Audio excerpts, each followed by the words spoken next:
Thank you so much.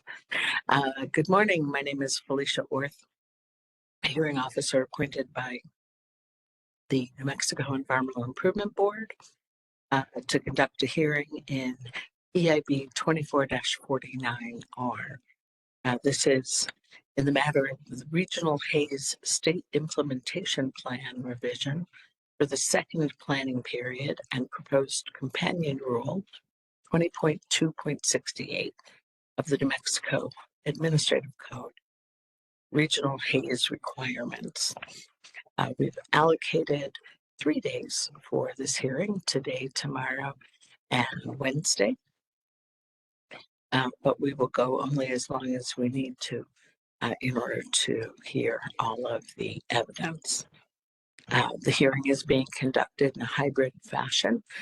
You see on the screens above us those who are on the WebEx platform participating that way. We also have interpretation between English and Spanish. Lisa, would you please offer a statement? Yes, good morning, Madam Hearing Officer. Would you like to swear the interpreters in first? Yes. They're on the platform. Yes, we have Dinora Gutierrez, federally court certified interpreter, and Betty Zeman, also federally court certified interpreter. All right. Do you and each of you swear that you will interpret faithfully between English and Spanish? Yes. All right. Please go into the English channel.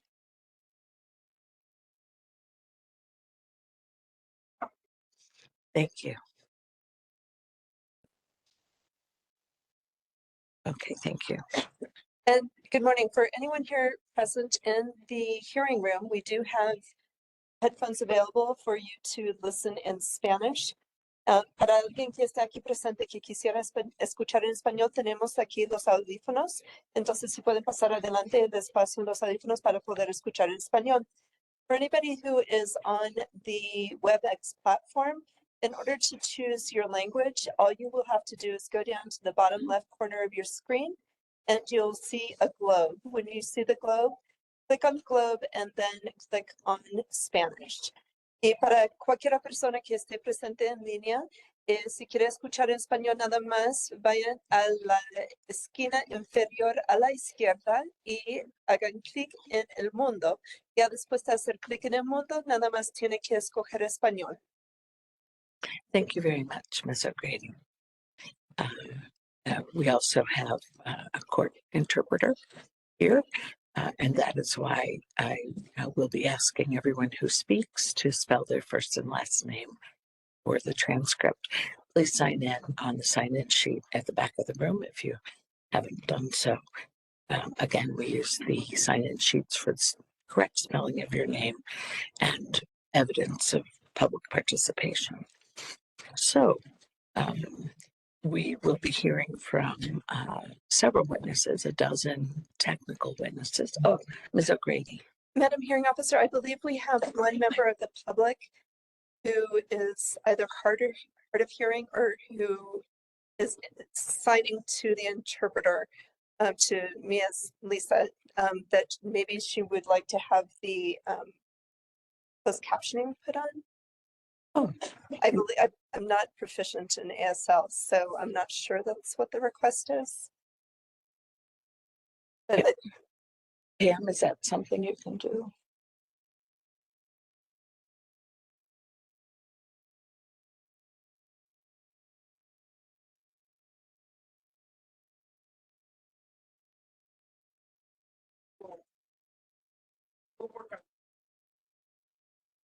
Okay.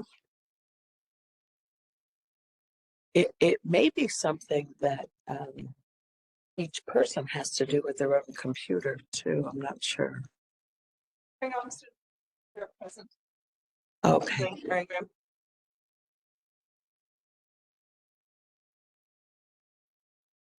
It was up at the top.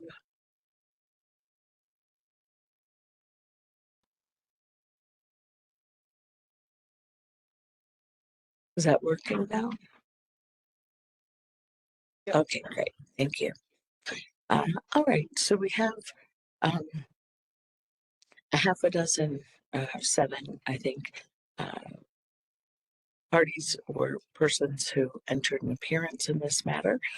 And I'll ask for appearances in just a moment. We, of those parties, they'll be offering roughly a dozen technical witnesses, so we'll hear all of that testimony. The narrative of their testimony can also be found on the webpage. You go to the New Mexico Environment Department website, click on Docketed Matters or the Environmental Improvement Board, and find EIB 2449. All documents in this case, filed in this case, can be found there. We'll also accept non-technical public comment. You need to have done nothing in order to present yourself for non-technical public comment, and I will invite it each day that we're in hearing, so long as the hearing hasn't ended already at 1 p.m. and 5 p.m. I'll ask you to limit your comments to 3 minutes, and in the event you have more than 3 minutes worth of input, to put that into writing. Written public comment can be submitted to Pamela Jones, the board administrator, at any time.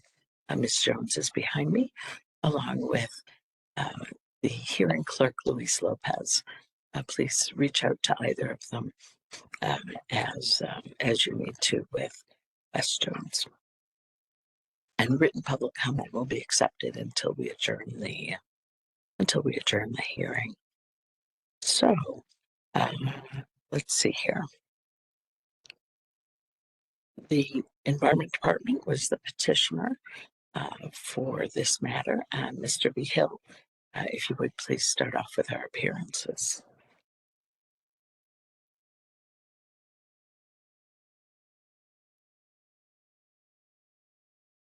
Mr. B. Hill, would your appearance, please? Oh, I'm sorry. Speak more closely here. Your appearance, please. Oh, Chris Hill, New Mexico Environment Department, Assistant General Counsel. All right, thank you. There is one environmental organization, that's Western Environmental Law Center. So do we have Ms. O'Grady?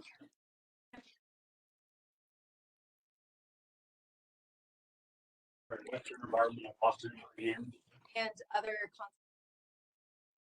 Okay. and Kyle Tisdale as well. Thank you very much. Then we have Targa, Mr. Boutsier. Coordinator Credit Officer. For PCA on the models.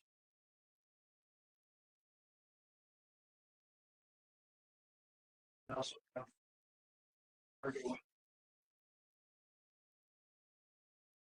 witness. Just the one. Thank you. Ms. O'Grady. My apologies for interrupting. However, in order for the closed captioning to work, it's important that everybody use a microphone. Otherwise, what I was noticing is it wasn't capturing the speech. Okay, and so Mr. B. Hill was running the microphone to folks. Thank you for that. Thank you for that, Mr. B. Hill. Let's see now. EPNG, El Paso Natural Gas. Ms. Gutierrez? No. Come and sit here. Sorry, it always takes a minute to figure out. Good morning. Is that better? Yes. Great. My name is Ana Gutierrez on behalf of El Paso Natural Gas Company. EPNG is a subsidiary of Kinder Morgan. I'm with Womble Bond Dickinson, outside counsel. Also with me is Michael Miller with Womble Bond Dickinson. We have in-house counsel, Deputy General Counsel Jessica Toll, and then 4 witnesses on behalf of EPNG. We will meet today and tomorrow. Thank you. Thank you very much. Enterprise Field Services, Mr. Wexler. Where did you go? Oh, there. Jeff Wexler from Spencer Payne, and I've handed to Ms. Wood. And Allison Wood, also on behalf of Enterprise Field Services. And we have here with us today from their General Counsel's office, Zachary Kraft, and we will be presenting 2 witnesses. Thank you. NMOGA, New Mexico Oil and Gas Association. Good morning, Samantha Catalano of Gallagher and Kennedy on behalf of NMOGA. Thank you very much. And Mr. Maxwell entered an appearance as an individual. Mr. Maxwell, are you on the platform?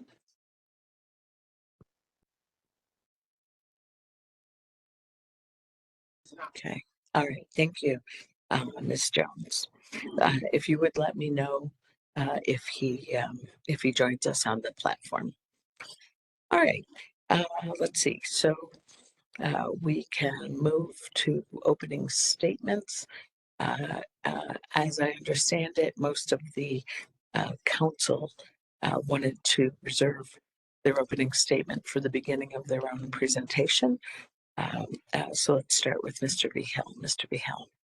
Madam Hearing Officer, Madam Chair, members of the board, I guess we did have, before we get started and getting into the merits itself, I wanted to ask if the other parties, if the board and if the hearing officer were comfortable with one, doing our direct and rebuttal summaries, one right after the other, and then have our witnesses cross-examined as a panel. I thought it would be in the interest of time to do that. But I also wanted to hear from the Madam Chair, members of the board, hearing officer, and the other parties to make sure that was okay with everyone. All right. We often do that in complex rulemaking. Does anyone have an objection? Okay. Oh, yeah. He said no objection from Target. No objection from Target. All right. Thank you. If anyone else has an objection, just speak up. No? All right. Thank you. We'll do that then, Mr. Behill. If you would please your opening and try to keep it under 20 minutes. If you would. Thank you very much. Madam Hearing Officer, Madam Chair, members of the board, the department's here today to provide technical testimony by the department's Air Quality Bureau staff in support of the Regional Haze State Implementation Plan revision for the second planning period and the associated new rule 20.2.68 NMAC, the regional haze requirements enforcing the new standards found in the Regional Haze SIP State Implementation Plan revision. And I'll be referring to the State Implementation Plan as a SIP.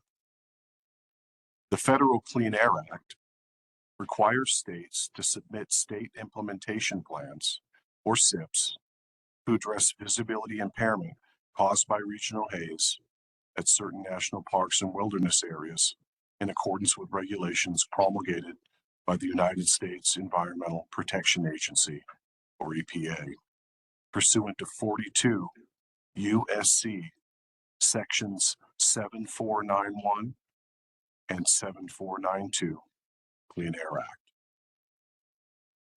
The federal regulations governing SIP submittals are codified at 40 CFR sections 51.308 through 51.309.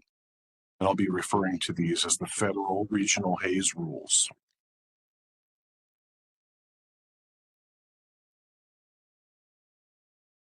The proposed SIP is comprised of 2 elements. First, the SIP document itself, and second, a new companion rule. The SIP is a narrative document describing how the state will meet federal regulatory requirements in the Federal Regional Haze Rule, Section 308. New Mexico's companion rule, 20.2.68 NMAC, enables the department to enforce the new emissions limits and compliance schedules for the affected facilities found within the SIP. The SIP revision and the companion rule are necessary to meet federal requirements for visibility in mandatory Class 1 areas. If New Mexico does not adopt the department's SIP and the associated rule, there is the possibility that the EPA will impose a federal SIP that may lack the nuanced considerations accounted for in New Mexico's proposed SIP, and perhaps not be as open to stakeholder input. But that will not be necessary, because in this hearing, the department's technical witnesses and the over 10,000 pages of documentary evidence submitted will sufficiently establish that the SIP and the rule meet all federal and state legal requirements, and that the department engaged in a robust program of outreach and engagement with stakeholders, including those who have entered this matter in opposition. All told, the department has literally spent years developing the proposed SIP revision and rule. What the board will hear from the department is a careful and considered proposal that balances the interests of the public and the interests of stakeholders. Protecting and improving visibility in New Mexico's pristine wilderness is a critical matter for New Mexicans and for those who come to enjoy from all over the world our state's natural beauty.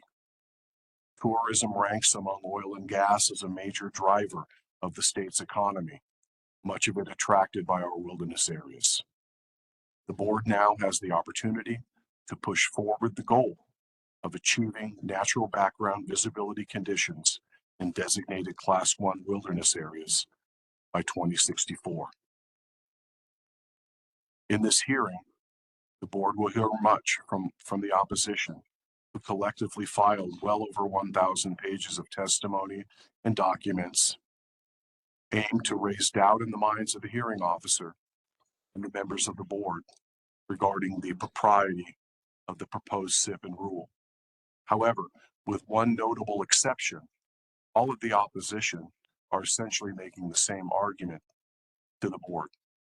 Their overall argument is that they know the department has the authority to implement the SIP and rule, and they know that the SIP and the rule comply with state and federal law. They would just prefer that it was different, or they would prefer that we didn't do it at all, or they would prefer they weren't included. But they would prefer that their own interests be prioritized by stalling the implementation of the permit and rule, and that stalling would last for years. And if the board does that, it's not a stretch to imagine that the same arguments will be made to stall a future SIP and rule. And we'll just be caught in a cycle of never, or at least, pushing this down the road for years and years. The one party who challenges the legality of the SIP and the rule is the El Paso Natural Gas, who filed a non-technical statement, which is actually a highly technical dispositive motion. And the department is asking that the hearing officer, members of the board, and board counsel listen very carefully to the legal arguments offered by EPNG and recognize them as insubstantial and baseless. First, EPNG argues that the board does not have the authority to require equipment replacement. This is incorrect. Because there is no legal authority supporting this position, Enterprise offers a play on words in unrelated case law. In reality, the board does have the authority under state and federal law, and the department will provide that in closing arguments filed after the hearing. Second, EPNG would have the board believe that EPNG cannot be required to replace equipment because that would be encroaching on federal regulation of natural gas wholesale in interstate pipelines. It's not true. EPNG's argument is based I on don't think Americans are grasping how interpretation goddamn of Schneidwein v. A&R Pipeline, a U.S. Supreme Court case holding that states cannot preempt the federal financing requirements for the construction of natural gas facilities. But the department is not asking the board to adopt rules regarding financing natural gas facility construction. EPNG also offers Panhandle Eastern Pipeline Company versus Oklahoma, a 10th Circuit case holding that a state cannot control the royalty payments made by purchasers of natural gas because those transactions are preempted by federal law. but the department is not asking the board to enact rules governing royalty payments to lessees, nor is the department asking the board to enact safety measures for underground gas storage, as in another case EP&G offers. EP&G's preemption arguments leave out the most important point. The board is enacting a federal law. The board would be acting pursuant to federal law. The requirement for states to develop regional Haze SIPs is federal. The preemption argument, which the department will fully brief in closing arguments, does not apply to this proceeding, and the board should not be distracted by it. Contrary to what the opposing parties would have the board believe, the proposed SIP revision and rule comply with all federal and state law. They represent a reasoned and balanced approach to ensuring that New Mexico's mandatory Class 1 wilderness areas achieve pristine natural visibility as intended by Congress. The department respectfully asks that the board adopt the SIP revision and rule without modification. Thank you. Thank you, Mr. Mayhill. Ms. O'Grady, would you like to offer an opening statement of some kind? Right, thank you. Ms. O'Grady said no. For those of you who weren't able to hear that. Is there any other party who would like to offer an opening statement at this time rather than wait before their own presentation? Oh, I see no hands. Great. Mr. Mayhill, would you please call your witnesses? Thank you, Madam Hearing Officer, Madam Chair, members of the board. I will call Eric Peters, Bob Jones, Mark Jones, Bob Seidner, Ken Miller, and Alex Sanchez. Mr. Seidner is appearing virtually. And just for the other parties and the public and the members of the board, we will be doing direct testimony from Mr. Peters, Eric Peters, direct and rebuttal testimony from Mark Jones, direct and rebuttal testimony from Bob Seidner, direct and rebuttal testimony from Ken Miller, and direct testimony from Alex Sanchez. And as we had agreed, our witnesses will sit as a panel to field cross-examination, questions from members of the public, and cross-examination from members of the board. Thank you. All right. Under the board's rulemaking rules, all testimony is taken under oath and subject to cross-examination. So I'll start with you, Mr. Peters. Would you spell your first and last name, please? ERICPETERS. Do you swear or affirm to tell the truth? I do. Thank you. Are you Mr. Jones? Yes. Would you spell your first and last name, please? MARKJONES. Thank you. Do you swear or affirm to tell the truth? I do. Thank you, sir. Yes. Kenneth Miller, KENNETH MILLER. Thank you. Do you swear or affirm to tell the truth? I do. Thank you, sir. Alexander Sanchez, ALEXANDER SANCHEZ. And do you swear or affirm to tell the truth? I do.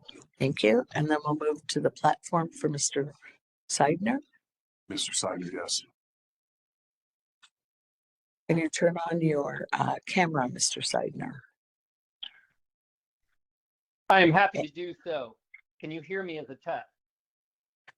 So you are soft. Sit a little closer to your microphone, please. Understood. I'm about as clear as I can be. That's actually why I'm calling in, designated as call-in user 1 and not via camera microphone. I hope this is better. I think it is better. Thank you. Would you spell your first and last name, please? Certainly. My first name is Robert, R-O-B-E-R-T. Last name is Seidner, pronounced like side of a house, but spelled S-I-D-N-E-R. Thank you. Do you swear or affirm to tell the truth? I do. Thank you very much. And you can mute yourself until it's time for your direct examination and then cross-examination. Mr. B. Hill, go ahead. Thank you. Thank you, Madam Hearing Officer, Madam Chair, members of the board. The department calls its first witness, Eric Peters. Can you please state your name for the record? My name is Eric Peters. Could you briefly describe your educational background? I hold Bachelor of Science degrees in Mechanical Engineering and Biology from the University of Illinois, and a Master of Science degree in Environmental Engineering from the University of Kansas. Could you briefly describe your current employment? I work for the Air Quality Bureau, or AQB, of the New Mexico Environment Department, which I will call NMED. I have been an employee of AQB for over 27 years. I've been a Control Strategies Manager since May 11, 2024. In my current position, I oversee staff that are responsible for the development of air quality plans and regulations, including the State Implementation Plan, or SIP, for New Mexico. The Regional Haze SIP and Companion Rule are included in the significant projects that I oversee. Did you submit your resume? Yes, it is NMED Exhibit 8. Did you submit written testimony? Yes, my written testimony is NMED Exhibit 7. Do you have any corrections to make to your written testimony? I have a few clarifications about my written testimony where my general comments could be misconstrued. Examples of specific or general control technologies I mentioned in my testimony are not intended to exclude other control strategies from consideration in this or other rounds of regional haze analysis. The regional haze rule is broad in the flexibility it provides to states to develop control strategies to achieve its targets. See 40 CFR 51.308, Regional Haze Program Requirements. Control strategies that are not prohibited are allowed. Environmental Protection Agency has the following definition of control strategy on its website. Quote, a control strategy related to air quality is a set of specific techniques and measures identified and implemented to achieve reductions in air pollution to attain an air quality standard or goal, end quote. When I was referring to, quote, benefits to society, end quote, in my written testimony, I was assuming that general benefits to society would occur during the regional haze analysis rather than intending an operational definition with a specific associated analysis. We intend to follow the regional haze rule requirements, regardless of whether the assumption that the rule benefits society is correct. With the addition of these clarifications, do you adopt the testimony in its entirety? Yes. Can you tell us the topics of your testimony? Madam Hearing Officer, Madam Chair, members of the board, my testimony addresses the following topics: the visibility protection provisions of the Federal Clean Air Act, the history and requirements of the Federal Regional Haze Rule, the ramifications of failing to adopt the proposed Regional Haze SIP revision and Companion Rule, and visibility basics. Can you summarize the history of the regional haze regulations? The Federal Clean Air Act amendments of 1977 represented the will of the U.S. population to protect the most wondrous natural places in the United States of America. These amendments included visibility goals to return certain natural areas to natural visibility conditions. The protected areas are called, quote, Class 1 areas, end quote. And these include national parks larger than 6,000 acres and national wilderness areas larger than 5,000 acres that existed in 1977. Examples of Class 1 areas include Carlsbad Caverns National Park, Bosque de l'Apache Wilderness, and Bandelier Wilderness. The regulatory focus in 1977 was on the sources closest to the protected areas. The 1990 Clean Air Act amendments established the Grand Canyon Visibility Transport Commission, or Transport Commission. This commission created a model to assess regional air quality for the Colorado Plateau and made recommendations to the U.S. Environmental Protection Agency, or EPA, on measures to reduce pollution. The Western Regional Air Partnership succeeded the Transport Commission and is responsible for implementing the recommendations and assessing other air quality issues. The 1999 Regional Haze Rule set a 65-year deadline to restore the protected areas to natural visibility conditions. At this time, it was recognized that only addressing the closest sources would not achieve the desired result, so the focus was expanded to major sources farther from the protected areas. EPA relies on cooperative federalism for implementation of the Regional Haze Rule. States and local jurisdictions are required to submit Regional Haze State Implementation Plans, or SIPs, and periodic SIP revisions according to 40 CFR Section 51.300B. Federal regulatory requirements in the Regional Haze Rule are identified at 40 CFR Sections 51.308 and 51.309. NMED is currently working on round 2, or the second implementation period, of the Regional Haze Plan. Many agencies have already gotten their round 2 plans approved by EPA. The City of Albuquerque Environmental Health Department, which also represents Bernalillo County for air quality planning purposes, submitted their round 2 plan to the local Air Quality Control Board, which approved their plan. NMED is responsible for addressing the problem of regional haze in greater New Mexico, excluding tribal areas.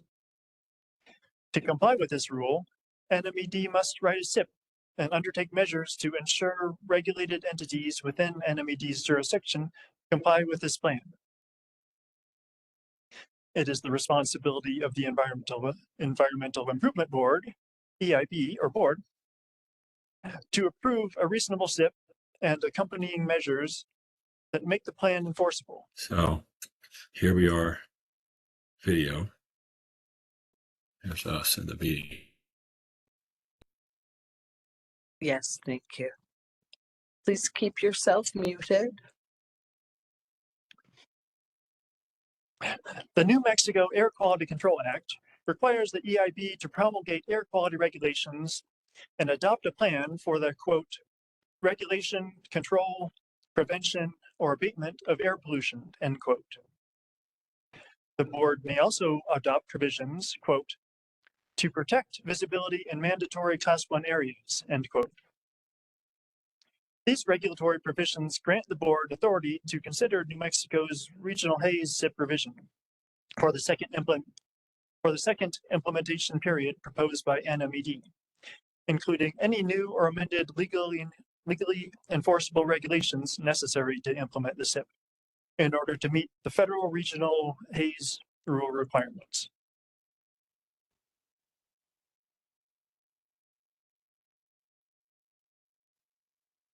How does NMED work to balance flexibility and environmental protection when developing environmental strategies, such as addressing regional haze or other regulations?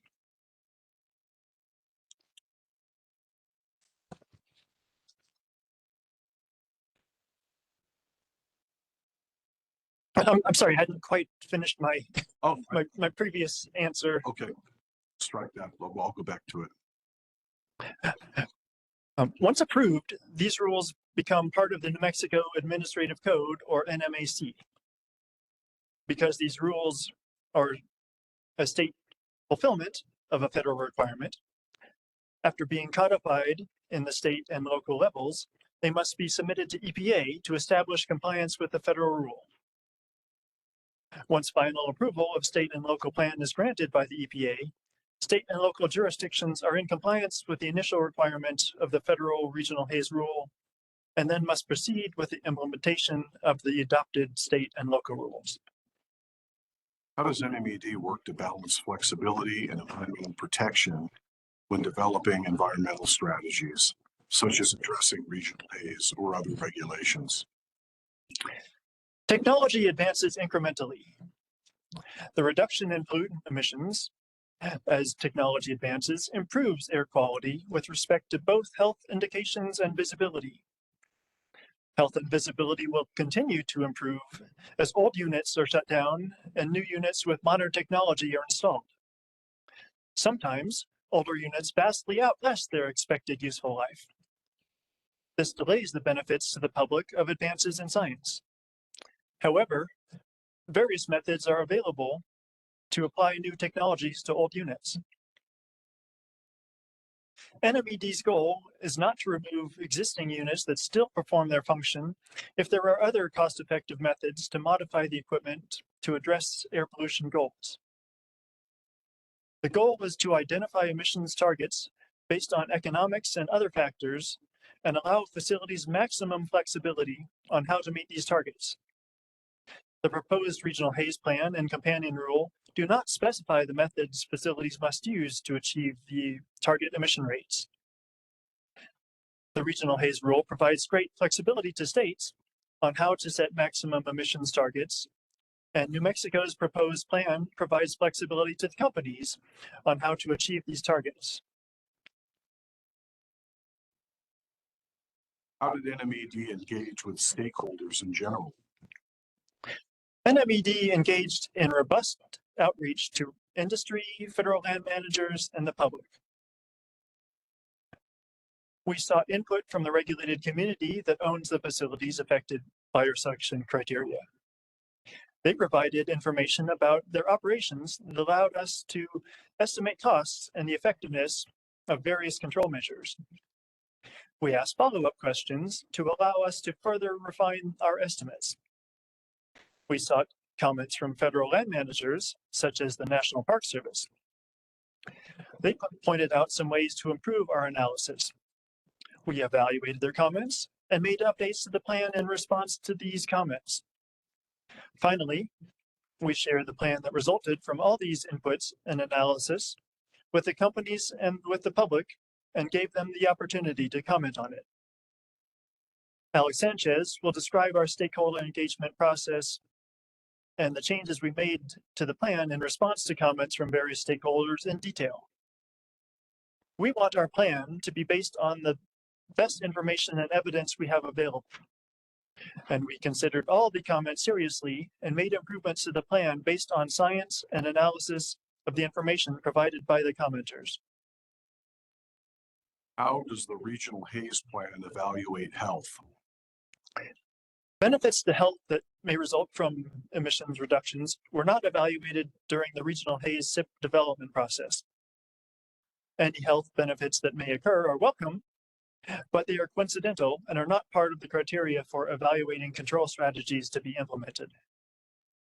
Okay, let's shift the line of questions to the basics of haze and visibility. Can you summarize what causes haze?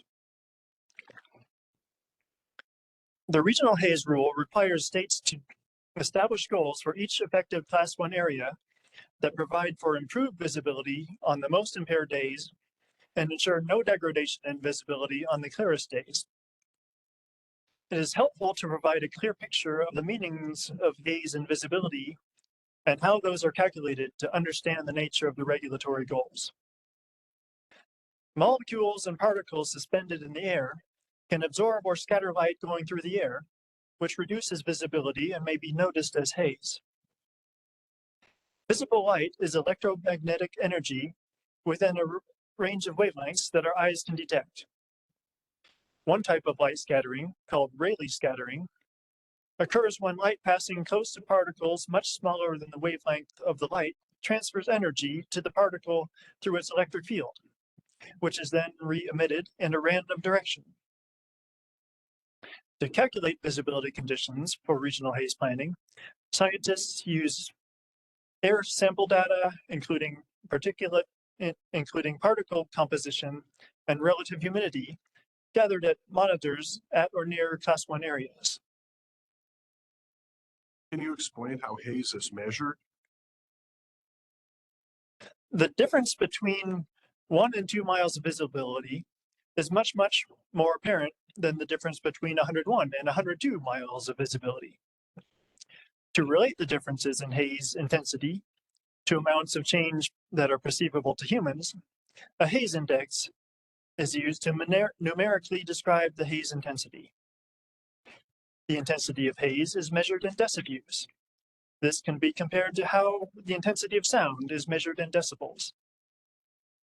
The deciview scale is nearly 0 for pristine atmosphere and increases as visibility decreases.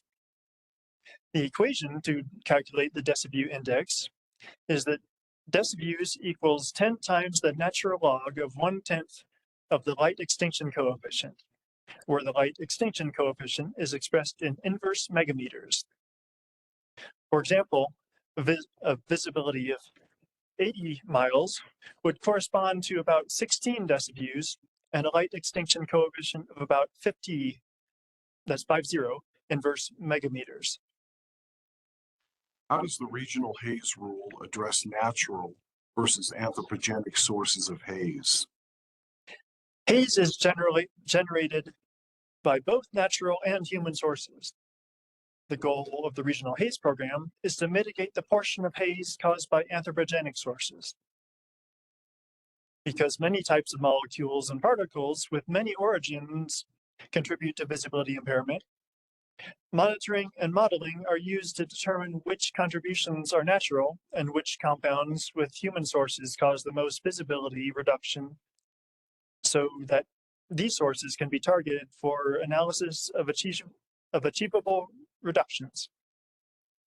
Large industrial sources such as power plants, gas plants, and large compressor stations have been found to produce substantial amounts of the haze-causing pollution detected at improved monitors in New Mexico's Class 1 areas.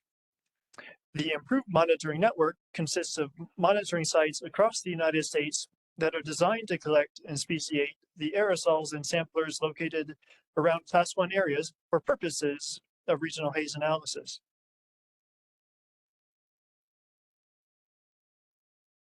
How does the regional haze plan address primary versus secondary pollutants? Primary pollutants are emitted directly from sources and do not react with other molecules to form other pollutants. An example of a primary pollutant that contributes to haze is elemental carbon, tiny diamond or graphite particles in the air that absorb light. Secondary pollutants form when chemicals from different sources react in the atmosphere to form haze-causing particles.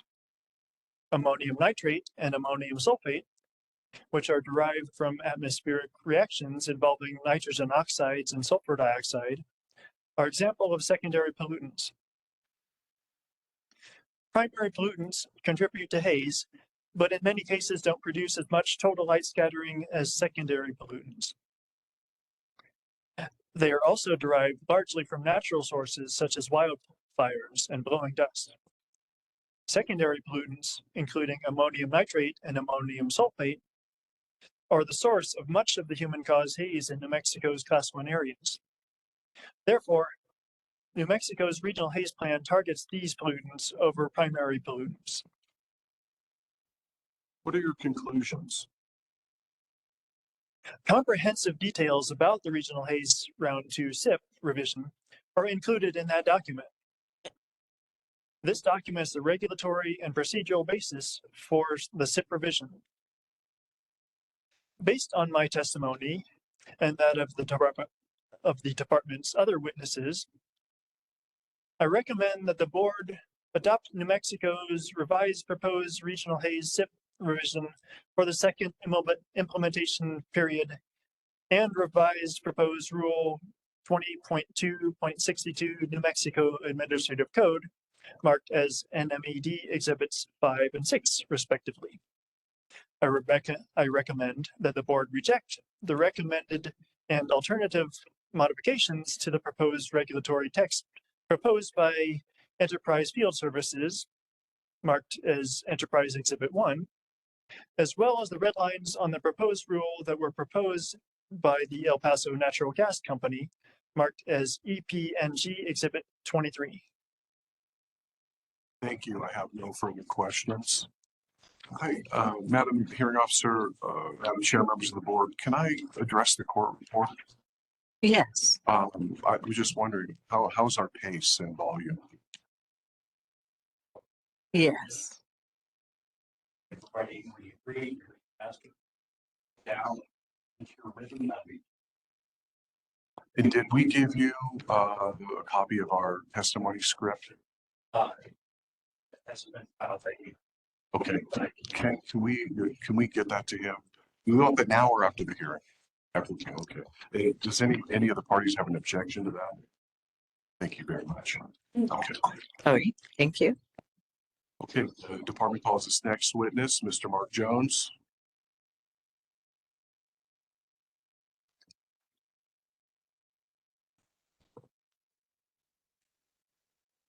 All right, give me just a second here. What's that? Give me just a second. Oh, of course, yeah. Let me know when you're ready.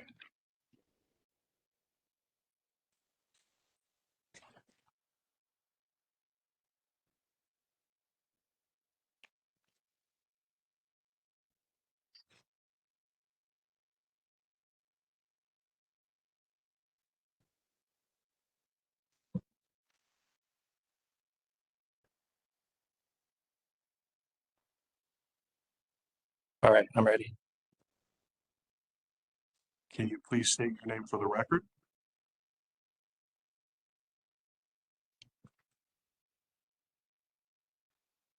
Yes, good morning. My name is Mark Jones. Could you briefly describe your educational background? I have a Bachelor's of Science degree in Environmental Engineering from the University of California, Riverside. Could you briefly describe your current employment? Yes, I work for the Air Quality Bureau of the New Mexico Environment Department, which I will refer to as NMED or the department.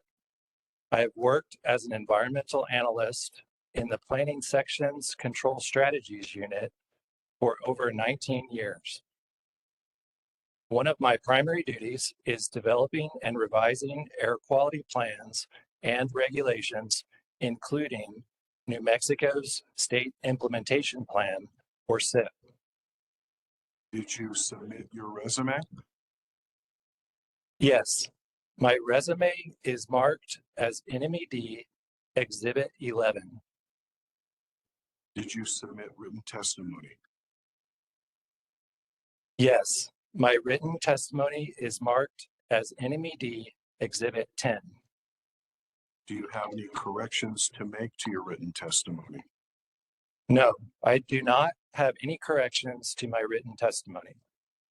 Do you adopt the testimony in its entirety? Yes. Can you tell us what the purpose of your testimony is? Madam Hearing Officer, Madam Chair, and members of the board. My testimony addresses two main topics in NMED's Regional Haze SIP development process.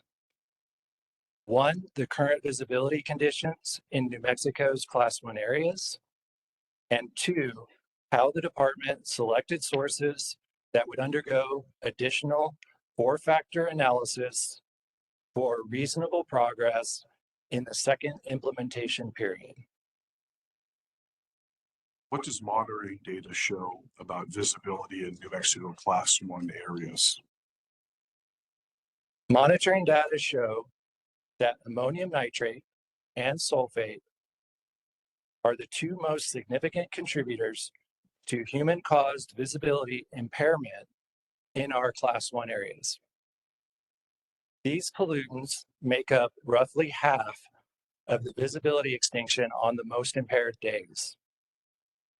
Emissions of nitrogen oxides, or NOx, and sulfur dioxide, or SO2, are known to form the secondary fine particle pollutants.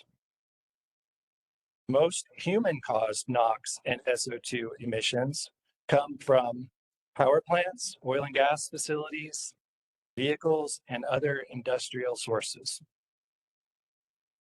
Organic carbon from wildfires or biogenic sources, coarse mass and fine soil from dust also contribute to monitored visibility extinction on the most impaired days.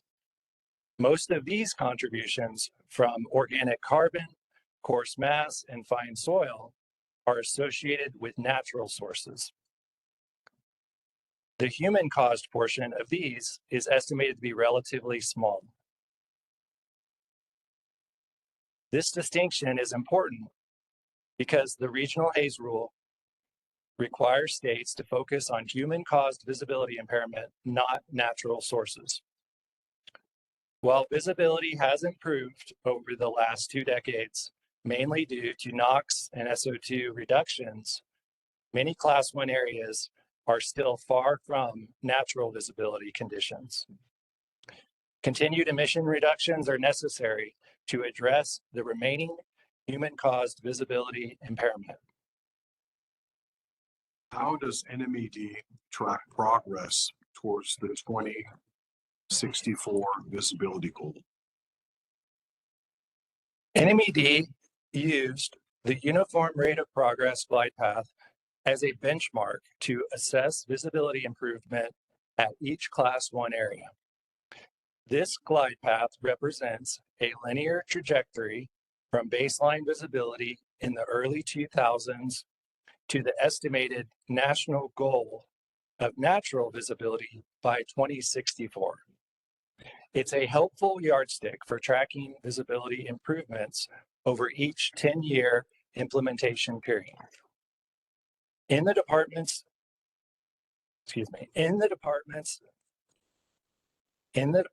analysis, we incorporated allowable adjustments to the glide path as allowed under EPA's regional Haze rule to account for impacts from international pollution beyond New Mexico's control and prescribed fire activities, which are often necessary for ecosystem management. We then compared current and projected 2028 visibility against this adjusted Uniform Rate of Progress glide path to evaluate whether each area is on pace to meet the 2064 visibility goal. EPA guidance explicitly states that even when visibility conditions fall below the glide path, indicating better than projected glide path visibility, states must still evaluate whether further emission reductions are reasonable. The Uniform Rate of Glide Path is a planning tool. It is not a safe harbor. This is why selecting sources for evaluation is a critical part of the long-term strategy. To meet the reasonable progress requirement under Section 169A of the Clean Air Act, a state must identify the human-caused sources most likely to contribute to visibility impairment. Then, using the 4 statutory factors, which are cost, time needed for compliance, non-air quality environmental impacts, and remaining useful life of the source, the state must then assess whether additional emission controls are reasonable and warranted. The 4-factor analysis required in New Mexico's revised proposed regional Haze SIP is addressed in the testimony of Bob Seitner. Kenneth Miller's testimony provides further details on NMED's control measure determinations and other key elements of the department's long-term strategy. How did NMED select the sources to evaluate for additional controls under the Regional Haze program? The Regional Haze rules reasonable progress provisions require states to consider further emission reductions from sources contributing to visibility impairment. EPA's guidance gives states flexibility in identifying those sources, as long as the process is rational and well documented. To meet this requirement, NMED, in partnership with the City of Albuquerque Environmental Health Department, developed a screening methodology to identify sources that significantly contribute to human-caused visibility impairment in Class 1 areas. We employed a Q over D method, which is a visibility impact surrogate. The Q over D metric is defined as quantity of emissions in tons per year divided by the distance to an affected Class 1 area in kilometers. The Western Regional Air Partnership, the EPA, and federal land managers recognize this method as a reasonable screening tool. NMED and the City of Albuquerque Environmental Health Department started with an inventory of New Mexico's 134 major industrial Title V facilities, statewide, excluding tribal lands. We then calculated a Q over D score for each facility. Q being a facility's annual combined NOx and SO2 emissions in tons, and D, the distance in kilometers to the nearest Class 1 area. Since Q over D is a visibility surrogate, a higher Q over D indicates a more significant impact on visibility. What threshold did you use and what sources were selected for analysis? We set the Q over D threshold at 5.6. This level captured 80% of the total combined NOx and SO2 emissions from the 134 major source facilities in New Mexico. All facilities with Q over D greater than or equal to 5.6 were selected for further analysis. That resulted in 24 facilities being identified for evaluation, 23 under NMED's jurisdiction and 1 under the Environmental Health Department. And that's Albuquerque's department? Yes. Thank you. These facilities included the largest NOx and SO2 emitters impacting Class 1 areas. Among them were coal-fired power plants, a gas-fired power plant, and several natural gas plants and compressor stations. Together, these 24 facilities emitted over 50,000 tons of combined NOx and SO2 per year. After selecting facilities using the Q over D method, we applied a second screen, a Tier 2 filter, to identify specific equipment at those sites for control evaluation. To focus our resources where they would have the most benefit for visibility, we required a full 4-factor analysis only for equipment that met both of the following criteria. 1, the potential to emit more than 10 pounds per hour of NOx or SO2.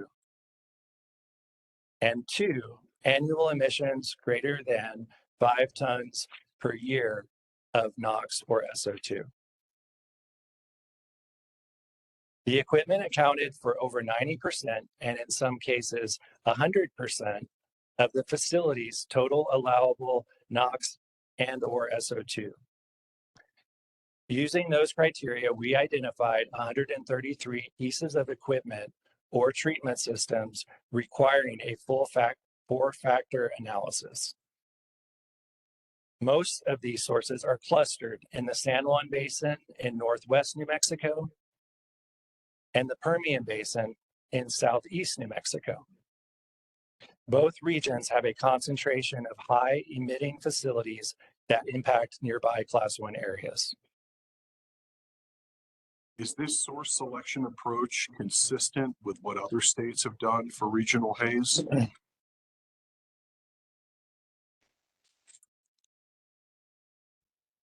Yes, very much so. New Mexico's approach, targeting the largest NOx and SO2 emitters near Class 1 areas, was very much in line with national practices and with EPA's guidance for reasonable progress.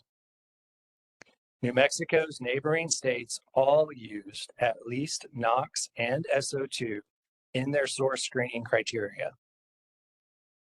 Moreover, all Western Regional Air Partnership states included at least NOx and SO2, except California, which focused exclusively on NOx. Many states in this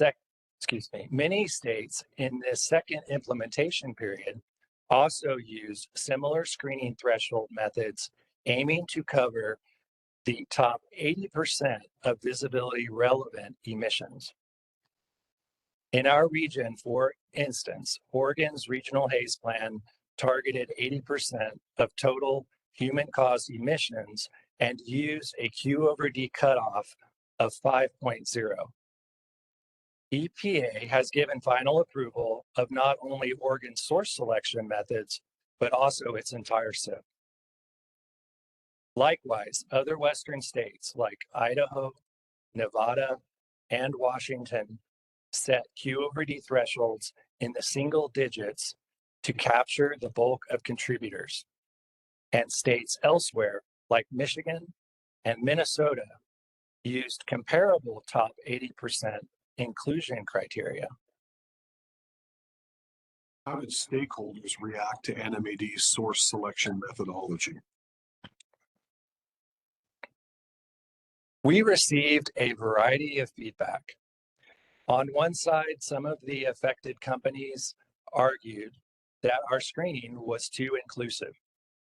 They felt we picked too many sources, including some they viewed as minor contributors.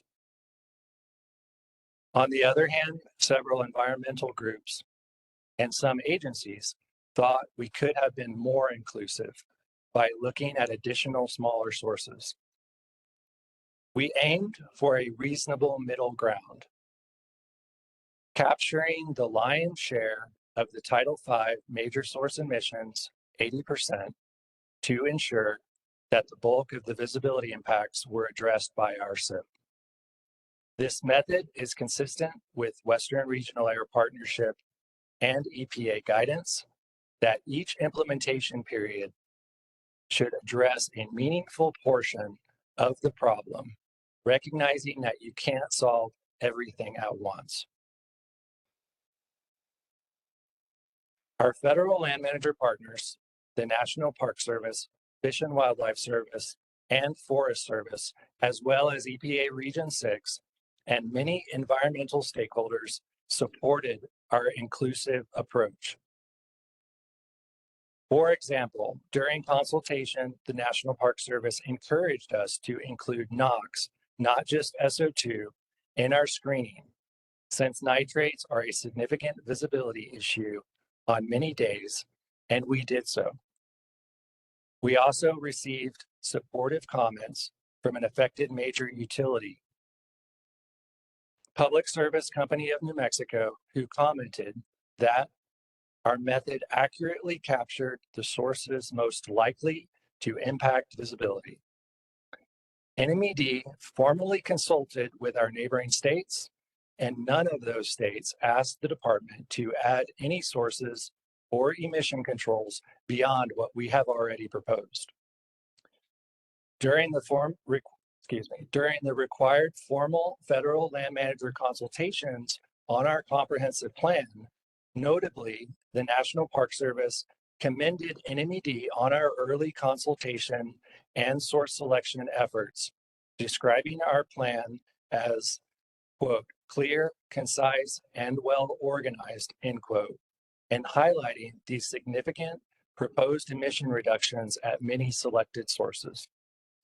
So, while some affected companies wanted a narrower list and some environmental conservation groups wanted a broader one, we believe our selection criteria were well-grounded and transparent. The fact that both federal and state partners and independent commenters reaffirmed that our source selection approach was reasonable, provides further evidence that NMED struck the right balance for the second implementation period. Do you wish to make a recommendation about the board's adoption of this rule and SIP? Yes.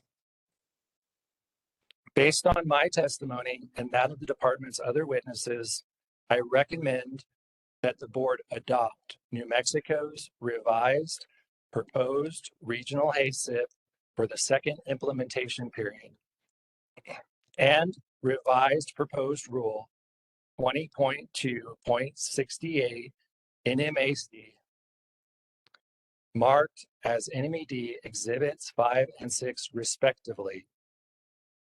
I also recommend that the board reject the changes to the proposed rule suggested by Enterprise Field Services and Enterprise Exhibit 1 and the red lines proposed by El Paso Natural Gas Company and EPNG Exhibit 23.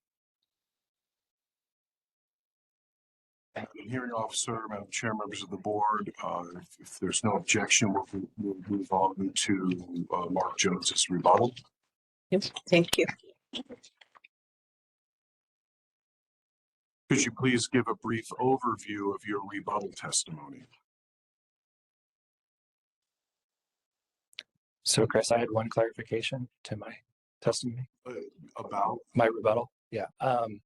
So just you're under oath, and just make sure that you, as you're speaking, be okay. Yeah. So I do have one clarification about my written rebuttal testimony, where my general comments could be misconstrued. In sections 2A and 2B of my written rebuttal testimony, NMED Rebuttal Exhibit 1, I discuss comparisons of NMED's source screening threshold to EPA and RAP guidance and other state approaches. In making these comparisons, I refer to NMED's goal of capturing, quote, approximately, end quote, 80% of emissions impacting Class 1 areas from the set of source types we are considering. This does not mean that we rounded up or down to 80%. In practice, we followed the step-by-step methods detailed in Chapter 6 of New Mexico's revised proposed SIP revision for the second implementation period, which states on page 92, quote, NMED and the Environmental Health Department, EHD, calculated Q/D scores for every Title V facility in the state, including Albuquerque-Bernalillo County. NMED and EHD then identified a Q/D threshold necessary to capture 80% of the total NOx and SO2 emissions from all New Mexico Title V facilities combined, end quote. And on page 99, quote, NMED and EHD decided to use a Q/D threshold of 5.6, which captures 24 Title V facilities responsible for 80.69% of the total NOx and SO2 emissions from all New Mexico Title V facilities combined in 2016, end quote. Thank you. Could you please give a brief overview of your rebuttal testimony? Yes. Madam Hearing Officer, Madam Chair, and members of the board. My rebuttal testimony addresses technical criticisms regarding NMED's source selection criteria and screening results raised by witnesses for Enterprise Field Services, El Paso Natural Gas Company, and Targa Resources. The department used methods that ensure our plan meets the requirements of the regional Haze rule while targeting the most significant contributors to visibility impairment. Source selection is a key component of the long-term strategy in New Mexico's revised Regional Haze State Implementation Plan. Two industry witnesses, Jeremy Jewell on behalf of Enterprise Field Services and Wayman Daly on behalf of El Paso Natural Gas Company, asserted that NOx is not a significant contributor to visibility impairment. Can you respond to this assertion? Yes, the evidence clearly shows that nitrogen oxides, or NOx, which form particle nitrates in the atmosphere, do contribute to human-caused visibility impairment in our Class 1 areas. In fact, in nearly all Class 1 areas nationwide, the most significant contributors to human-caused visibility impairment are nitrates and sulfates, which result from emissions of NOx and SO2, respectively. New Mexico's Class 1 areas are no exception. Ammonium nitrate pollution is consistently among the top drivers of visibility impairment alongside ammonium sulfate. For example, at Mesa Verde National Park, a Class 1 area just north of New Mexico's border, nitrate has often been the single most significant contributor to haze on the worst days in winter, accounting for up to 40% of total light extinction. The National Park Service highlighted this in formal federal land manager comments included in Appendix F of New Mexico's SIP. Similarly, at Salt Creek Wilderness Area, a Class 1 area in southeastern New Mexico in the Permian Basin, our analysis found that regional ammonium nitrate pollution from the numerous oil and gas sources dramatically contributes to the visibility problem. Problems at Salt Creek Wilderness Area are indicative of broader Permian Basin visibility issues that affect other Class 1 areas in and around the basin. Put simply, ignoring NOx would mean ignoring a large part of the human-caused visibility problem, roughly half of it in many scenarios, which would be irresponsible. Moreover, that approach would contradict the evidence and the consensus of experts. EPA's guidance explicitly expects states to address both NOx and SO2 as key contributors in regional haze planning.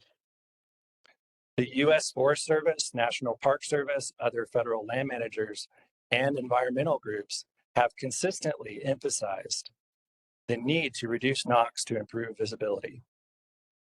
In summary, NOx is undeniably a significant contributor to human-caused visibility impairment in New Mexico and the surrounding region. And the state was correct in including NOx emitting sources in our source selection and overall control strategy.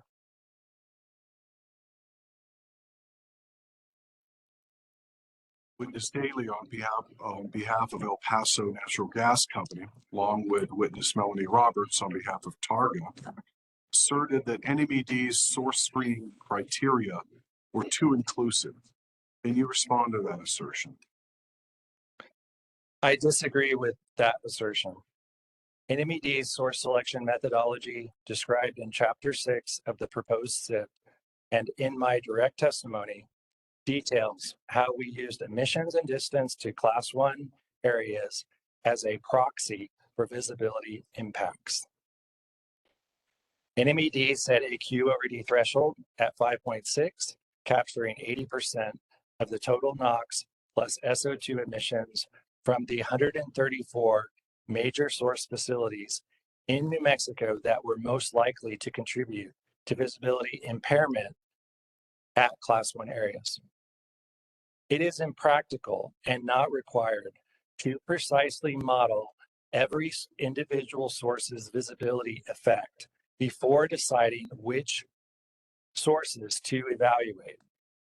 Instead, states use screening metrics like the Q/D index as a proxy for visibility impacts.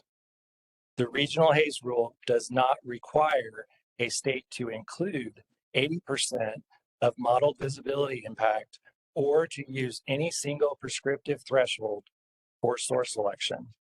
What matters is that our selection be comprehensive and reasonable, and that we consult formally with federal land managers during our SIP development. Had NMED used a less inclusive threshold, for example, the Q over D greater than or equal to 10, as some witnesses advocated for, we would have captured less than 80% of the total emissions from our set of sources. Accordingly, according to Enterprise's own analysis, using a Q over D of 10 would capture only 69% of sources. That would leave out over 30% of emissions and numerous sizable sources unexamined. That wouldn't represent a meaningful portion of the problem, and EPA's guidance warns that such an outcome could be deemed unreasonable. We chose a more robust approach, one that is not an outlier compared to other state approaches. Notably, the state of Oregon in its regional Haze plan also applied an 80% emissions capture threshold for source selection, yielding a Q over D cutoff similar to New Mexico's. As I mentioned earlier, EPA approved Oregon SIP, confirming the reasonableness of that approach. In my direct testimony, I provided more examples of states that use source selection criteria, including thresholds that were in the range that NMED chose. In short, our approach of 80% of emissions in proximity to Class 1 areas is aligned with practices in other jurisdictions and falls well within the discretion EPA gives to states. Witness Roberts and Witness Daly asserted that NMED did not appropriately use the Western Regional Air Partnership source identification guidance in its source selection process. They both argued that the guidance is not flexible and it's not adaptable to states. Can you address this argument? Yes. These assertions by Witness Roberts and Witness Daly mischaracterize the nature of the Western Regional Air Partnership, or WRAP, collaboration and how WRAP member states work together. States in the WRAP region have a wide variety of policy positions and regulatory differences. NMED has regularly communicated with other WRAP member agencies throughout the second implementation period, and we continue to collaborate and share lessons learned from our regional planning efforts. In my nearly 20 years of experience working with various WRAP technical and planning work groups, it has been clear that states approach regional Haze planning differently based on their unique circumstances. That flexibility has always been acknowledged and respected within WRAP. That's why I was surprised to see Witness Roberts and Witness Daly's testimony suggesting otherwise, because it doesn't reflect what I've observed over 2 decades of close work with WRAP. I strongly disagree with their claims that the WRAP Reasonable Progress Protocol is rigid or overly prescriptive. I served on the Regional Haze Planning Work Group subcommittee that developed the WRAP source identification guidance in 2019. This guidance has been treated as a flexible framework, not a one-size-fits-all rulebook. This is also consistent with the EPA's 2021 clarifications memo, which encourages states to tailor their source selection approaches to local conditions, as long as the selected sources contribute to visibility impacts and are a reasonable set of measures to be implemented. Excuse me, let me repeat that last part. The 2021 clarification memo, which encourages states to tailor their source selection approaches to local conditions, as long as the selected sources contribute to visibility impacts and a reasonable set of measures is implemented. There are several clear statements in the RAP guidance underscoring this flexibility. Would you highlight some of the statements from the RAP guidance? Yes. On page 2, quote, the RAP Reasonable Progress Protocol is generally based on draft EPA Reasonable Progress Guidance, which is not binding or enforceable, but does provide basic criteria and a potential framework for identifying and selecting anthropogenic sources or source categories that should be evaluated under a 4-factor analysis, end quote. Also on page 2, quote, this protocol document does not limit in any way the ability of a state to pursue alternative approaches or methods for identifying and evaluating emission sources, end quote. On page 6, quote, the subcommittee realizes that the number of sources and level of emissions assessed by each state will vary, but the goal of the source screening process is to ensure a reasonable large fraction of emissions impacting extinction at each Class 1 area are assessed. In the draft guidance, EPA considers 80% to be a reasonably large fraction, end quote. And on page 8, quote, states have the option of choosing a Q/D threshold below 10, end quote. What does your experience in these specific examples of language from the RAP source identification guidance confirm in your mind? All of these points confirm that NMED's approach was within the discretion and intent of the RAP framework and EPA's guidance. Furthermore, NMED's process was supported by our RAP colleagues, including the program manager, Tom Moore, as well as EPA Region 6 federal land managers, other state agencies, and many stakeholders. After we shared information with Tom Moore on NMED's preliminary list of 23 facilities selected for additional assessment, he commented to our team, quote, really awesome progress, end quote. And he said, thanks for all the great work you are doing. As I noted in my written direct and rebuttal testimony, states used a wide variety of source selection criteria and thresholds to tailor source selection to their respective conditions. And New Mexico's inclusive approach was no exception. NMED's approach was reasonable and well supported, and it complies with the regional Haze rule requirements. Witness Roberts argued that NMED should have evaluated more of the smaller minor sources that contribute to Haze instead of focusing only on major Title V sources. Why did NMED limit its analysis to the larger point sources? We concentrated on the major Title V sources for practical and technical reasons, not because we believe smaller sources or area sources don't contribute to visibility impairment, but because we lacked the detailed data and resources necessary to effectively evaluate those sources in this implementation period.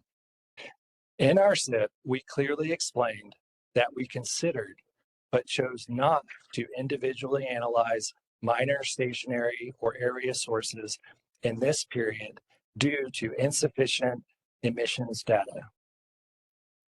The Regional Haze Rules Implementation Framework anticipated that states would start by tackling the largest emitters first, which are easier to identify and analyze. Most other states also focused on stationary point sources for the second implementation period. NMED will likely consider a new set of sources that impact Class 1 area visibility for evaluation in the third implementation period to continue making incremental reasonable progress towards the Clean Air Act goals. The Clean Air Act's reasonable progress framework does not compel a state to analyze every single source at once. It requires a realistic multi-period strategy. As explained in my direct testimony, by using the Q/D methodology, we selected sources not just based on their total emissions, but in relation to their proximity to Class 1 areas. The selected sources offered achievable, cost-effective emissions reductions as part of a broader long-term strategy. This is in line with EPA and federal land manager expectations.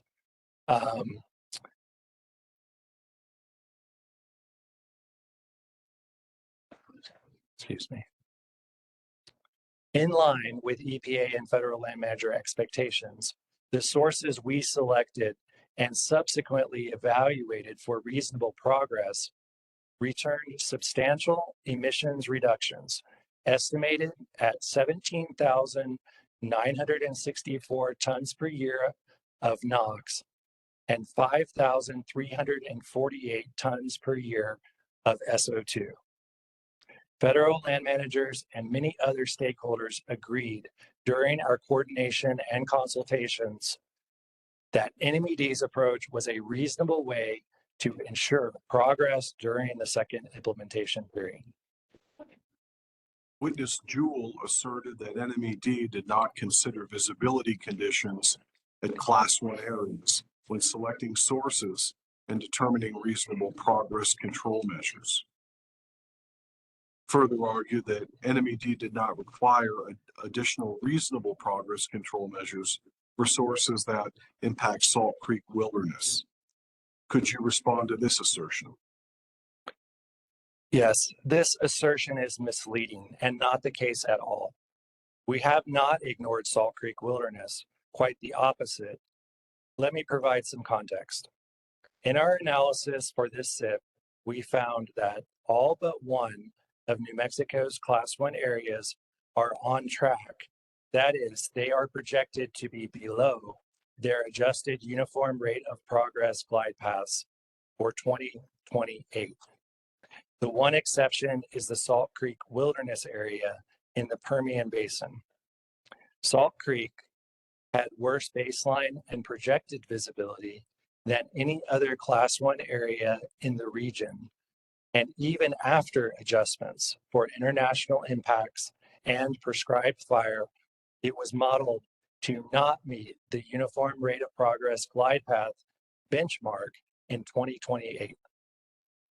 Because of this, we were required under the regional Haze rule to prepare a robust demonstration showing that we have taken all reasonable measures to improve visibility at Salt Creek.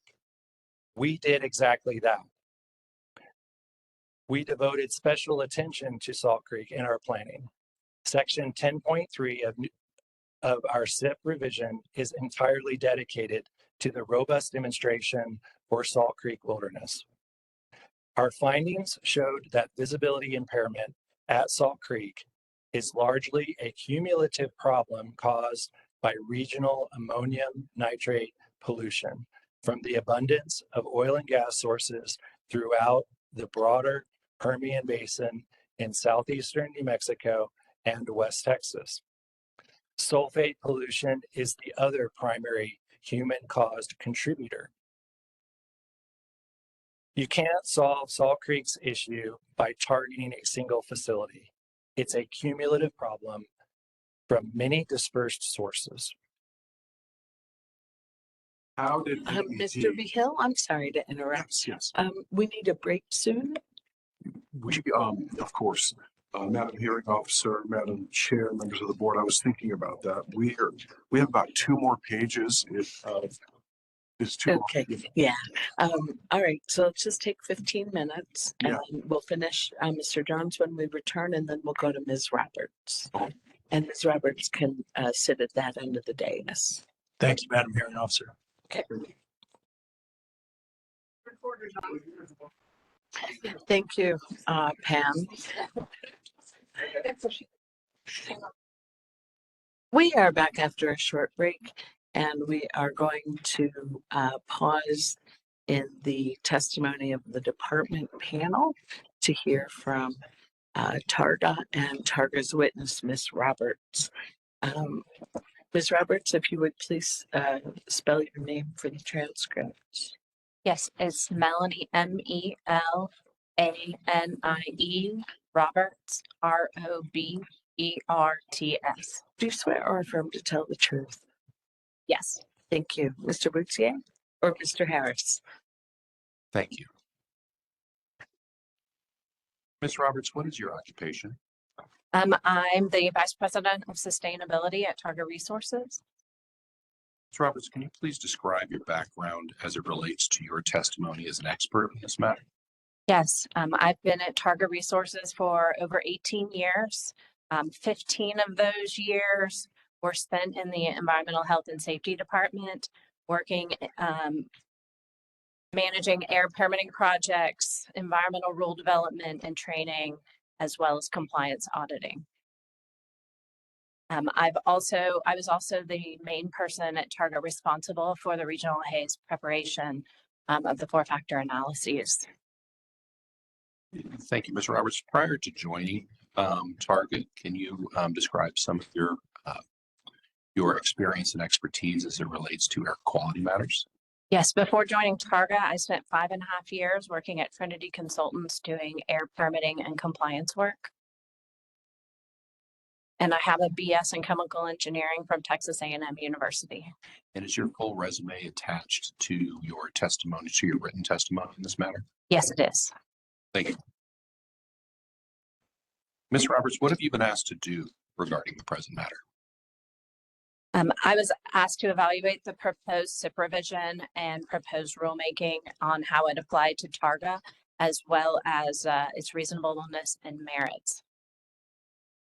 Did you develop any expert opinions as a result of your evaluation of the proposed rule and draft SIP revision? Yes.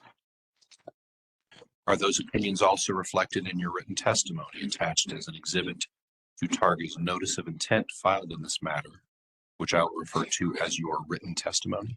Yes. What is the basis for your opinions?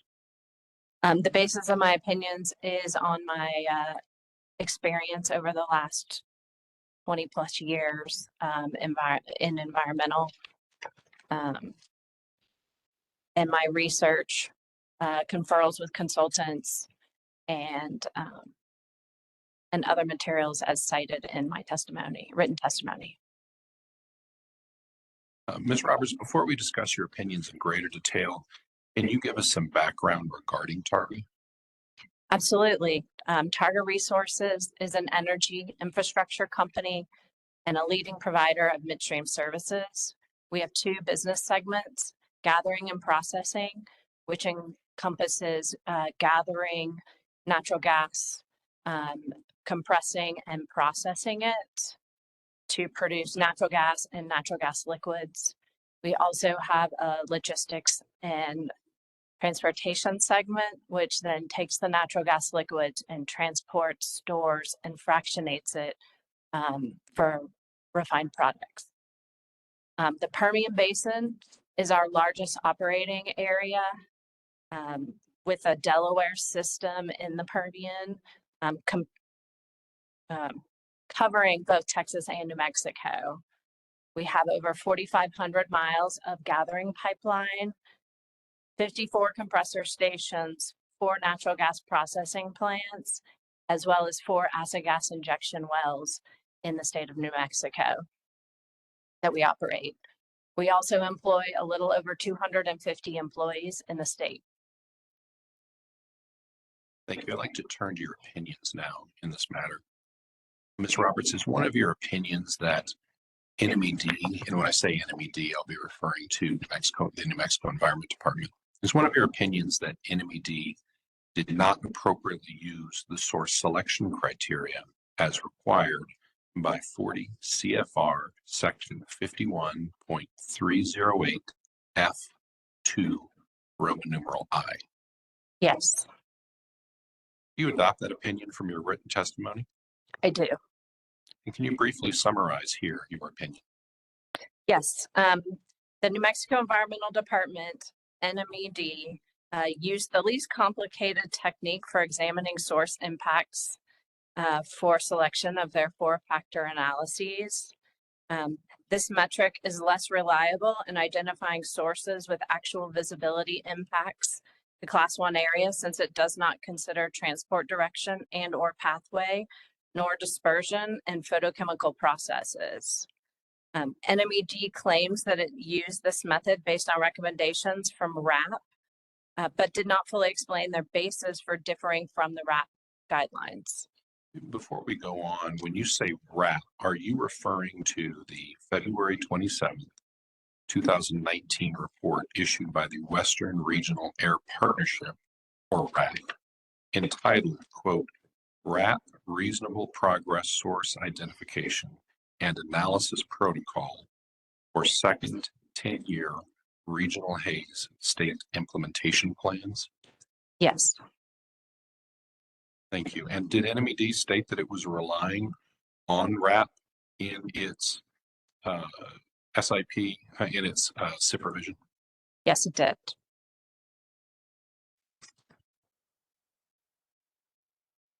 And you've just testified that it's your opinion that New Mexico claimed it, that NMED claimed it employed its methodology based on recommendations from RAP, but did not fully explain their basis for differing from RAP guidelines.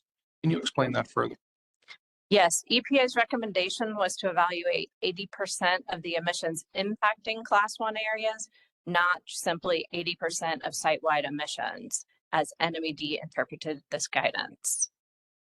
Also, RAP proposed using a Q of a D of 10 based on Federal Land Managers Air Quality Work Group, or FLAG, guidelines that determine that a Q over D less than 10 with a distance over 50 kilometers from a Class 1 area should be screened out. Let me stop you there for a moment. Does this RAP analysis, the one that you've described, relate to Target in particular? For example, the Target's Monument facility is located 110 kilometers from a Class 1 area, yet it is included as one of the facilities covered by this proposed supervision. Thank you. Please go on. RAP also suggested using a weighted emission potential analysis to be combined with the Q over D analysis to confirm whether a source impacts the particular Class 1 area. However, I was not able to discern that NMED conducted this analysis for all the Class 1 areas. Also, as part of the selection process, NMED is supposed to consider 5 additional factors included in 40 CFR 51.308 F2 Roman numeral IV, or 4 E. And this is regarding the anticipated net effect on visibility due to projected changes in point area and mobile source emissions over the period addressed by the long-term strategy. NMED provides no details about what emission estimates it made in its 2028 projected emissions in the modeling that Rambo conducted, other than to state that the modeling was based on emissions reported to RAP as already adopted as of September 2020, which was over 5 years ago, or almost 5 years ago. Future modeling is based on emissions from the September 2020 date prior to any 4-factor analysis, evaluations, nor any changes in emissions since then, including the ozone precursor rule and permanent shutdown of units. We believe that NMED should have exempted Targa's Monument gas plant from further consideration of analysis based on the fact that emission reductions of SO2 included in the original 4-factor analysis that we provided in 2019 for the acid gas injection system. These have resulted in significant emission reductions of both SO2 and NOx emissions at the facility. Thank you. Ms. Roberts, do you see any other flaws in NMED's analysis in this regard? EPA's 2019 guidance also includes an allowance to not consider measures for control of the remaining pollutants from sources that have been selected based on their emissions of the dominant pollutant. And you can find that on page 11 of the guidance, section 2B3A. Specifically for the Carlsbad National Park, the dominant pollutant affecting Haze is ammonium sulfate. In the case of Monument Gas Plant, the dominant pollutant based on our 2016 emissions was SO2 by a huge margin. However, the NMED determined that SO2 emissions at the facility were sufficiently controlled, but still required NOx emission reductions. Thank you, Ms. Roberts. Have you reviewed EP&G and Enterprise's notice of intent to present expert testimony? Yes, I have. Do their NOIs address this type of issue? Yes. What do you think about their opinions on the issue? I agree with both Enterprise and El Paso's comments, specifically that NMED should have focused more heavily on SO2 emissions in their initial evaluation based on the monitoring data available at the time. Also, that NMED has provided no record to show that NOx emission reductions will significantly improve visibility, impacts at Class 1 areas. And finally, that NMED makes no evaluation of recent regulations, specifically the NMED ozone precursor rule, which will lower NOx emissions from engines. These reductions should be evaluated prior to any additional costs by industry. Have you reviewed NMED's notice of intent to present rebuttal expert testimony? Yes. Did any of NMED's identified experts rebut your opinion number one? Not that I could tell, no. I'd like to turn to your second opinion. Is it one of your opinions that the draft SIP revision sets an inappropriately low Q over D threshold of 5.6? Yes. Do you adopt that opinion from your written testimony? Yes, I do. Can you briefly summarize your opinion? Yes. As briefly mentioned earlier, NMED claimed to base the threshold for their 4-factor analysis based on the RAP guidance, which recommended a screening sources at a Q over D of 10, less than 10, or equal to or greater than 10, to determine if reasonable sources were identified. And if no sources were identified, then lower the threshold in increments of 1. RAP included that a state could choose a different approach, but should explain how the approach adequately captures the majority of sources contributing to Class 1 area visibility impairment on the 20% most impaired days. NMED used a threshold covering 80% of emissions from Title V sources, which is not the same as the EPA guidance of covering 80% of emissions contributing to the 20% most impaired days. NMED provided no basis for how the sources below a threshold of 10 contribute to Class 1 area visibility impairment on the 20% most impaired days. And NMED chose not to conduct any modeling for source apportionment. Furthermore, the 3 target facilities that were included in the 4-factor analysis request that were determined to be closest to Salt Creek, which was the Saunders gas plant, and the Carlsbad National Park, which is the Monument and Eunice gas plants, were the major contribution of visibility impairment at both of these Class 1 areas is ammonium sulfate. Targa has made significant reductions in SO2 emissions at all 3 of these facilities over the last 10 years. Specifically, Targa permanently shut down gas plant operations at our Saunders gas plant and installed redundant acid gas compression on our acid gas injection wells at both Monument gas plant and Eunice gas plant. These reductions, if they even contribute to Class 1 area visibility impairment, should have more impact to improving visibility than the proposed NOx emission reductions in this proposed rule. I understand that the source selection was conducted in 2019. NMED seems to be trying for maximum progress rather than reasonable progress in making their source selection and emission and control reductions, especially considering that the 2028 predicted emissions at most Class 1 areas in New Mexico show to be well below the glide path. Thank you. Let's talk about the Monument facility for a moment. Was there a unique situation at Monument in 2016? Yes, we had a major emission event that occurred in 2016, resulting in flaring of acid gas due to the shutdown of our AGI well.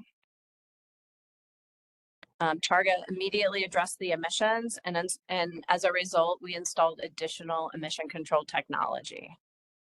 Has there been any issue regarding elevated emissions at the Monument facility since that time? No. Did EPNG and/or Enterprise have opinions regarding this issue? Yes. Do those opinions reinforce your opinion?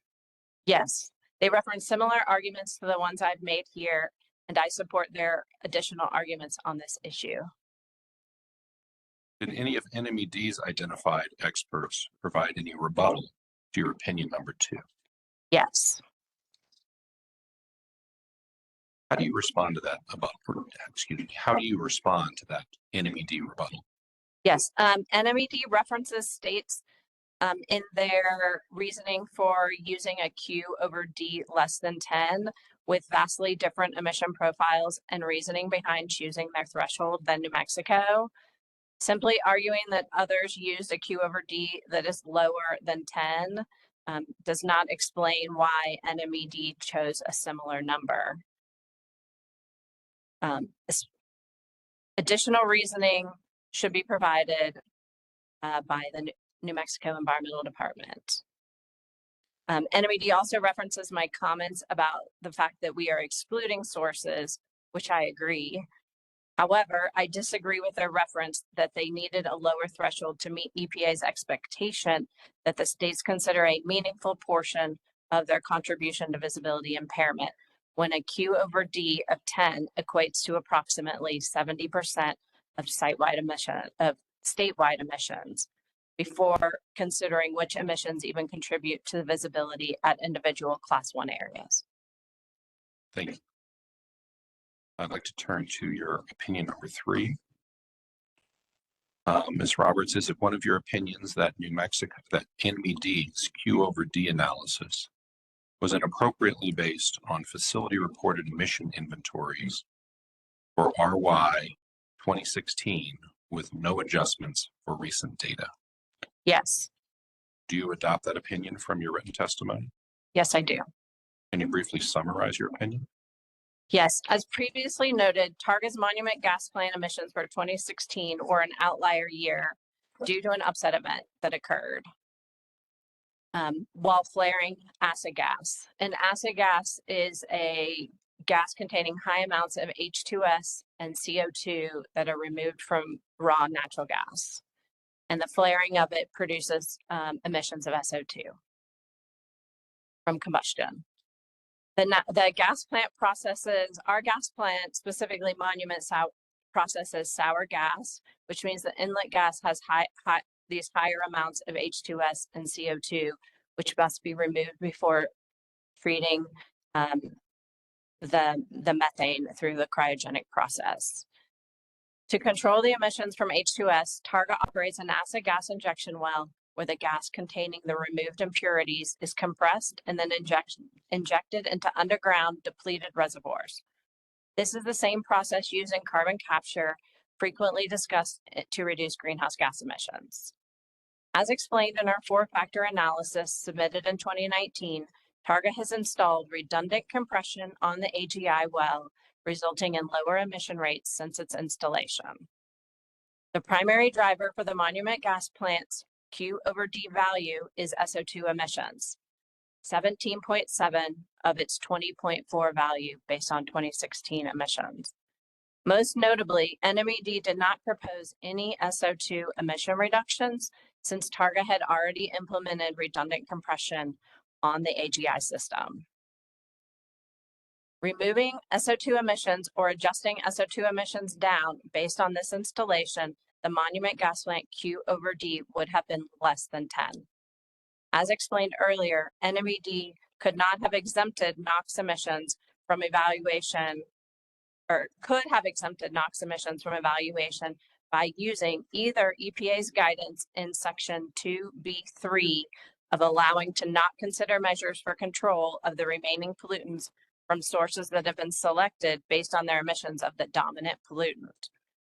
Also, NMED could have exempted Targa's monument gas plant for NOx emission reductions based on the low contribution for that pollutant and the understanding that reductions to SO2 emissions had already occurred prior to this proposed rulemaking, especially considering that the emissions basis was nearly 10 years ago and most recent emission inventories clearly show that the reduction in emissions from these improvements made by Targa.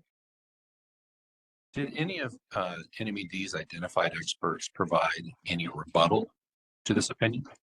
Yes. How do you respond to that rebuttal? There was a discussion about the emissions being certified, and we agree that our 2016 emission inventory data was certified. However, during the 4-factor analysis submitted in 2019, we brought up that there was an upset event in 2016 causing unexpected increase in SO2 emissions, and that we had installed additional compression on the AGI compressor to reduce emissions of SO2. NMED discusses that they have broad flexibility in how they select sources and evaluate emission reductions needed to continue reasonable further progress. However, it seems they only use their flexibility to require more controls and requirements on operations rather than for making reasonable progress. I believe it would have been more reasonable to afford companies such as Targa that have spent significant investment into technology to reduce actual SO2 emissions, exemption from controls on sources with relatively low impact to visibility from NOx emissions, such as the monument gas plant. Thank you. I'd like to turn to your opinion number 4. Is it one of your opinions that the draft SIP revision's cost effectiveness threshold is substantially greater than those in other states' EPA approved implementation plans? Yes. Do you adopt that opinion from your written testimony? Yes. Can you briefly summarize your opinion? Yes. NMED is tasked with determining measures necessary to make reasonable further progress toward natural visibility conditions in Class 1 areas. Cost effectiveness is the predominant factor in NMED's decision-making for controls. Cost effectiveness in neighboring states were much lower than New Mexico. For example, Arizona set its threshold at $6,500 per ton, and it has been approved by EPA. Other nearby states had even lower thresholds than Arizona. Once again, NMED seems to be selecting the maximum progress rather than reasonable progress in determining cost effectiveness for implementing controls. Considering that NMED has not fully evaluated the contributions of the selected sources to impairment at Class 1 areas, it should not implement high cost effectiveness threshold, especially where Class 1 areas are modeled at or below the glide path. Did EP&G and/or Enterprise have opinions regarding this matter? Yes. Do their opinions reinforce your opinion? Yes, they do. Enterprise brought up valid claims that the New Mexico Environmental Department did not discuss whether sufficient reasonable progress was made at the first inflection point in the cost curve at approximately $3,000 per ton. This evaluation must be made prior to moving on to higher cost effectiveness thresholds. Did any of NMED's identified experts provide any rebuttal to your opinion? Yes, they did. How do you respond to that rebuttal? NMED talks about my comments and other industry commenters selectively choosing reference for this evaluation where the cost effectiveness was low. The reason I brought up these references is that NMED seems to only have evaluated equivalency to states with high cost effectiveness, giving no clear basis for either the reasoning why their determination was in line with these other states or why their higher cost effectiveness was warranted for New Mexico. Nor did NMED explain the basis why the states with lower thresholds are not appropriate for New Mexico. NMED should have done more analysis on their threshold and provide more basis for their decisions prior to setting such a high cost effectiveness threshold. Thank you. I'd like to turn to your final opinion. Is it one of your opinions that the draft SIP revisions consideration and value of the replacement cost of a source is inappropriate? Yes. Do you adopt that opinion from your written testimony? Yes, I do. Can you briefly summarize your opinion? Yes. In the cost calculation for determining measures to improve visibility, NMED assumes a remaining useful life for low emission combustion LEC control systems of 20 years, but assumed a remaining useful life of 30 years for replacement sources. I believe that NMED should not use different lifetimes for calculations of cost effectiveness between different control systems. Did any of New Mexico Environment Department's identified experts provide any rebuttal to your opinion? Not that I could find, no. Ms. Roberts. Thank you, Ms. Roberts. That's all I have at this time. Thank you. All right, thank you, Mr. Harris. Mr. V. Hill, do you have questions of Ms. Roberts? Ms. O'Grady, do you have questions of Ms. Roberts? Okay. Ms. Gutierrez, do you have questions of Ms. Roberts? Mr. Wexler? Ms. Catalano? Okay, and I don't know if Mr. Maxwell has joined us. Okay, thank you. We have all of our board members either on the panel or on the dais. Let me start with Member Garcia. Member Garcia, do you have questions of Ms. Roberts? No, I do not. Thank you. Okay. Member Hunker? No questions. Okay. Madam Chair? No questions. Madam Vice Chair? No questions. All right. On the platform, I believe we have Member Bitzer.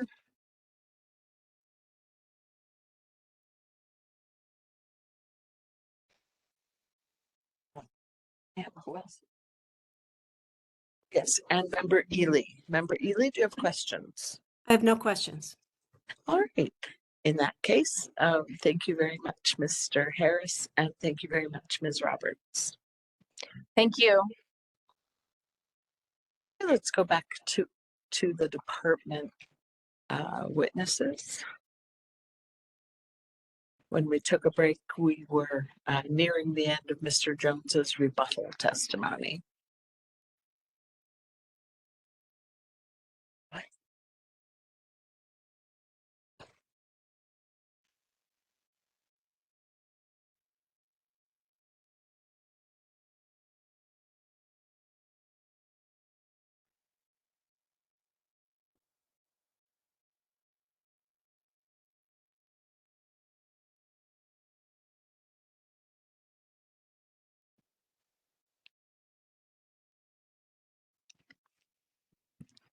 Let's see, where did I leave off? What's that? Where exactly did I leave off? We're at question 9. Question 9, okay.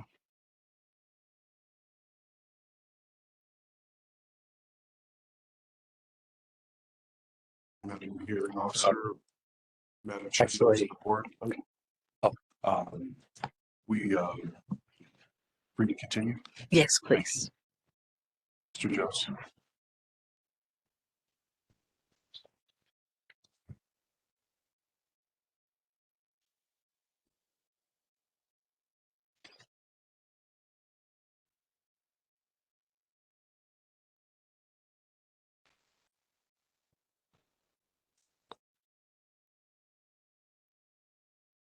Madam Hearing Officer, Madam Chair, and members of the board. I will now continue. I believe I left off towards the end of question 8. I'll just pick up where I left off here. So I was addressing sources in the Permian Basin that had that the department had selected for our to undergo the 4-factor analysis for reasonable progress determinations. And here I just, this part of my testimony, I described some of the results. So, so I'll begin now. Yes, the department addressed the visibility impairment at Salt Creek Wilderness Area by including many Permian Basin sources in our source selection and control strategy. In fact, out of the 23 facilities we analyzed for reasonable progress control measures, 15 of them are in or near the Permian Basin. From the 4-factor analysis and control measure determinations, we have set new emission limitations on 61 different units within the 15 facilities. All of these measures will help reduce the heavy nitrate and sulfate haze that has been affecting Salt Creek Wilderness Area. This is hardly a case of doing nothing, as witness Jewel had indicated. On the contrary, New Mexico's revised proposed SIP includes a robust long-term strategy that would implement significant controls on a large number of sources influencing Salt Creek Wilderness Area. The U.S. Fish and Wildlife Service, the federal land manager responsible for both the Salt Creek Wilderness Area and Bosque del Apache Class 1 areas in New Mexico, reviewed our Salt Creek analysis and, similarly to other federal land managers, supported our inclusion of additional control measures to improve visibility at the Class 1 areas in this region. And they did not object to our conclusion that we have taken all reasonable measures. They recognized that the suite of controls we are implementing in the region will significantly benefit the Salt Creek Wilderness Area. In fact, Tim Allen of the Fish and Wildlife Service, who oversees the review of many states' regional haze plans, told me that New Mexico's SIP was one of, if not the best he had seen yet. That level of support from a key federal land manager speaks volumes about the integrity of our analysis and the strength of our overall strategy.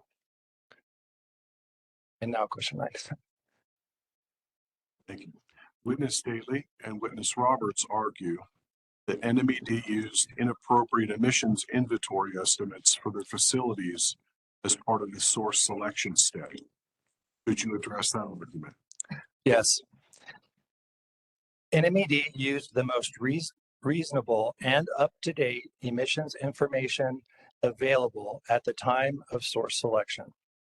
The Western Regional Air Partnership had developed the initial Q/D screening tool using the EPA's 2014 National Emissions Inventory as a starting point. However, we went beyond that by updating the emissions inputs with more recent data reported by the facilities in New Mexico. Specifically, we used each facility's 2016 annual emissions inventory data. That was the most recent quality assured emissions year available to us when we conducted source selection in 2019. The facilities themselves submitted those 2016 emissions data to NMED as part of their required annual Title V major source emissions reporting, and they were certified by the companies as accurate and representative of their operations. 2016 also happened to be the emissions year that our federal land manager partners used in their own analysis, and it aligned with the emissions year used in EPA's regional modeling. In summary, our source selection used the correct emissions numbers, the most recent quality assured data available at the time for all the facilities in question. Witness Roberts uses an example of the Targa Monument gas plant, a facility that she believes should have been treated differently due to what she referred to as anomalies in their 2016 emissions profile. However, when we examined this facility's record, we found that its NOx emissions, a key pollutant for our source selection criteria, increased annually between 2016 and 2022. Also notable is that all three Targa facilities that were screened and for evaluation, Monument, Eunice, and Saunders gas plants, for the second implementation period, have a Q over D greater than 5.6 relative to the Salt Creek Wilderness Area.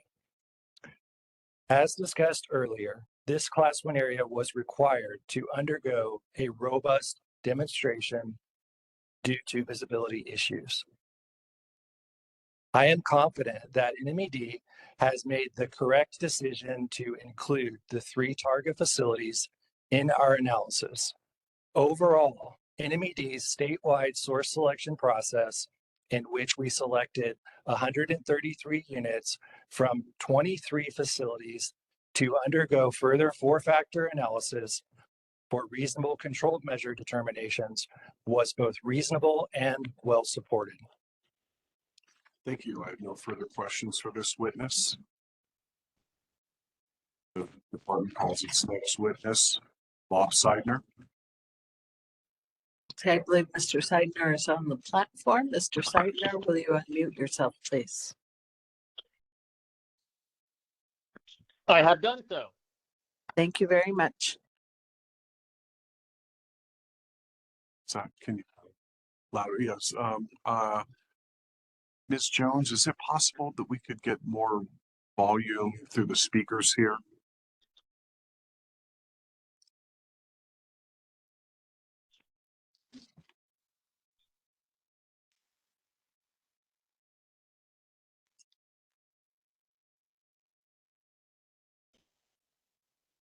Are you ready, Mr. Seidner? That I am. How am I hearing? From the volume. Sounds good. Thank you. Please state your name for the record. My name is Robert William Seidner III. Could you briefly describe your educational background? I have a Bachelor of Science degree in Chemical Engineering from the University of Virginia. Could you briefly describe your current employment? I am employed by ERG Incorporated. I have 23 years of technical, regulatory, and analytical experience in air permitting, both construction and operation, federal and state air regulatory analysis, air pollution control evaluations, and industrial process assessments. During that time, I have developed more than 200 air pollution control technology evaluations and produced approximately 100 air permits for at least 20 source categories in various industries. Did you submit your resume? Yes, my resume is marked as NMED Exhibit 18. Did you submit written testimony? Yes, my written testimony is marked as NMED Exhibit 17. Do you have any corrections to make to your written direct testimony? No, I do not have any corrections to my testimony. Do you adopt your written testimony in its entirety? Yes. Could you please start by giving a brief overview of your testimony? Madam Hearing Officer, Madam Chair, and members of the board, in establishing a reasonable progress goal for mandatory Class 1 federal area, the state must consider the Clean Air Act's required 4 factors and include a demonstration of how these factors were taken into consideration in selecting the goal. In my technical testimony, I concisely describe each of the 4 factors. I identify valuable resources the department used in its analyses, explain the underlying general methodology, highlight significant elements of the department's analyses, and summarize notable considerations made in this context. Those 4 factors are the cost of compliance, the time necessary for compliance, the energy and non-air quality environmental impacts of compliance, and the remaining useful life of any potentially affected sources.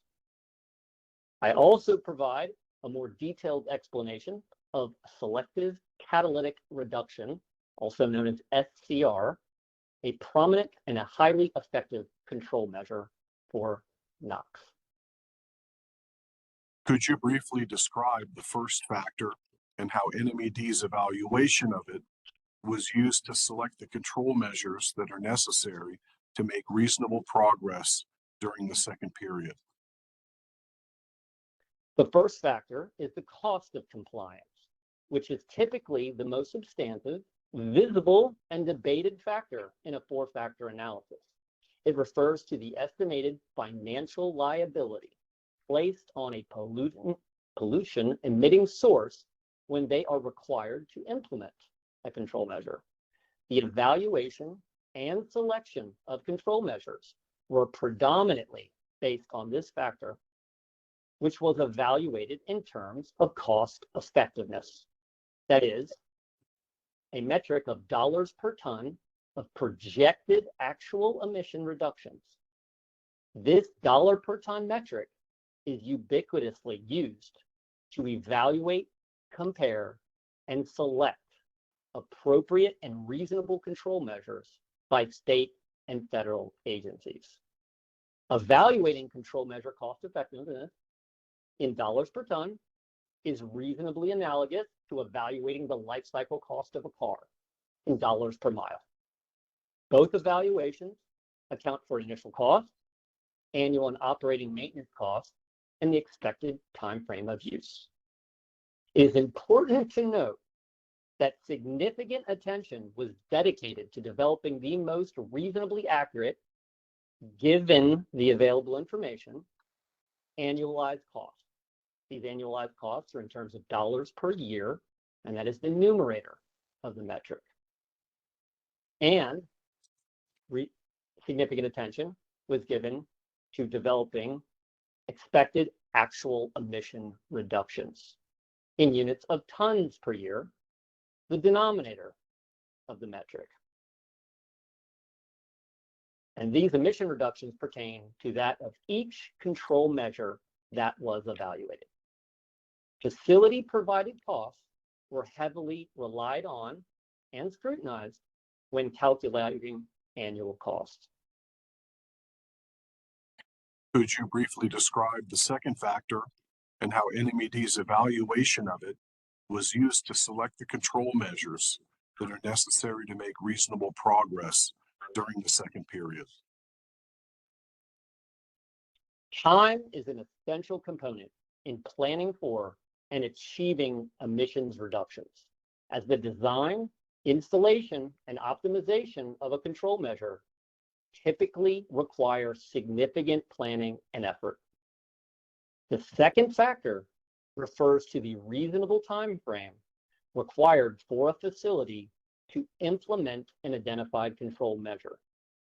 In the evaluation of this factor, the department primarily considered the effects of technological complexity, permitting and other regulatory obligations, workforce, and supply chain constraints. Could you briefly describe the third factor and how NMED's evaluation of it was used to select the control measures that are necessary to make reasonable progress during the second period? While improving visibility by reducing contributory air pollution is the principal focus of the Regional Haze program, the implementation of control measures or strategies can have broader environmental implications. The third factor involves the evaluation of associated energy demand and non-air quality environmental impacts. Energy in this context primarily includes increased electricity and fuel consumption.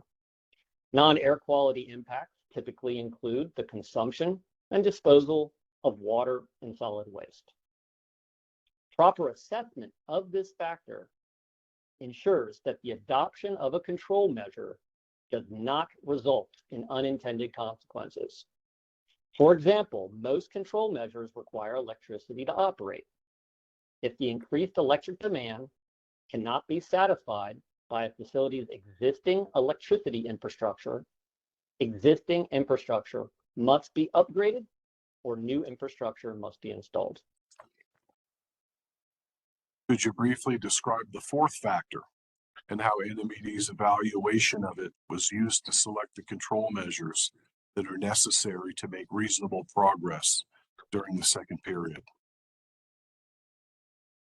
The final factor accounts for the remaining useful life of the affected unit, a consideration that includes both how long the unit is expected to remain in operation and the expected lifetime of a control measure. A reasonable and appropriate evaluation of remaining useful life is integral to the four-factor analysis because of how much weight is given to the cost of compliance. That is the first factor. This fourth factor helps ensure that the control measures are not applied to a unit on the verge of retirement, which can greatly undermine cost effectiveness and long-term environmental goals. Could you briefly explain selective catalytic reduction and why you address this specific control measure in your testimony? Selective catalytic reduction, also known as SCR, is a mature, prolific, and highly effective control technology used to reduce NOx, again, nitrogen oxides, from various types of combustion units, including turbines and reciprocating engines. My testimony pays particular attention to SCR because it is applicable to most of the units evaluated by the department. And it is a somewhat complex and relatively costly control measure capable of very high levels of NOx reductions. As a result, industry representatives have a long history of trying to dispute the implementation of SCR. There are two fundamental points from my testimony I want to highlight. First, the department spent considerable effort evaluating the cost and efficiency of SCR using reasonable methodology and available resources.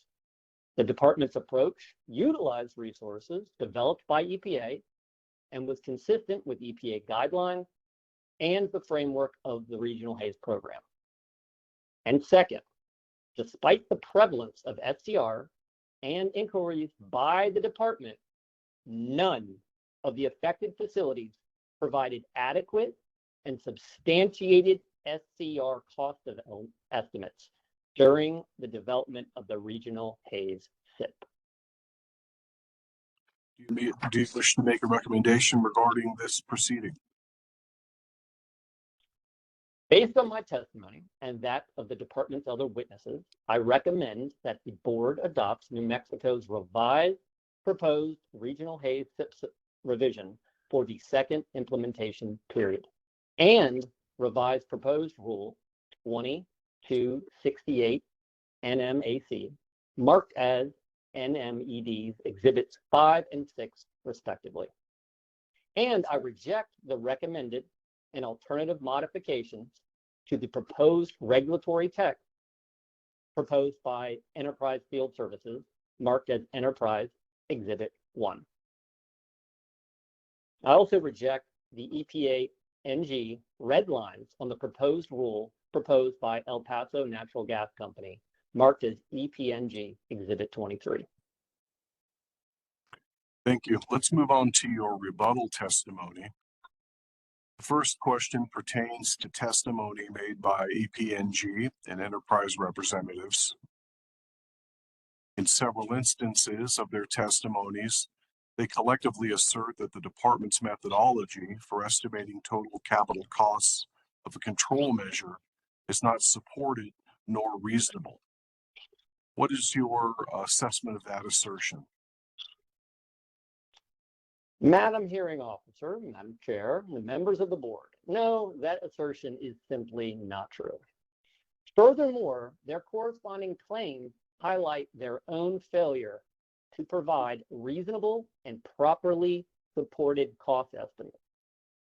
The department expended considerable effort in its development of structured, highly descriptive, and transparent four-factor analyses. A significant portion of that effort was dedicated to the development of its own cost estimates, which considered cost estimates and vendor quotes provided by the affected facilities. The department fully understands the potential value of vendor quotes and cost evaluations, but only when they are adequately substantiated. When a reasonable and properly supported vendor quote was provided, the department incorporated it into its evaluation. With that stated, however, a vendor quote and corresponding cost estimate can be inappropriate, inflated in a number of ways. That is, the cost estimate can be inflated in the sense that it can cover an excessive scope. It can use superfluous, high-cost materials and include excessive insurance and fees. EPNG's testimony includes at least 3 such examples of inflated and inconsistent cost estimates based on vendor quotes. My rebuttal testimony identifies and describes those examples, which, to my regret, are just 3 very recent examples of inflated and exaggerated costs. As explained in Kenneth Miller's testimony, the department has broad discretion in deciding how to characterize the required 4 factors, including the development of reasonable cost estimates. The department ultimately used the most reasonably accurate information available to it. I'm going to say that again. The department ultimately used the most reasonably accurate information available to it. When a reliable site-specific vendor quote was not available, the department attempted to use vendor cost estimates for a similar unit at a similar facility or another facility as a surrogate. And we noted as such in the documentation. The department considered various factors and characteristics in the selection of surrogate cost estimates, including a unit size, design, age, model, and operation. This surrogate approach has been a foundation of regulatory development by EPA for decades, as it has established control measure requirements for entire industries.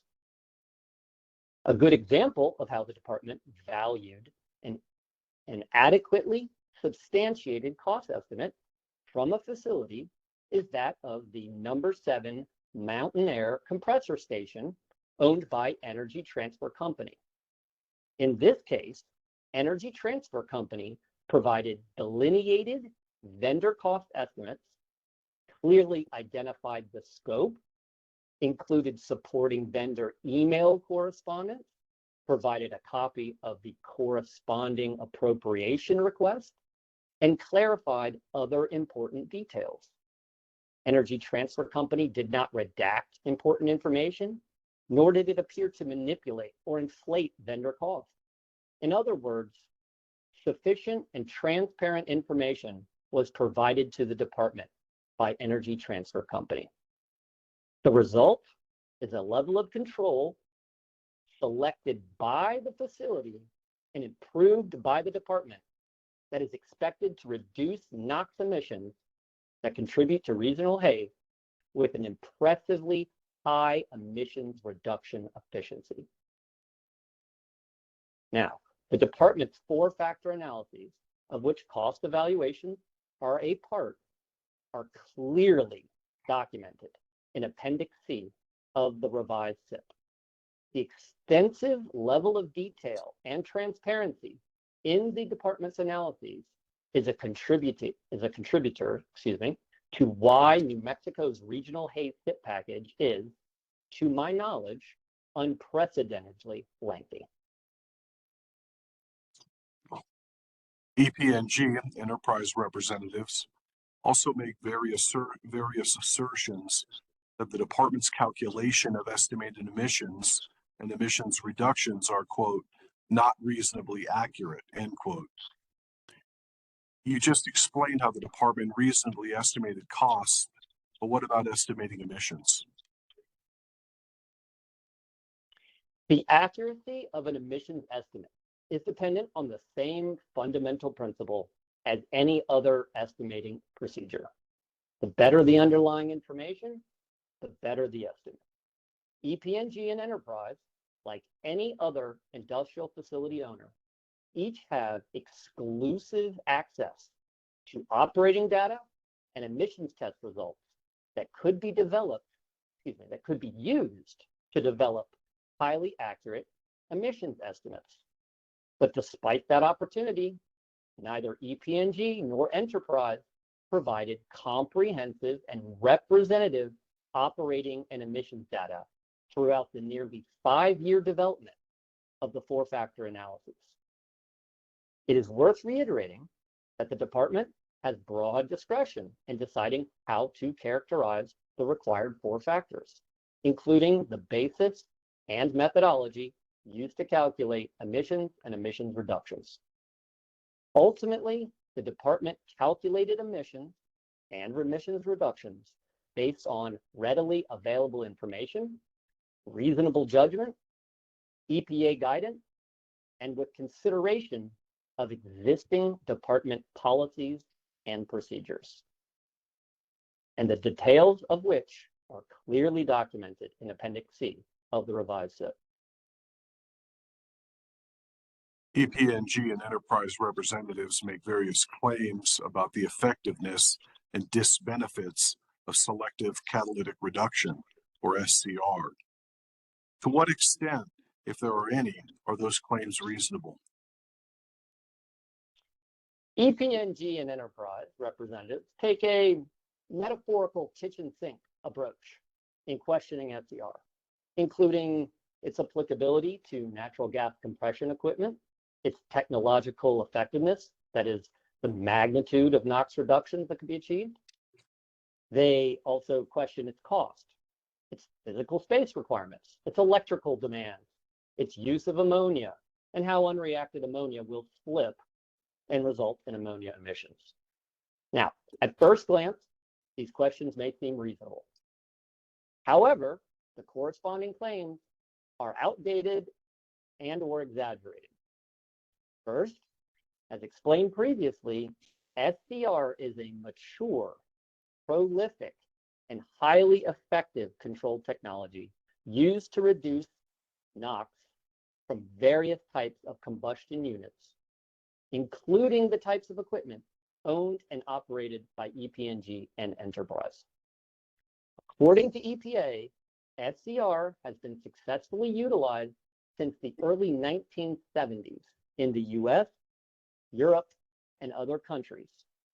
And SCR routinely reduces NOx emissions by more than 90%. Various state and federal regulations require NOx reduction levels that may only be achieved, potentially, using SCR. Second, turbines that power natural gas compressors have been issued air permits that require SCR. Those permits include the commensurate regulatory requirements designed to ensure that the high level of emission reductions are achieved. Third, the physical space requirements of FCR certainly play a factor in its design and implementation. However, those space requirements can be met sometimes by building outward and upward depending on space constraints. Fourth, of course, there are electrical requirements of an FCR system, as with any equipment in the modern age. But the electrical demand of an FCR system is relatively marginal, and no facility evaluated by the department, I'll reemphasize that point, no facility evaluated by the department presented data or analysis which indicated satisfying that demand would present a challenge. Lastly, FCR operation would have undoubtedly result in ammonia emissions, but that ammonia slip, as it is often referred, is minimized by the proper design and optimization of FCR through the appropriate selection of catalyst and with adequate temperature monitoring. Prominent FCR vendors with which I spoke with FCR experience in the natural gas compression industry have explained and asserted that FCR will achieve over 90% NOx reductions with very minimal slip as long as the exhaust temperature is high enough and operating conditions are properly monitored. Thank you. I have no further questions. Madam Hearing Officer, Madam Chair, members of the board, we're about noon and we have two more witnesses. Should we continue or do you want to break?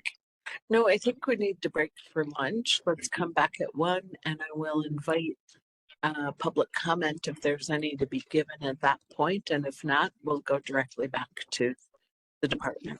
Thank you very much. Thank you.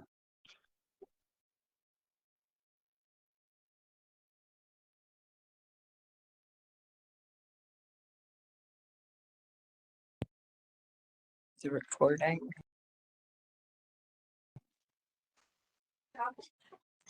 Okay. Thank you. Good afternoon. My name is Felicia Orth, the hearing officer appointed by the Environmental Improvement Board to conduct a hearing in EIB 24-49 related to regional haze requirements. We have just taken a lunch break, and I indicated earlier this morning that I would be inviting public comment at approximately 1 p.m. and 5 p.m. each day that we continue through the hearing. First, let me ask if there's anyone in the room who is here to offer public comment. This will be the first of a couple of opportunities. No? All right. Now, is there anyone on the platform? All right. Ms. Stanlin, if you would unmute yourself. Hello, can you hear me? Yes, I can. Would you Hi there. spell your first and last name for the transcript, please? Hi, my name is Rowan Stanland. It's first name Rowan, last name Stanland, Stanland. Thank you. Do you swear or affirm to tell the truth? Yes. All right. If you would please do your best to limit your comment to 3 minutes, and your voice is nice and clear. Go ahead. Thank you so much. I would like to sincerely thank NMED for this initiative. There are many corporate entities that may be affected, but only one planet with very few wilderness areas, all of which are currently under attack by the federal government. We understand the influences and demands that the department has to contend with in the face of industrial development, and I truly commend NMED for this proposal. I ask the EIB to support the department enacting these much needed air quality protections and are hopeful that the department will prevail. Thank you so much. Thank you, Ms. Stanley. Is there anyone else on the platform who would like to offer public comment at this time? This is the first of a couple different opportunities.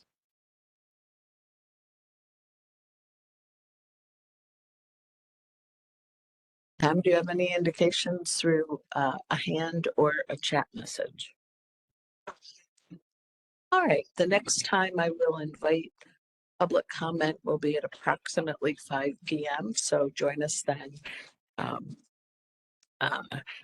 And for now, we will return to the technical case.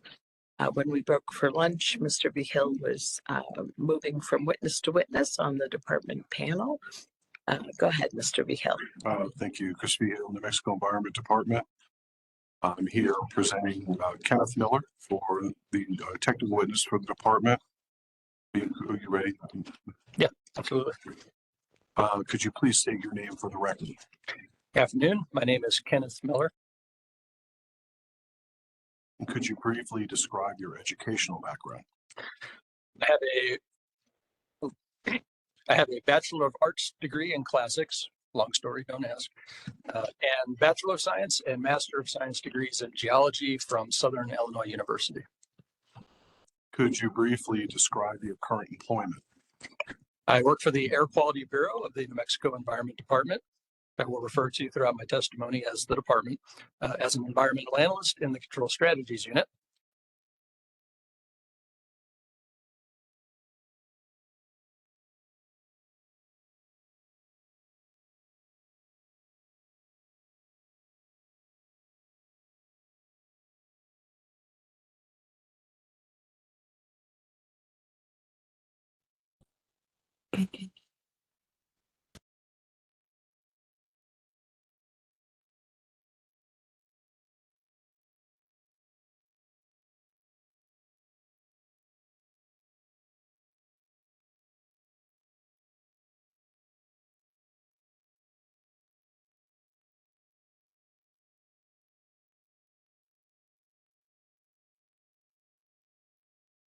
I do.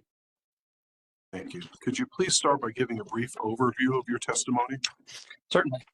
Madam Hearing Officer, Madam Chair, members of the board, in my technical testimony, I describe a critical step in the department's regional Haze SIP development process, the selection of control measures necessary to make reasonable progress during the second implementation period. I then describe several required elements of New Mexico's SIP.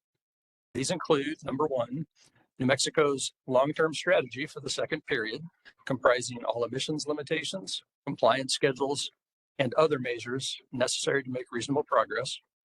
Two, reasonable progress goals for all of New Mexico's Class 1 areas, reflecting projected visibility conditions in 2028, which is the end of the second period. Number three, visibility and uniform rate of progress glide path checks for all of New Mexico's, glide path. I apologize. You'll hear that a fair amount here. Glide path checks for all of New Mexico's Class 1 areas. And four, the department's robust demonstration for Salt Creek Wilderness Area. Finally, I explain the basis for the department's proposed companion rule 20.2.68 NMAC, titled Regional Haze Requirements, and describe its various provisions. Just want to remind our witnesses to speak a little bit slower than feels natural, so the court reporter doesn't have to struggle.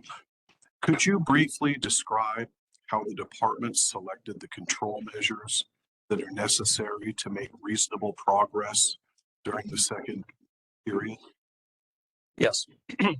States are required to consider 4 statutorily mandated factors when determining the control measures that are necessary to make reasonable progress. These include, as you've heard several times, the cost of compliance, the time necessary for compliance, the energy and non-air quality impacts of compliance, and the remaining useful life of the source.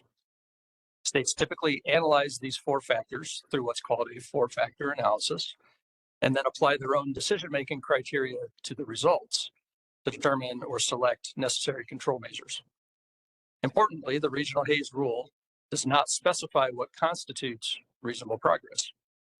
It is up to states to make that determination, and the rule gives states broad discretion to select a set of sources for analysis, determine which control measures to evaluate, decide how to characterize the required factors, and decide how to weigh those factors when deciding which control measures are required for reasonable progress. The department considered all four of the required factors, but ultimately relied primarily on the cost of compliance to make its reasonable progress determinations. This is a fairly common approach and one that EPA anticipated most states would follow, because the other factors are to a large degree subsumed into the cost factor in one way or another. To select necessary controls, the department relied on a cost effectiveness threshold value of $10,000 per ton, which it developed through an analysis of the results of 91 individual four-factor analyses.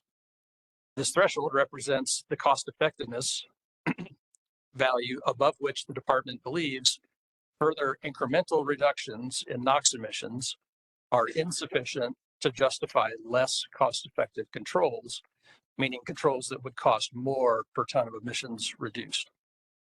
So for each unit that it evaluated, the department compared the estimated cost effectiveness of each technically feasible control to the $10,000 per ton threshold and selected the most effective control, by which I mean the one providing the greatest estimated emissions reductions, whose cost effectiveness did not exceed the threshold. Excuse me. Did the department consider the visibility benefits of potential control measures when making its reasonable progress determinations? No, the regional Haze rule does not require states to consider the visibility benefits of potential control measures when determining what's necessary to make reasonable progress. That may seem counterintuitive, given that the purpose of the rule is to improve visibility in Class 1 areas by reducing emissions of haze-forming pollutants.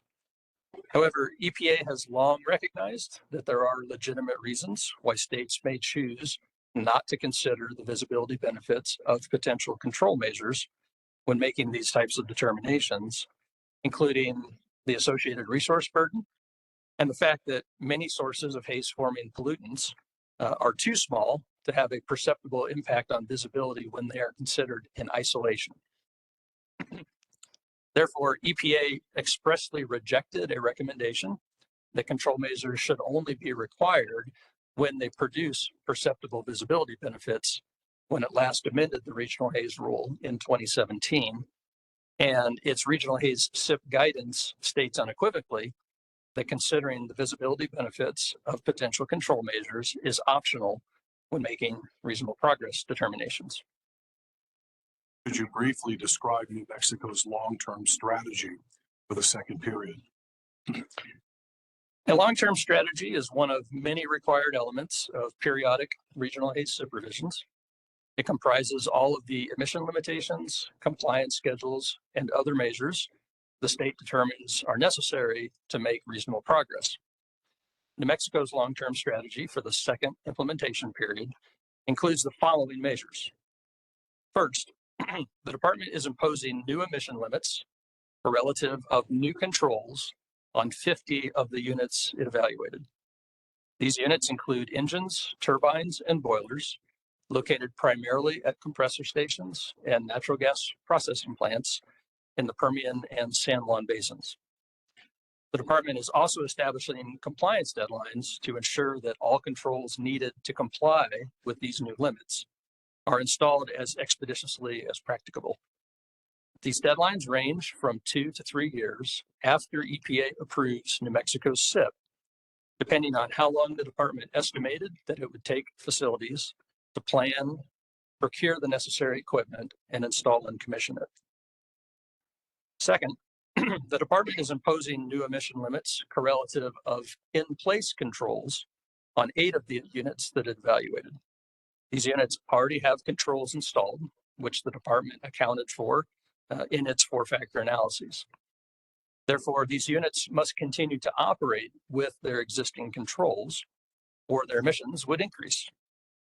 Department did not evaluate a scenario where their emissions might increase and might have reached different conclusions regarding the need for additional control measures on these units if it had. Department is establishing a compliance deadline of 0 years for most of these units, meaning they must comply with their new emission limits as soon as EPA approves New Mexico's SIP.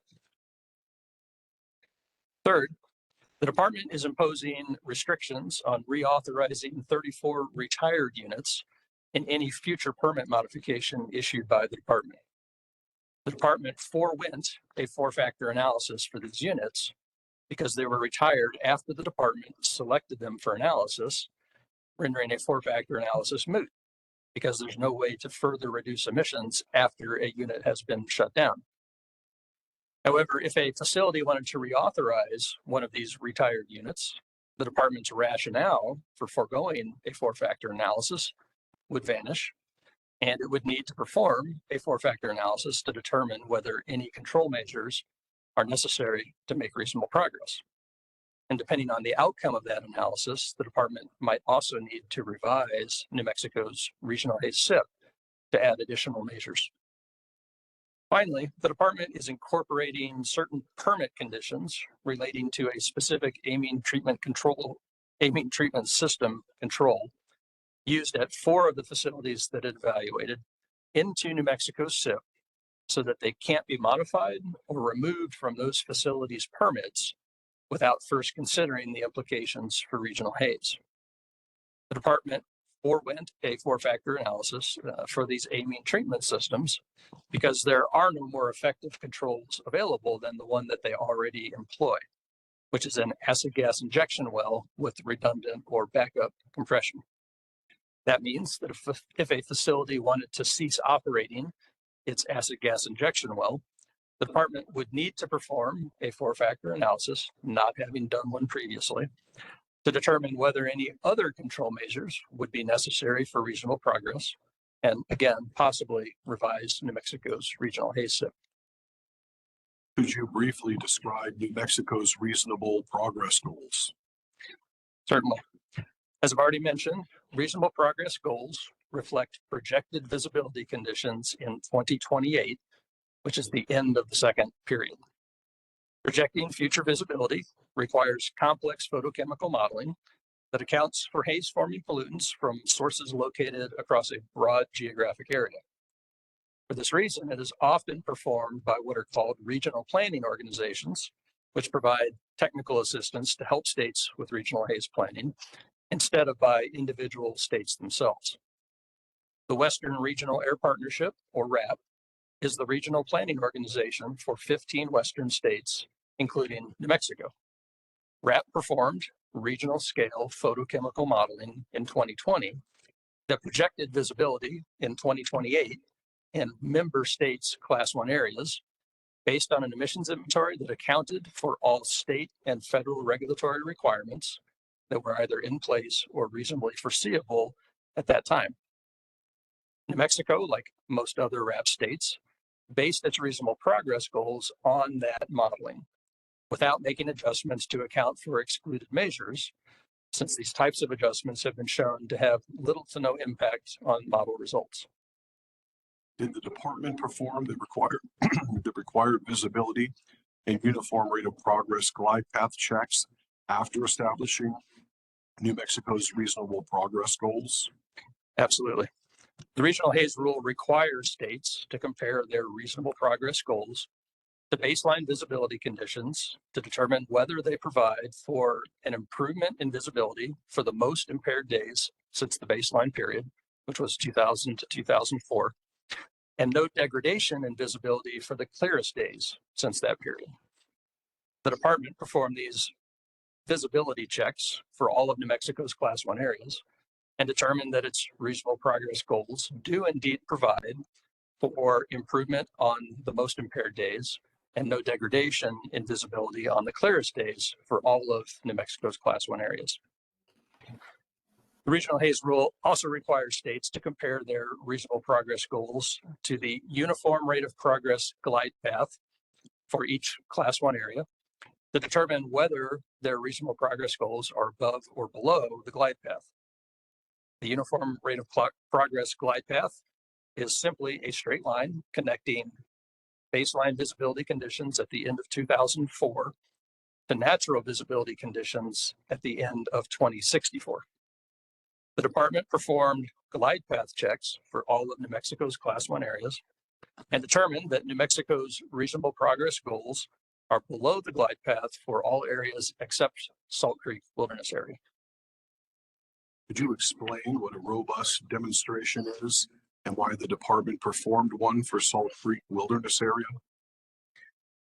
If a state establishes a reasonable progress goal for a Class 1 area that is above its uniform rate of progress glide path, the regional Haze rule requires a demonstration, quote, that there are no additional emission reduction measures for anthropogenic sources or groups of sources in the state that may reasonably be anticipated to contribute to visibility impairment in the Class 1 area that would be reasonable to include in the long-term strategy, end quote. So that's from the regional Haze rule. The rule goes on to say the state has to provide a robust demonstration in this regard. So that's why it's referred to informally as a robust demonstration.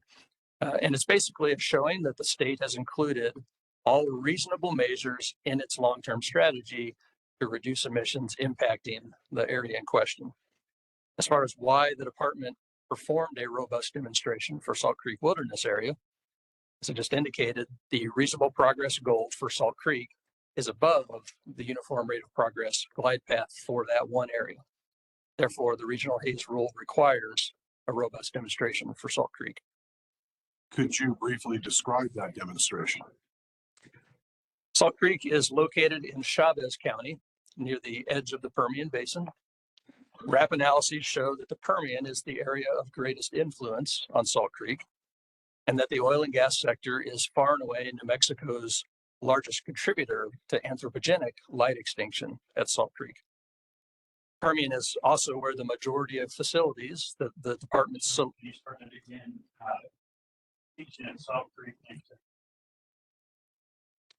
largest contributor to anthropogenic light extinction at Salt Creek. The Permian is also where the majority of facilities the department selected for analysis in the second period, almost all of which are midstream oil and gas facilities, are located, and where the majority of new control requirements in New Mexico's long-term strategy apply. This demonstrates that the department conducted its source selection and control measures analyses in a way that led to the selection of a robust set of measures applicable to the right set of sources, that is, oil and gas sources, in the right location, i.e. the Permian, to ensure continued improvement in visibility conditions at Salt Creek. Could you explain why the department is proposing a new rule 20.2.68 NMAC as a companion to New Mexico's regional Haze SIP? The department is proposing 20.2.68 NMAC for one simple reason, and that is to make the requirements in New Mexico's long-term strategy federally enforceable, which is a prerequisite for obtaining EPA approval of New Mexico's SIP. Merely including them in the SIP itself is not enough because the SIP is not an enforceable document. State rules, on the other hand, are federally enforceable once they have been incorporated into the state SIP. Could you briefly describe the rule? Yes. The substantive provisions of the rule are contained in sections 102 through 106. So in the interest of time, I'm going to skip the preceding sections, which mostly contain standard elements that are required by the State Record Center and archives. So section 102, titled Emission Limitations and Compliance Deadlines, establishes new emission limits and compliance deadlines for the 50 units that the department determined must install new controls in order to make reasonable progress during the second period, and also for the 8 units that the department determined must continue to operate in place controls. Section 103, titled Other Measures, prohibits the department from reauthorizing 34 retired units in any future permit modification issued by the department without first performing a 4-factor analysis and if necessary, revising New Mexico's regional Haze SIP. The last three sections, 104 through 106, contain monitoring, record keeping, and reporting requirements to make the new emission limits in section 102 practicably enforceable. These requirements are generally consistent with existing monitoring, record keeping, and reporting requirements found in various general conditions already included in permits issued by the department. And do you wish to make a recommendation regarding this rulemaking? Yes, my recommendation is the same as my colleagues. I recommend that the board adopt the department's revised proposed regional Haze state implementation plan revision for the second period and revised proposed rule 20.2.68 in MAC, which are marked as NMED exhibits 5 and 6 respectively, and reject the recommended and alternative modifications to the proposed rule proposed by Enterprise Field Services, marked as Enterprise Exhibit 1, as well as the EP&G red lines on the proposed rule proposed by El Paso Natural Gas Company, which is marked as EP&G Exhibit 23. Thank you. And if it pleases the hearing officer, Mr. Chair, members of the board, we'll move into Mr. Miller's rebuttal. Thank you. This first question pertains to part of Jeremy Jewell's testimony on behalf of Enterprise Field Services. On pages 3 through 5 of his testimony, witness Jewell asserts that the department did not consider visibility when developing New Mexico's regional Haze SIP, which he says is not consistent with regional Haze requirements. Can you respond to that assertion? That assertion is not true. And I find that that section of witness Jewell's testimony is highly misleading. He starts by saying correctly that the department, quote, stated that it did not directly consider the visibility benefits of potential control measures when making its control determinations, end quote. He then provides several examples of ways that other states considered visibility while developing their second period state implementation plans, most of which have nothing to do with the visibility benefits of potential control measures. He concludes by saying that he does not think that it is consistent with regional Haze requirements for the department to decline to consider visibility when creating New Mexico's regional Haze SIP, because most states and also EPA, quote, have considered visibility conditions at potentially affected Class 1 areas in one or more ways, end quote. Witness Jewell employs a clever bit of sleight of hand here that's easy to overlook. At the beginning, he says the department did not consider the visibility benefits of potential control measures. At the end, he says the department did not consider visibility conditions at Class 1 areas, like other states. The first is true, but as I explained in my direct testimony, it's not required by the regional Haze rule. It's optional. The latter is false. The regional Haze rule requires states to consider visibility conditions. States must determine baseline, current, and natural conditions, and also determine both progress to date and progress remaining towards natural visibility conditions when they're developing their regional Haze SIPs. It also requires states to determine the uniform rate of progress. También determina las condiciones uniformes. Thank you, Pam. Please go ahead. The rule also requires states to consider the uniform rate of progress for all of their classes. Hold on. The English channel and the Spanish channel are crossing wires or something. Yes, Lisa?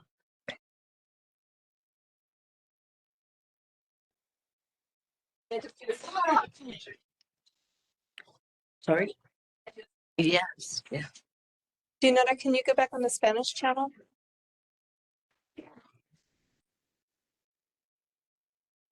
You need to unmute yourself.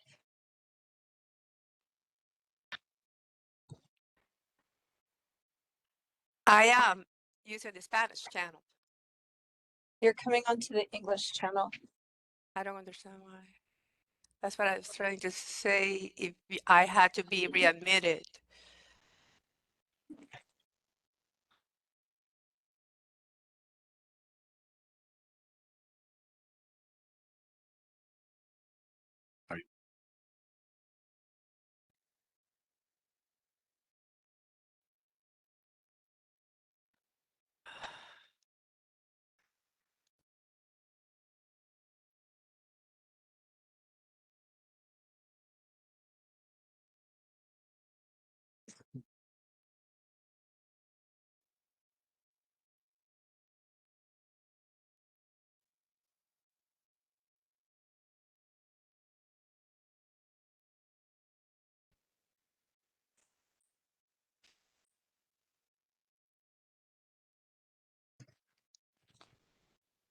Right.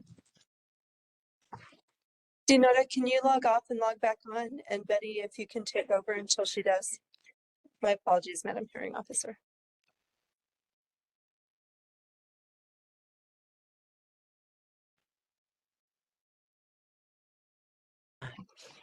Thank you. We'll give this a try. Very sorry for the interruption. Please go ahead.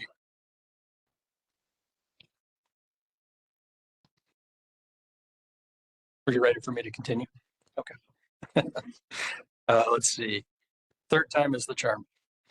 The rule also requires states to determine the uniform rate of progress for all of their Class 1 areas, which is based on baseline and natural visibility conditions.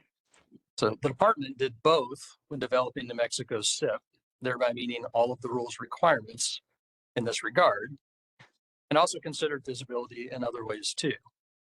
Therefore, witness Jewel's assertion that the department declined to consider visibility when developing New Mexico's SIP is baseless. You say it is true that the department did not consider the visibility benefits of potential control measures when making reasonable progress determinations. Just so everyone's clear, why was that consistent with the regional Haze rule? If declining to consider visibility conditions at New Mexico's Class 1 areas would have been inconsistent with the rule? It's a question of what the regional Haze rule requires. So as I just described, the rule requires states to consider visibility conditions at their Class 1 areas. So it would in fact be inconsistent with the rule for the department to decline to do so. It would also be self-defeating because EPA would surely reject New Mexico's SIP if it did.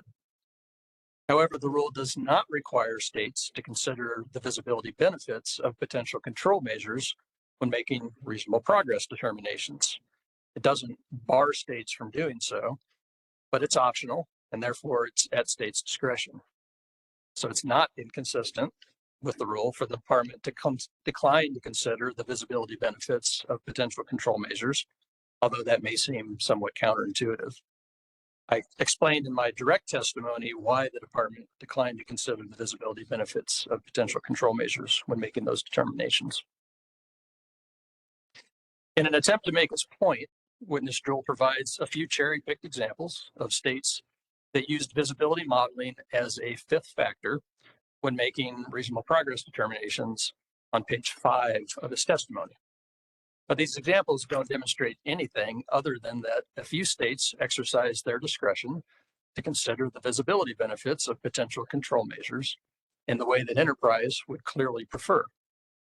But plenty of other states, including Arizona, Colorado, Nevada, Washington, exercise their discretion in this regard the same way that New Mexico did, and declined to use visibility modeling as an additional factor when making reasonable progress determinations.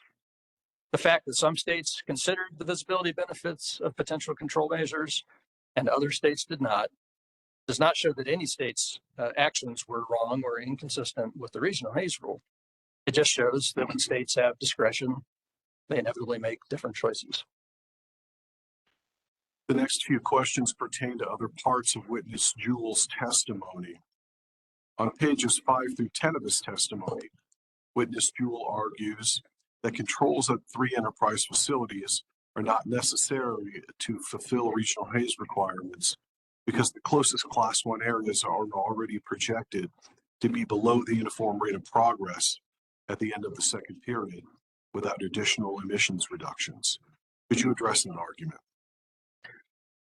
Witness Jewell says the fact that the Class 1 areas closest to the enterprise facilities are already projected to be below the uniform rate of progress at the end of the second period without additional emissions reductions provides, quote, strong support for concluding that additional emission reductions and controls at the enterprise facilities in particular are not necessary to fulfill regional Haze requirements at this time, end quote. This argument is fatally flawed for one simple reason. Concluding that additional control measures are not necessary at a facility because the nearest Class 1 area is already projected to be below the uniform rate of progress without additional emissions reductions would be to use the uniform rate of progress as a quote unquote safe harbor. However, EPA has said consistently and repeatedly that using the uniform rate of progress in this way is not appropriate and would be inconsistent with statutory requirements. For example, in its 2021 regional Haze guidance, EPA said, quote, and apologies in advance, this is a long quote, EPA has reviewed several draft second planning period regional Haze SIPs that conclude that additional controls, including potentially cost-effective and otherwise reasonable controls, are not needed because all of the Class 1 areas in the state and those out-of-state areas affected by emissions from the state are below their uniform rates of progress. The 2017 Regional Haze Rule Preamble and the August 2019 guidance clearly state that it's not appropriate to use the uniform rate of progress in this way, i.e. as a safe harbor. The uniform rate of progress is a planning metric used to gauge the amount of progress made thus far and the amount left to make. It is not based on consideration of the four statutory factors and therefore cannot answer the question of whether the amount of progress made in any particular implementation period is reasonable progress, end quote. This clearly demonstrates that Witness Jewell's suggested approach of ignoring the department's or the results of the department's four-factor analyses and exempting the enterprise facilities from control requirements solely on the basis of the uniform rate of progress is contrary to both the regional Haze rule and direct guidance from EPA. On pages 10 through 13 of his testimony, Witness Jewell argues that emission controls at the enterprise facilities will have minimal impacts because windrows assessments show that the vast majority of emissions from those facilities do not travel in the direction of the closest Class 1 area. Could you address that argument?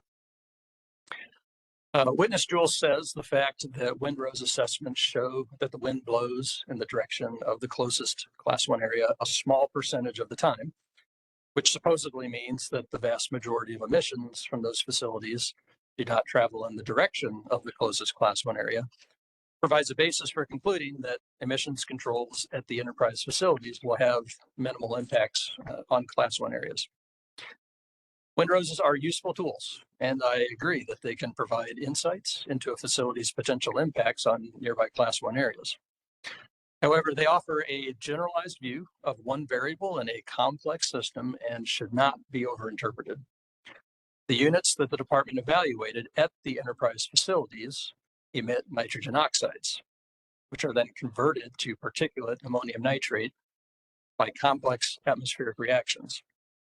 These reactions take time, and wind direction and speed can vary considerably over relatively short distances and time periods. So the trajectories of the resultant haze-forming particles do not always correlate with the direction or the most frequent direction of the winds at the location of the underlying source.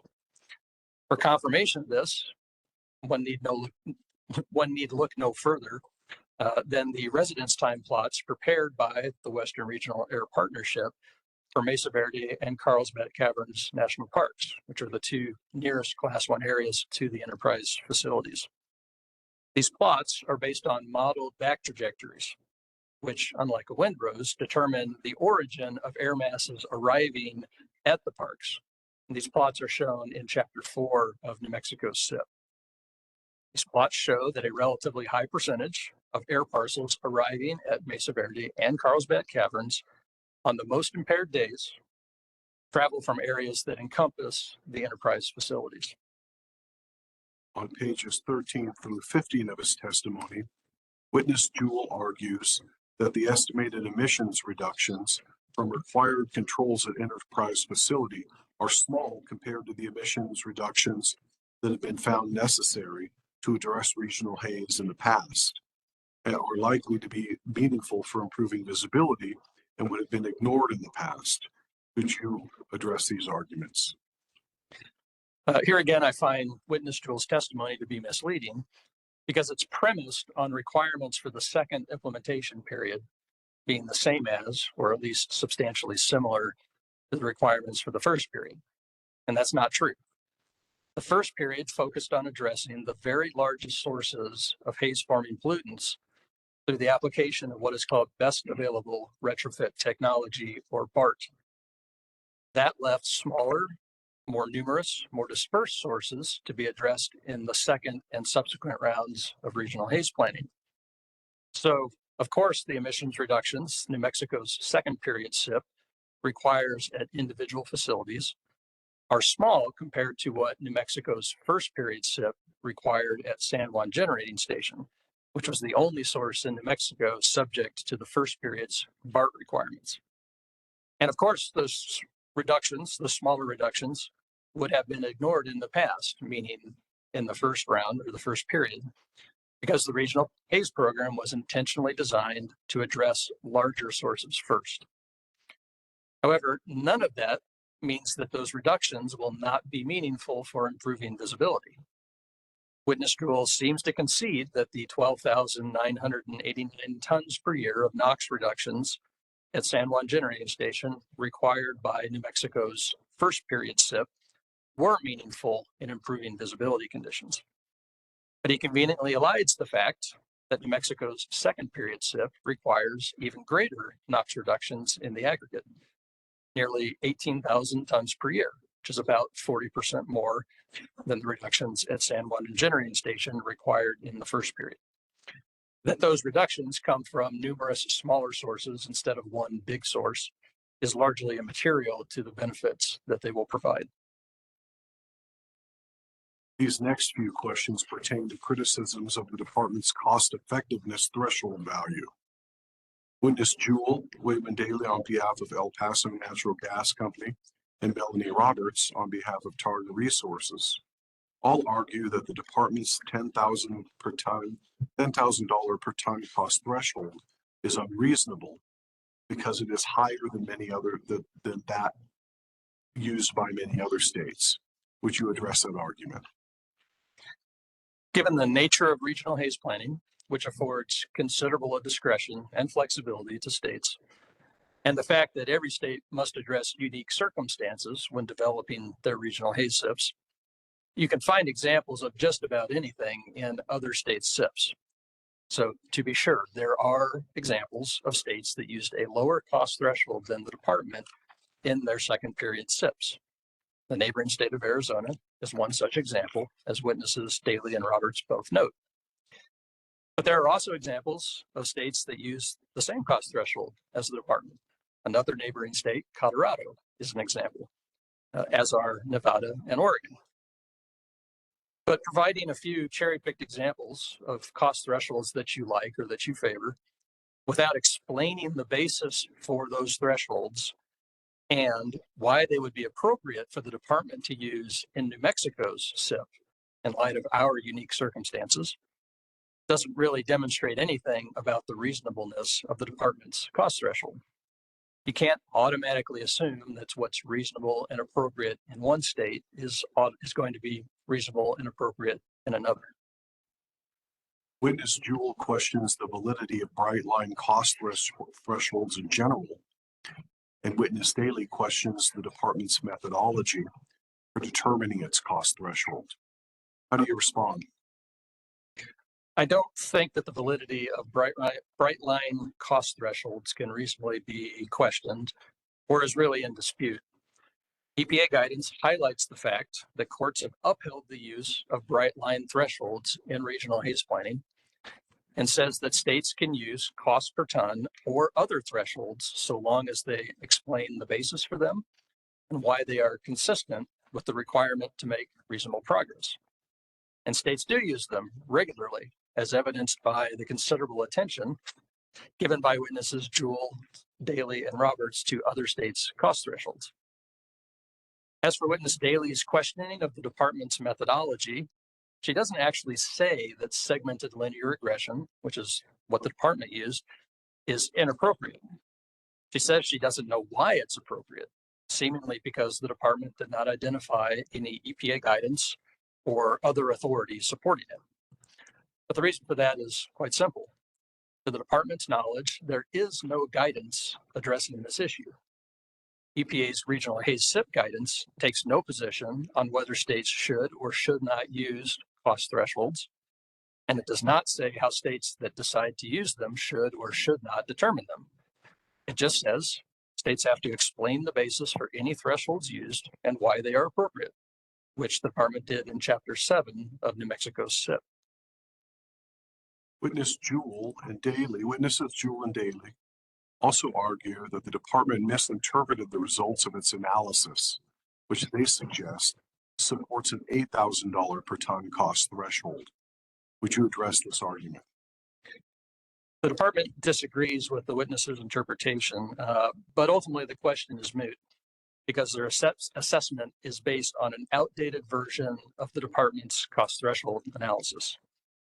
After completing its original analysis in early 2024, the department updated it 3 times as it continued to make changes to the underlying 4-factor analyses in response to comments from EPA, federal land managers, industry, and other stakeholders. Witnesses Jewell and Daly's assessment is based on the department's 2nd updated analysis, not its 3rd and final updated analysis, which was included in a revised proposed SIP draft first provided to the public on February 11th, 2025, the same day that notice of this hearing was published in the New Mexico Register and sent to the department's various listservs.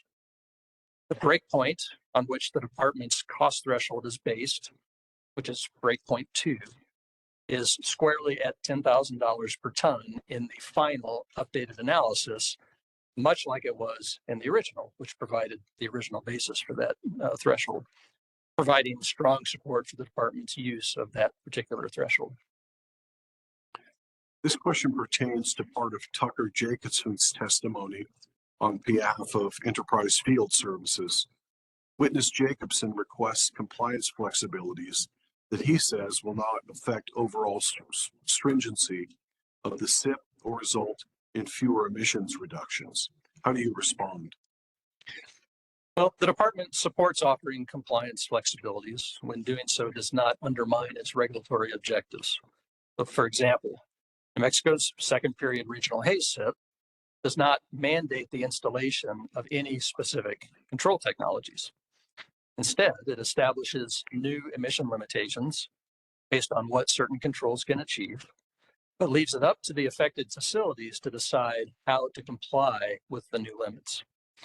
This gives them the flexibility to install any control that will do the job and to consider any factors they would like when making those decisions, including factors that the department did not or could not consider when making its reasonable progress determinations. However, the department is skeptical of witness Jacobson's unsubstantiated claim that the requested flexibility, which is facility-wide emission limits instead of unit-by-unit limits, would not result in fewer emission reductions. The facility has multiple units subject to regional haze or subject to new limits for regional haze, and their emission rates and operating hours vary sufficiently.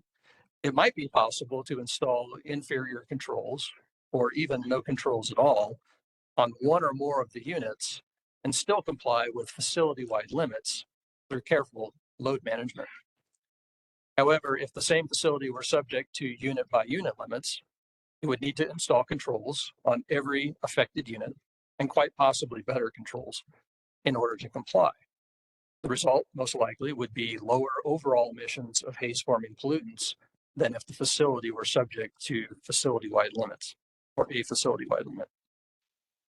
The department also believes that other changes to 20.2.68 NMAC would be required or necessary if the board were to grant Enterprise's request for facility-wide limits. The current monitoring, record keeping, and reporting requirements, which I talked about in my direct testimony, that are applicable to the subject units at the enterprise facilities are designed for the current unit-by-unit limits and are not suitable for demonstrating compliance with facility-wide limits. Enterprise's alternative modifications to the proposed regulatory text, marked as Enterprise Exhibit 1, includes their requested facility-wide limits, but does not include any of the other changes that would be necessary or needed to make them practicably enforceable. Therefore, it's not a viable alternative to the proposed rule that the board could simply adopt in its place. Okay, I want to ask you a few questions about the non-technical statement filed by EPNG. EPNG claims that the department is requiring replacement units at Blanco Compressor Station A. What is your response to that claim? My response is the department is not requiring anyone to do anything specific. As I was just talking about when I was discussing compliance flexibilities, the department is establishing new emission limits based on what's achievable by certain cost-effective controls, but allowing facilities to determine what controls or what methods they want to use to comply with those limits. So in the case of EPNG, certainly replacement would be one way to achieve or compliance with their new limits, but it's not necessarily the only way. So I don't think one can say that the department is requiring replacement of the units at their facility, Blanco A. EPNG is arguing that the department should have used actual emissions in assessing cost effectiveness. What is your response to that claim? Well, I would say that we did use actual emissions. We used worst case actual emissions, maybe would be the best way to put it. One of the issues with these facilities is if you look at the history of their emissions tests, they're quite variable.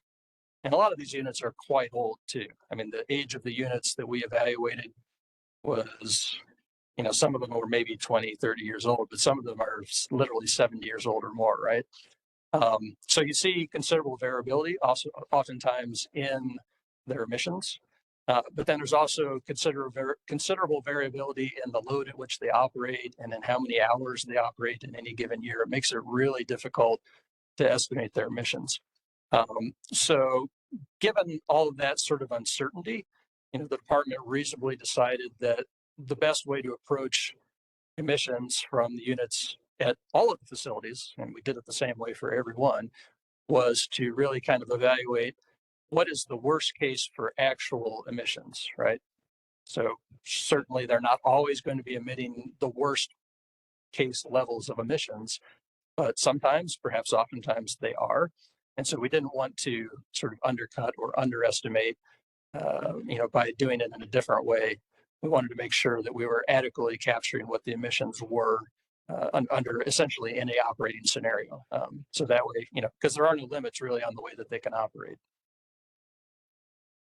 EPNG claims that the department's approach of using estimates of baseline emissions at the Blanco A and Pecos River stations inappropriately inflates emission levels above actuals. What is your response? Well, I think it's the same response I just gave. I mean, unless there's some other aspect to it, at Blanco A, like all the other facilities, like I just said, we did look at it from a sort of worst case perspective, but it's worst case actuals. It's not potentials. It's not, allowable emissions like the maximum that their permits would allow. It's worst case actual emissions based on their emissions testing and load data that was available to us when we performed our analyses. EPNG claims that the Blanco A site has no ability to install replacement horsepower. What is your response? One of the EPNG witnesses, I forget which one it was, literally walks you through step by step in his direct testimony how you would install replacement units at Blanco A. Remove the roof of the building, hire a crane, pull the engine out, break up the concrete, pour a new pad. You have to come. You, That's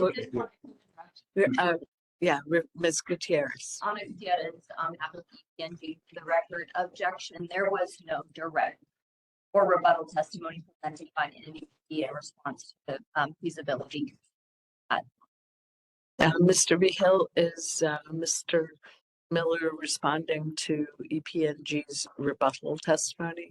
No, this is, EPNG filed they called it a non-technical statement. And so this is our rebuttal testimony. This was filed along with the original notices of intent and testimony. So we included it. It seems to me that it's appropriate to include it in our rebuttal testimony. Okay, so I saw the pre-filed non-technical statement. It did seem technical to me. I didn't see that it was signed by a particular witness, but I believe it is appropriate for the department to offer rebuttal technical testimony to what on its face looks like a technical statement to me. And I think we can accept that. I think I guess I would just offer that it probably would have been best in writing and files that we well, because this will be our first department's position. Okay, so I understand you're rebutting it, Mr. Behill, but I did not see it in the rebuttal testimony in Mr. Miller's rebuttal testimony. Yeah, that's correct. That's correct. So that's why I was trying to figure out if it was still rebuttal. I wouldn't call it still rebuttal. It just, we just added it in because when we evaluated their statement, it just seemed much more technical than it was presented. Okay, but the question then would be, why wasn't it in the pre-filed rebuttal? Because we didn't catch it at the time. I see. All right. Have you come to the end of that? Pardon? Are you at the end of the response? We're at the end, yes. Okay, so we'll stop here then. Thank you, Ms. Gutierrez. Sorry for all the lawyer talk, Mr. Miller, but rebuttal needed to be pre-filed. So unless it is still rebuttal, it's out of bounds. So we'll call our final witness, Alex Sanchez. Could you please state your name for the record? Yes, my name is Alexander, or Alex Sanchez. Could you briefly describe your educational background? I hold a Bachelor of Science degree in biology from the University of New Mexico. Could you please briefly describe your work experience? Yes. I'm currently an environmental scientist with the Air Quality Bureau of the New Mexico Environment Department, which I will refer to as NMED or the department, and have been since October 2023. In this role, I have assisted with the rule development processes, including the development of the State Implementation Plan, which I will refer to as SIP in this testimony. I also assisted with conducting the public outreach, participate in oil and gas technical work groups, and prepare regulatory proposals. Did you submit your resume? Yes, it is marked as NMED Exhibit 25. Did you submit written testimony? Yes, it is marked as NMED Exhibit 24. Do you have any corrections to your written testimony? I would like to provide one point of clarification in my written testimony. On pages 19 and 20, I refer to comments submitted by the Western Environmental Law Center. To clarify, these comments were submitted by the Western Environmental Law Center on behalf of 7 separate environmental groups located within the state of New Mexico. The revisions made to the SIP are in response to the recommendations and comments from these environmental groups. Do you adopt your written testimony in its entirety with this clarification? I do. Could you please begin by giving a brief overview of your testimony? Madam Hearing Officer, Madam Chair, and members of the board. In my technical testimony, I addressed the efforts undertaken by the department to consult, coordinate, and engage with stakeholders throughout the development processes of this SIP. I also described the department's comment processes and the revisions made to our SIP in response to the comments received. I also addressed some of the additional requirements mentioned in the Clean Air Act that pertain to the SIP. Could you please describe how the department coordinated and consulted with different stakeholders throughout the SIP development process? The department has worked closely with stakeholders while developing the SIP, including representatives from industry, the Western Regional Air Partnership, or WRAP, federal land managers, other state governments, local and tribal governments, and the general public. The first stages of SIP development were done in close coordination with WRAP. They compiled ambient air monitoring support data from the Interagency Monitoring of Protected Visual Environments, or IMPROVE monitoring network, collected emission inventory data, and performed photochemical modeling that states use to develop their SIPs. WRAP formed the Regional Haze Second Planning Period Subcommittee starting in 2018, which the department actively participated in during the drafting processes. In 2019, the department formed the Regional Haze Planning Team and tasked them with the development of the SIP based on the 4 tenets of the department: science, innovation, collaboration, and compliance. This team has worked closely with counterparts in the City of Albuquerque Environmental Health Department, or EHD, federal land managers, and the Environmental Protection Agency, or EPA, on numerous subjects throughout the SIP development process. The first and main topic was how to screen and select sources for this planning period. These processes are described in Mark Jones's direct testimony. After determining the source selection criteria, stakeholder outreach began with letters sent by the department to facilities selected for further analysis during this planning period.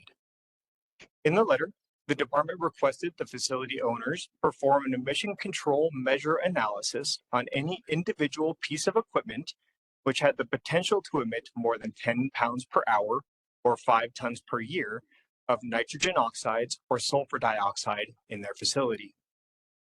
This is referred to as a 4-factor analysis and is described in further detail by NMED witness Bob Seidner.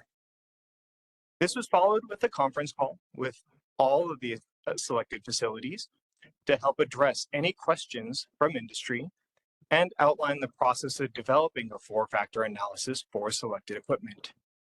At the same time, a dedicated regional Haze planning website was developed to act as a repository for important documents relevant to the project and to provide information on the regional Haze plan, New Mexico Class 1 areas, and the SIP development process to anyone who is interested in learning about the topic. Could you please describe the department's efforts to engage with industry? As part of the outreach program, the department engaged directly and extensively with industry since development of the SIP began in April 2019. This started with the previously mentioned notification letter being sent, and outreach has been ongoing since this date, with the department engaging with industry to request and gather updated information throughout the source selection process and development of the 4-factor analyses, and to notify industry representatives of any major milestones or updates to the SIP status as soon as the department was able to do so. Subsequently, the department contacted all of the affected companies in May 2023 and offered to meet with them to help finalize 4-factor analysis development processes.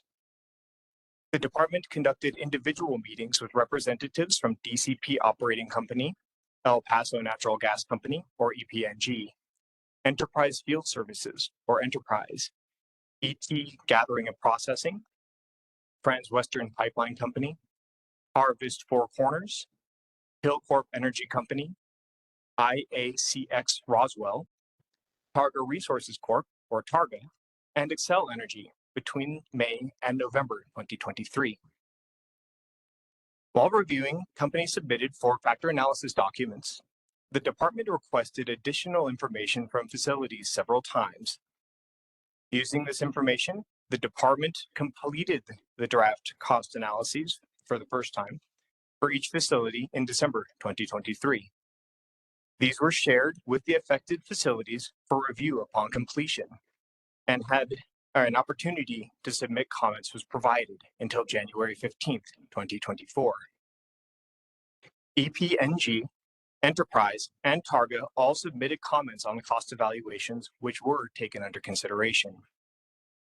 Several companies also requested an additional meeting with the department after this comment period had concluded, which allowed the department an additional opportunity to gather information from the facilities on the accuracy of these analyses. The department completed the final draft of the cost analysis along with the first complete draft SIP in May 2024. Could you please describe the department's consultation and coordination process with federal land managers? The Regional Haze Rule outlines several additional requirements for consultation with federal land managers while developing the SIP. The process has been ongoing since the project started in April 2019, and federal land managers have had extensive input on core topics, such as the source screening methodology and emission control measure implementation costs.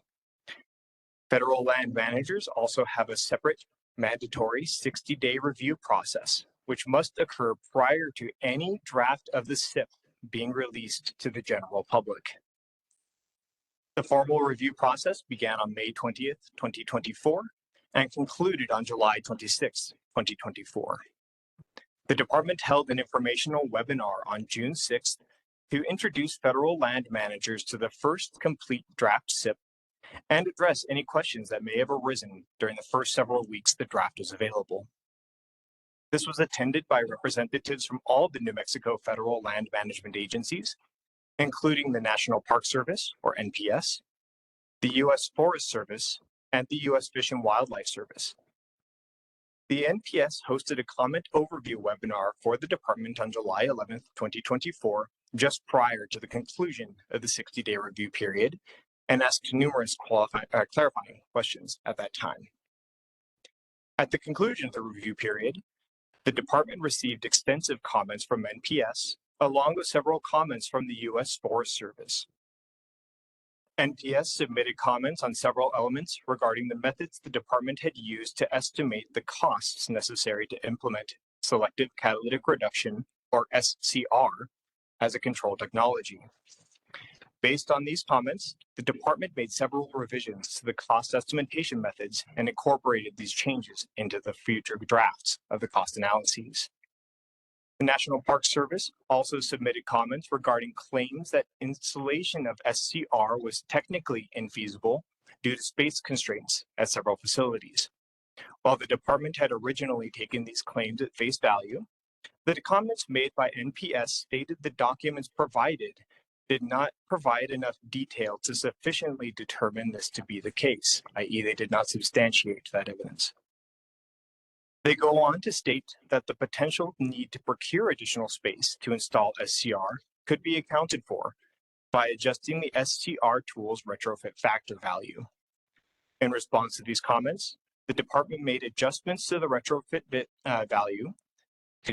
factor value where appropriate, and performed an SCR evaluation on the units that the NPS mentioned in their formal comments. Any necessary updates were made to the cost evaluations, SIP, and Companion Rule 20.2.68 and MAC prior to public release. Could you please describe how the department coordinated with EPA? The department has been regularly meeting with representatives from EPA Region 6 since April 2019. They have provided extensive feedback and input on the Regional Haze Rule and EPA guidance documents that could be applied to the development of the SIP. And the department has relied on the EPA-developed technical tools for cost estimates. The department also distributed a copy of the draft SIP to EPA in May 2024, requesting feedback and commentary be submitted by July 26th but then granting an extension to July 30th after EPA requested one be made. EPA's comments on the draft SIP were mostly echoing those that were made by the NPS regarding the methods used to estimate SCR installation costs, which were addressed in later comments of this, later drafts of the SIP. Comments were also submitted to provide guidance on how to make emission limits outlined in the SIP that were both permanent and federally enforceable as required by the Regional Haze Rule. These comments were what led the department to develop the companion rule 20.2.68 and MAC being proposed today alongside the SIP.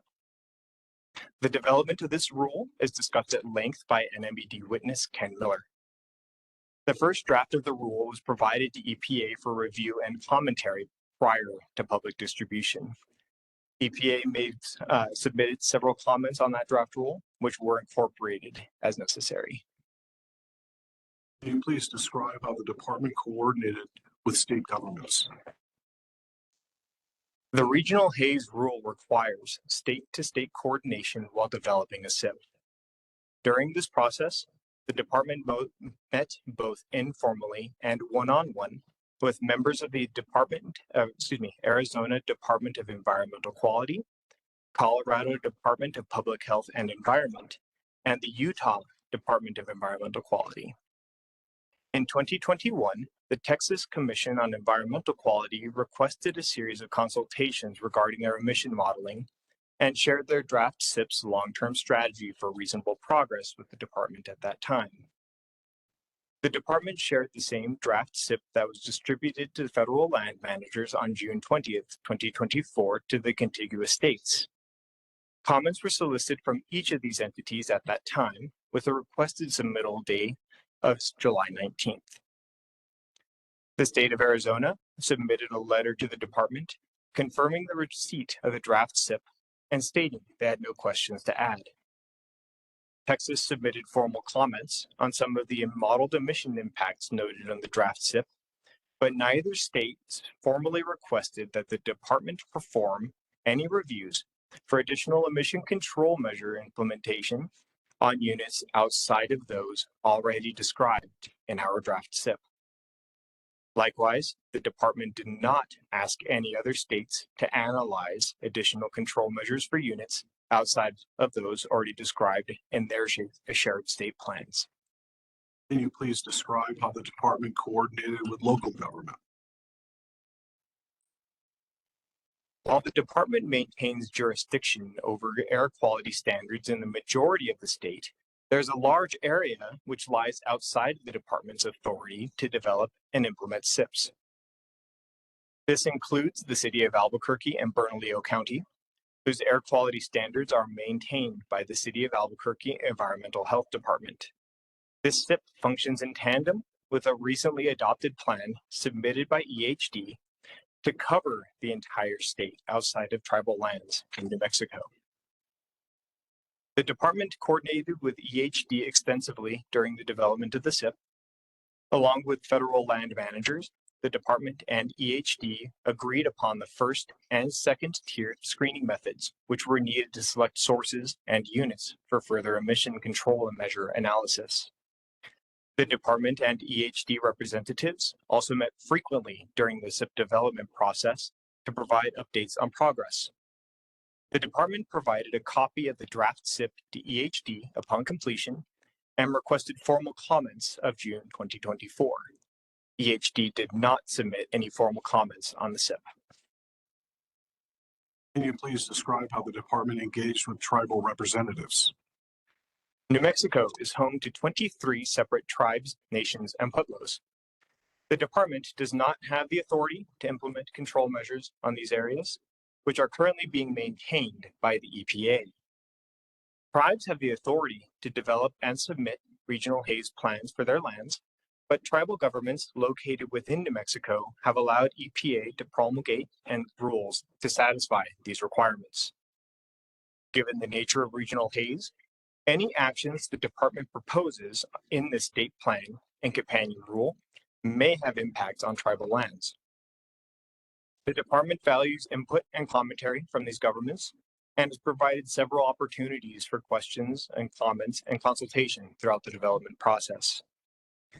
The department distributed draft copies of the SIP to each governor, president, or chair, along with their environmental representatives from each of the tribes, nations, and pueblos located in the state. The department also hosted 2 separate webinars to introduce tribal representatives to the draft SIP and allow for additional time for have questions answered or comments addressed. These webinars saw attendees from the Pueblo of Acoma, the Pueblo of Santa Ana, the Pueblo of San Felipe, and the Ute Mountain Ute tribe. Several questions were addressed, and the department did receive formal comments from the Ute Mountain Ute tribe, which are included in this SIP. Can you please describe the department's public engagement process? The department has provided several opportunities for public comment since the SIP began development. Emails were sent out in April 2019 announcing the project to all members of the public who had signed up to receive such notifications, and the previously mentioned website was developed in May 2019. An introductory webinar was held on October 2nd, 2019 for the general public to attend and be oriented to the regional Haze rule. A progress report webinar was held on August 25th, 2020, and a series of re-engagement webinars were held in February, March, and April of 2023. The first draft SIP was completed and released publicly in July of 2024, and the department solicited comments at that time. A webinar was held for public audience on September 9th, with a repeat on September 10th, 2024, in the afternoon and morning, respectively. These two webinars were held to allow for more flexibility in attendance. I'll address additional public engagement in just a few moments. The public notice process and comment periods are broken into several phases. Could you please describe each of these phases and how they were addressed? Certainly. The public notice process, and by extension, the comment periods, are broken into several parts that were dictated by the initial petition and request for public hearing, the formal postponement that was filed, and finally, the rescheduled dates. I'll talk about these in order as they occurred. From the time the first draft SIP was complete, each phase of the development process was associated with a new comment period, each is initiated by the department. I previously described how the department had collected comments from EPA, federal land managers, tribal governments, industry representatives, and other states. The department took each one of these comments under consideration and made numerous revisions to the SIP at each phase that I will talk about during their respective comment period. The department did not receive any comments from members of the public during any of these comment periods. The department was drafting the SIP while under a timeline set forth by EPA and released a fully revised version based on comments received by the federal land managers and the EPA for comments on August 26th, 2024, with a comment period closing date of September 20th, 2024. Can you please describe the department's efforts to collect comments and engage with the public prior to submitting a petition for public hearing?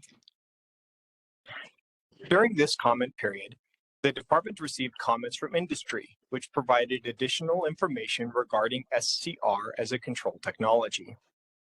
The department had originally estimated that application of SCR to these units would result in a 90% reduction of NOx emissions.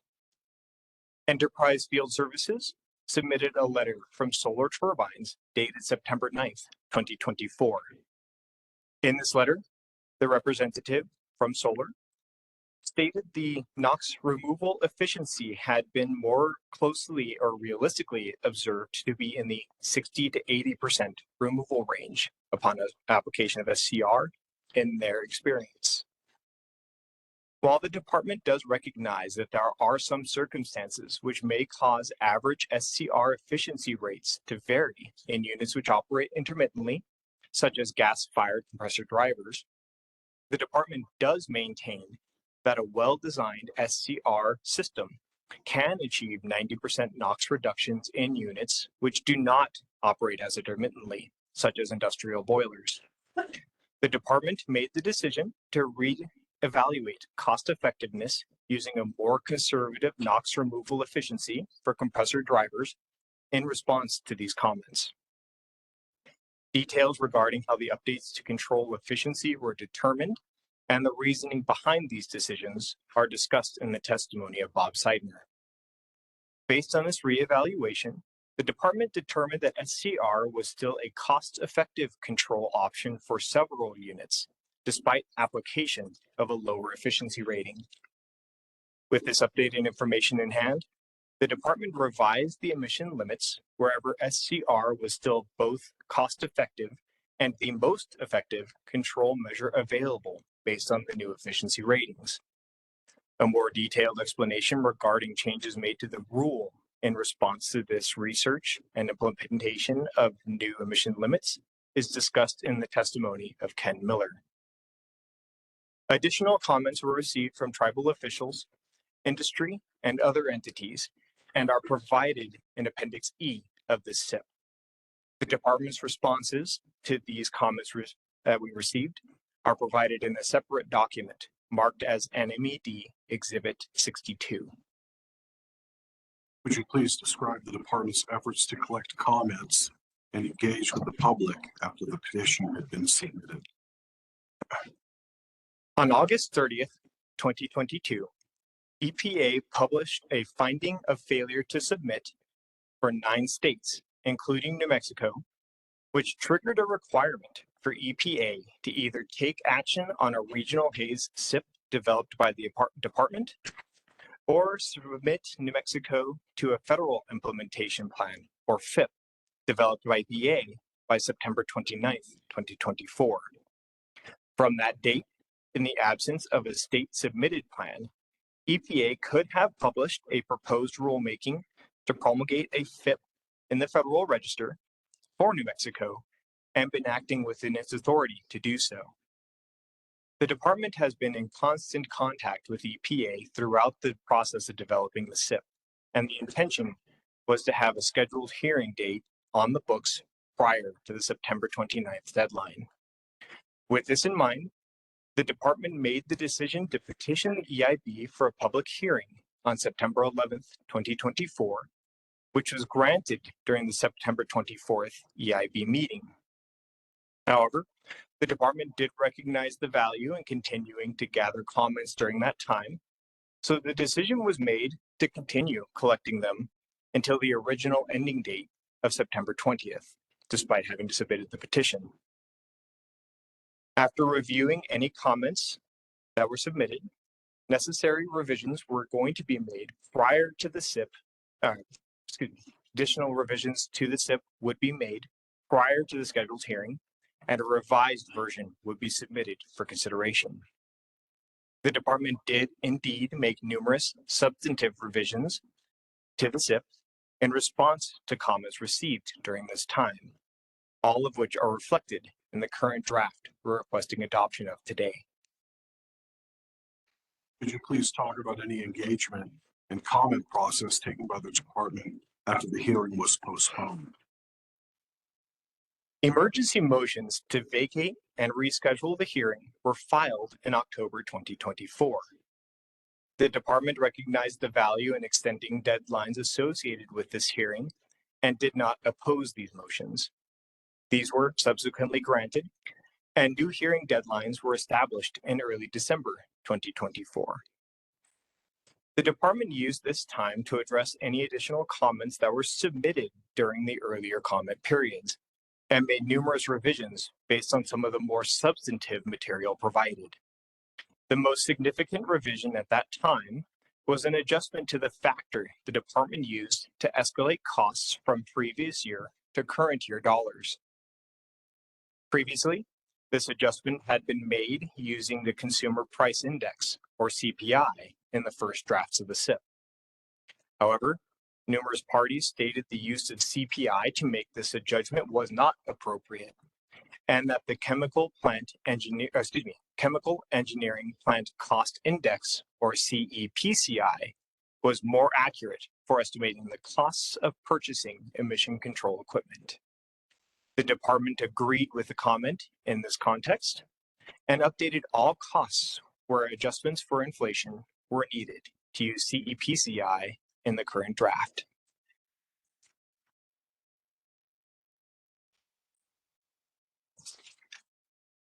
Could you please address party-specific engagement actions that were taken by the department?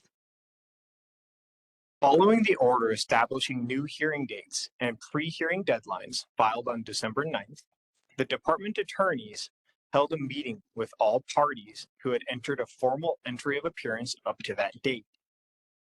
During this meeting, NMED attorneys gave notice to the parties that the department was intending to release a revised draft SIP for their review and soliciting comments or feedback on the revisions. The department distributed the draft copy on December 13th, 2024, with an agreed comment submittal date of January 3rd, 2025. All parties agreed on this start and comment submission deadline prior to the draft being distributed. This informal comment period was started with the intention of gathering the most up-to-date cost information available, and the department requested that any cost adjustment requests be substantiated to be fully considered. The department also received several requests for an extension of this comment period to January 7th, which was granted. The department received updated comments from industry representatives at the conclusion of that deadline.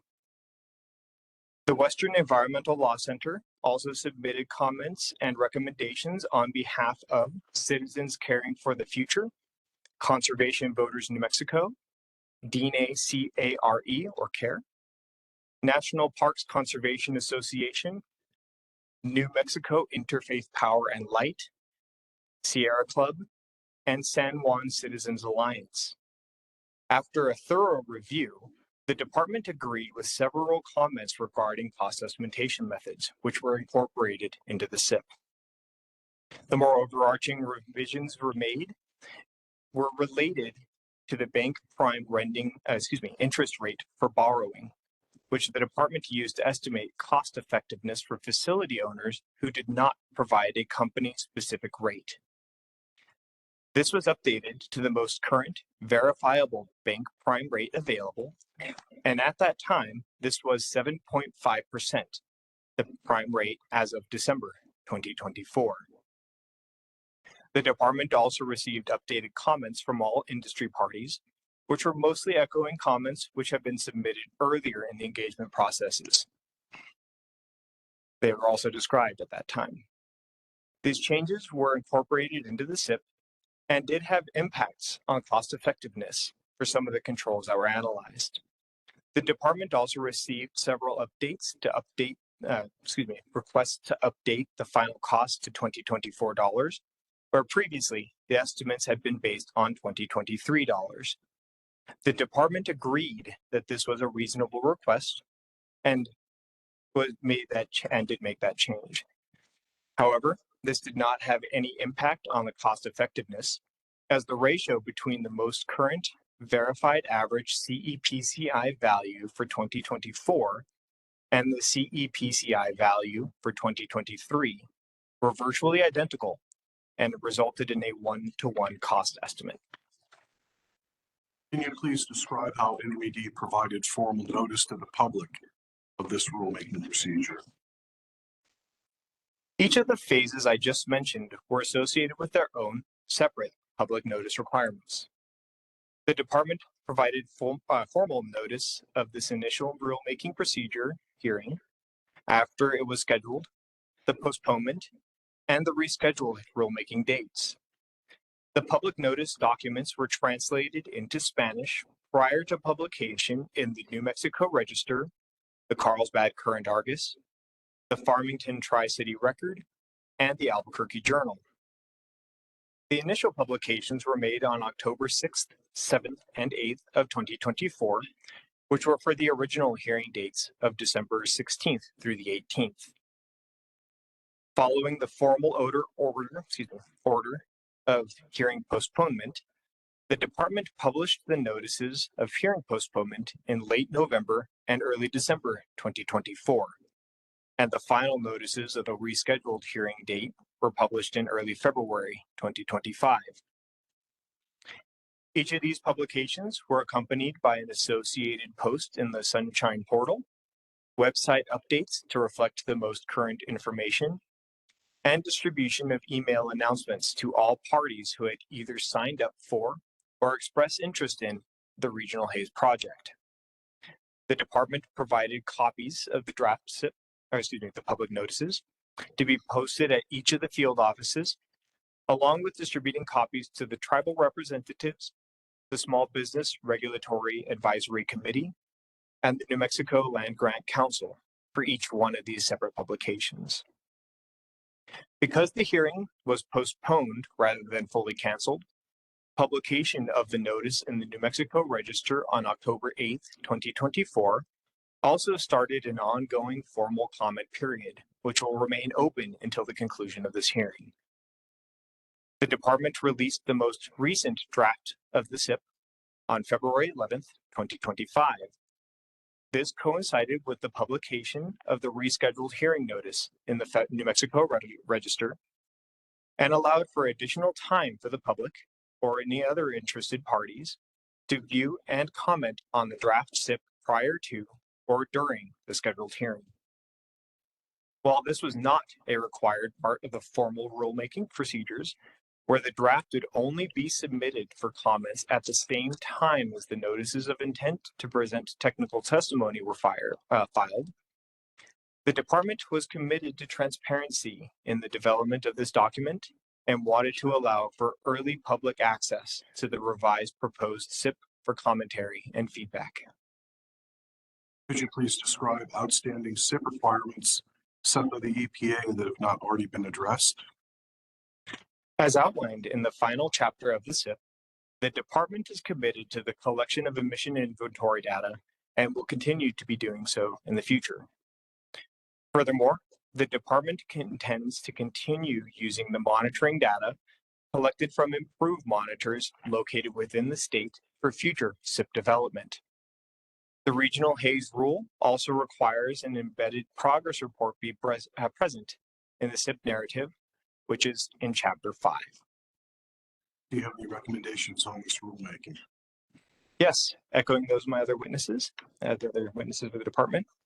Based on my testimony, based on my testimony and the rest of the department witnesses, I respectfully recommend that the board adopt New Mexico's revised proposed Regional Haze SIP revision for the second implementation period and revised proposed Rule 20.2.68 NMAC marked as NMED Exhibits 5 and 6 respectively.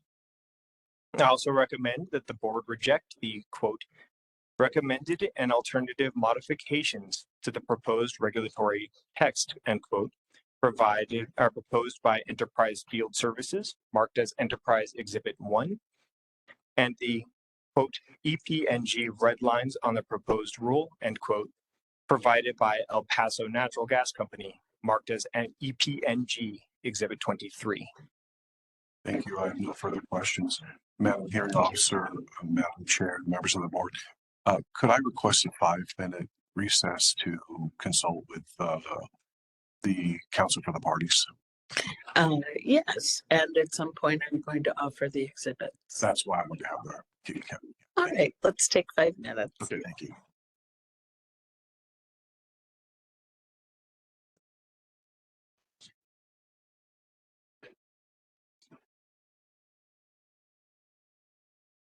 Appropriate, we would like to, thank you.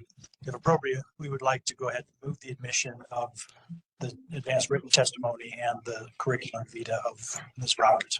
All right, let's take that up in 5 minutes. Thanks.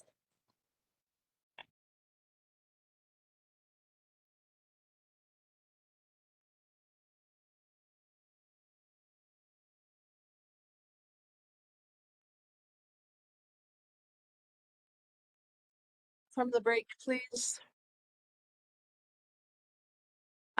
When we broke, there was some question around the admission of exhibits. I do prefer to have exhibits expressly admitted, even though they become part of the administrative record when they're filed with the NOIs.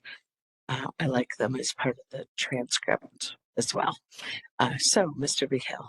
The department would like to move for the inclusion, the entry of all pre-filed exhibits from all the parties into the record. All pre-filed exhibits, and you've reached this agreement with your colleagues, Yes. I trust. All right. Thank you very much. There won't be any objections then. So thank you. They are all admitted. We've completed presenting all direct testimony and rebuttal testimony. Madam Department Officer, Madam Chair, members of the board, and the department offers the witnesses for cross-examination, questions, and members of the public. All right. Members of the board. Thank you. So I will invite cross-examination of the same order in which I would be inviting witnesses. Ms. O'Grady, do you have questions? All right. I think maybe here is good. That way everyone is in front of a good microphone.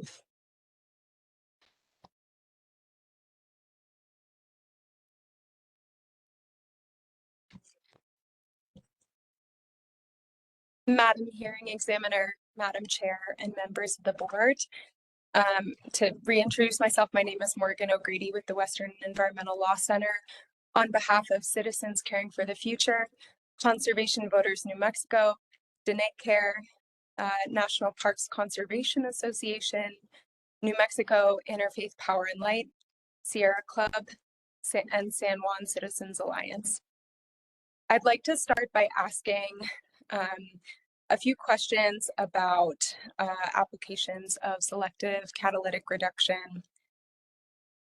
Mr. Seidner, you stated in your testimony that selective catalytic reduction has been in use since the 1970s and that it's a mature technology, yes? That is correct. That is correct, if you can hear me. Yes, thank you.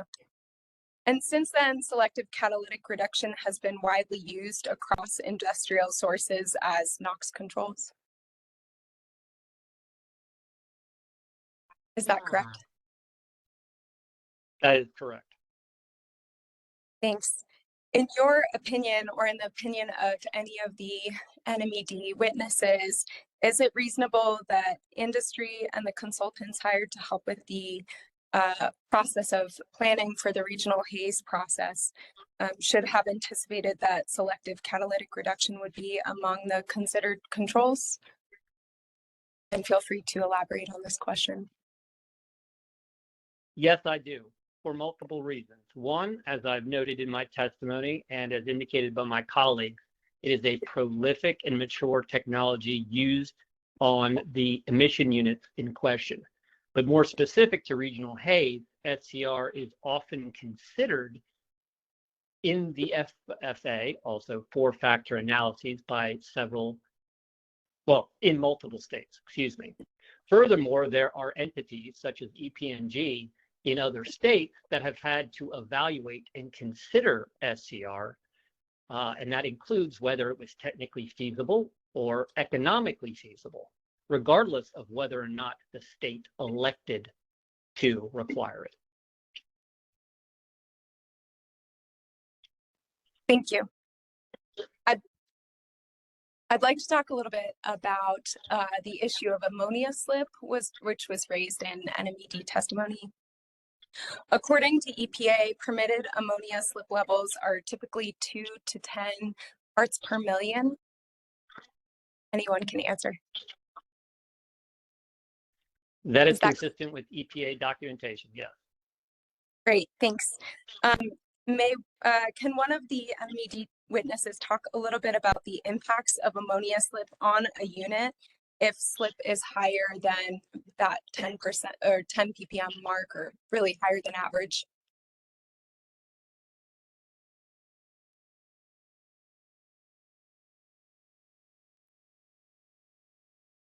Mr. Seidner, maybe would you be able to speak to that? Certainly. So while available resources from EPA and others will talk about a range of slip, again, slip is effectively the amount of ammonia that is not utilized to reduce NOx emissions. So while they vary, as they should, because applications are site specific, in conversations with SCR vendors and research into issued operating permits, ammonia slip can be substantially less than the upper bound of that specified range. Furthermore, there are numerous technological means that are become standard in industry to ensure that slip is minimized. So fundamentally, years ago, when technology wasn't as advanced as we have now, it was perfectly reasonable to assume that slip would be on the higher end. However, as stated in my testimony and in a number of available resources, there are several means to optimize an SCR system to minimize ammonia slip. Mr. Seidner, if there is too much ammonia slip, is that harmful to the unit? Does it cause operational or maintenance issues? Yes, facilities that utilize SCR are incentivized to minimize the ammonia slip for a variety of reasons. One reason, of course, is, as you indicated, can damage downstream equipment. One other point to this regard is ammonia has a cost, as indicated by the department's cost evaluations, as well as those facilities' cost evaluations. So any excess ammonia that is effectively wasted is, of course, just an additional cost that must be incurred. So, in other words, it's in industry's interest to limit ammonia slip? Yes. To clarify, it is in their interest to minimize ammonia slip, to minimize maintenance costs. It is in their interest to minimize operating costs. And then when a permit that corresponds to the regulatory landscape has been established, a solid and well-written permit will often include a limit on ammonia slip. So they're also then incentivized to ensure compliance with that limit. So do you believe that it was reasonable for NMED to assert that ammonia slip was, I apologize, let me restart. Do you believe that ammonia slip is expected to be so significant that it warrants rejecting SCR controls?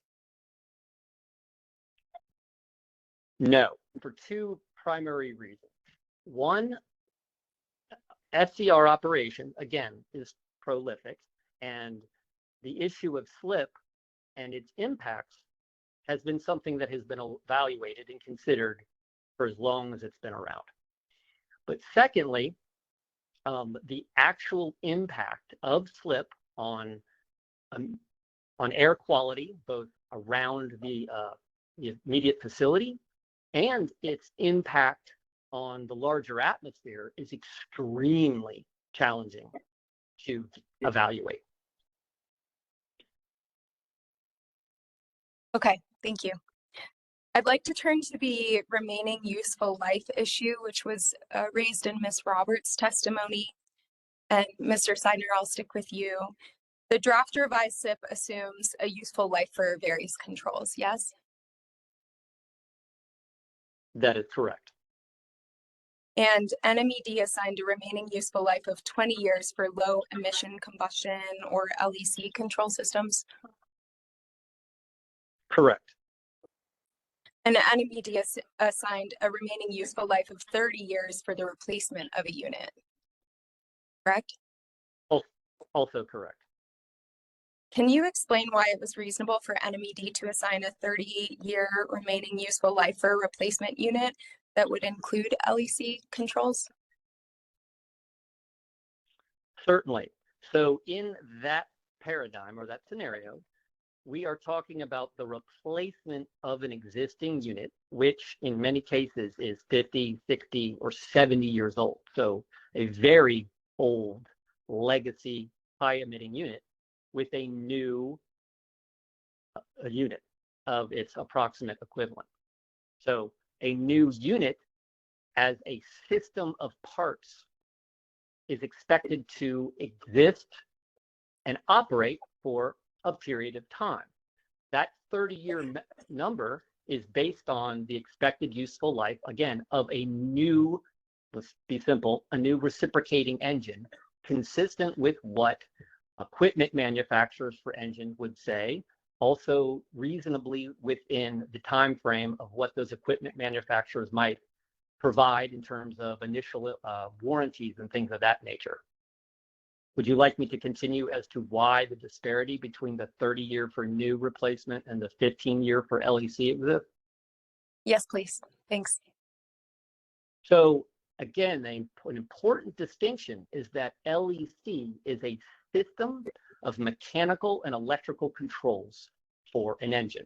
We can all understand a reciprocating engine at a high level, right? Most of us get from point A to point B in a car that uses a reciprocating engine. Well, LEC is a system of mechanical and electric controls that helps to minimize the pollution of NOx and, in certain cases, other pollutants. Whereas in the replacement of an engine is the complete replacement of not just the system specific to LEC, but the entire engine. So engine block, imagine everything under the hood of your car, again, for this crude example. So to round this out, if you can imagine, if you took an old, very, well,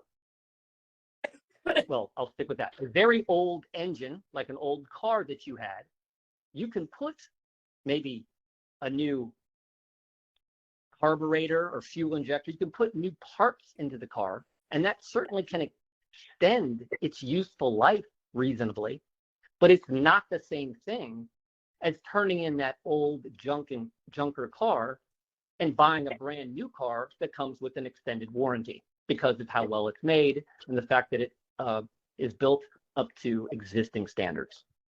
Does that answer your question? It does. Thank you. I'd like to turn now to materials from RAP. Mr. Miller, I'm going to turn to you. Nothing requires states to use any of the technical support material produced by a regional planning organization, yes?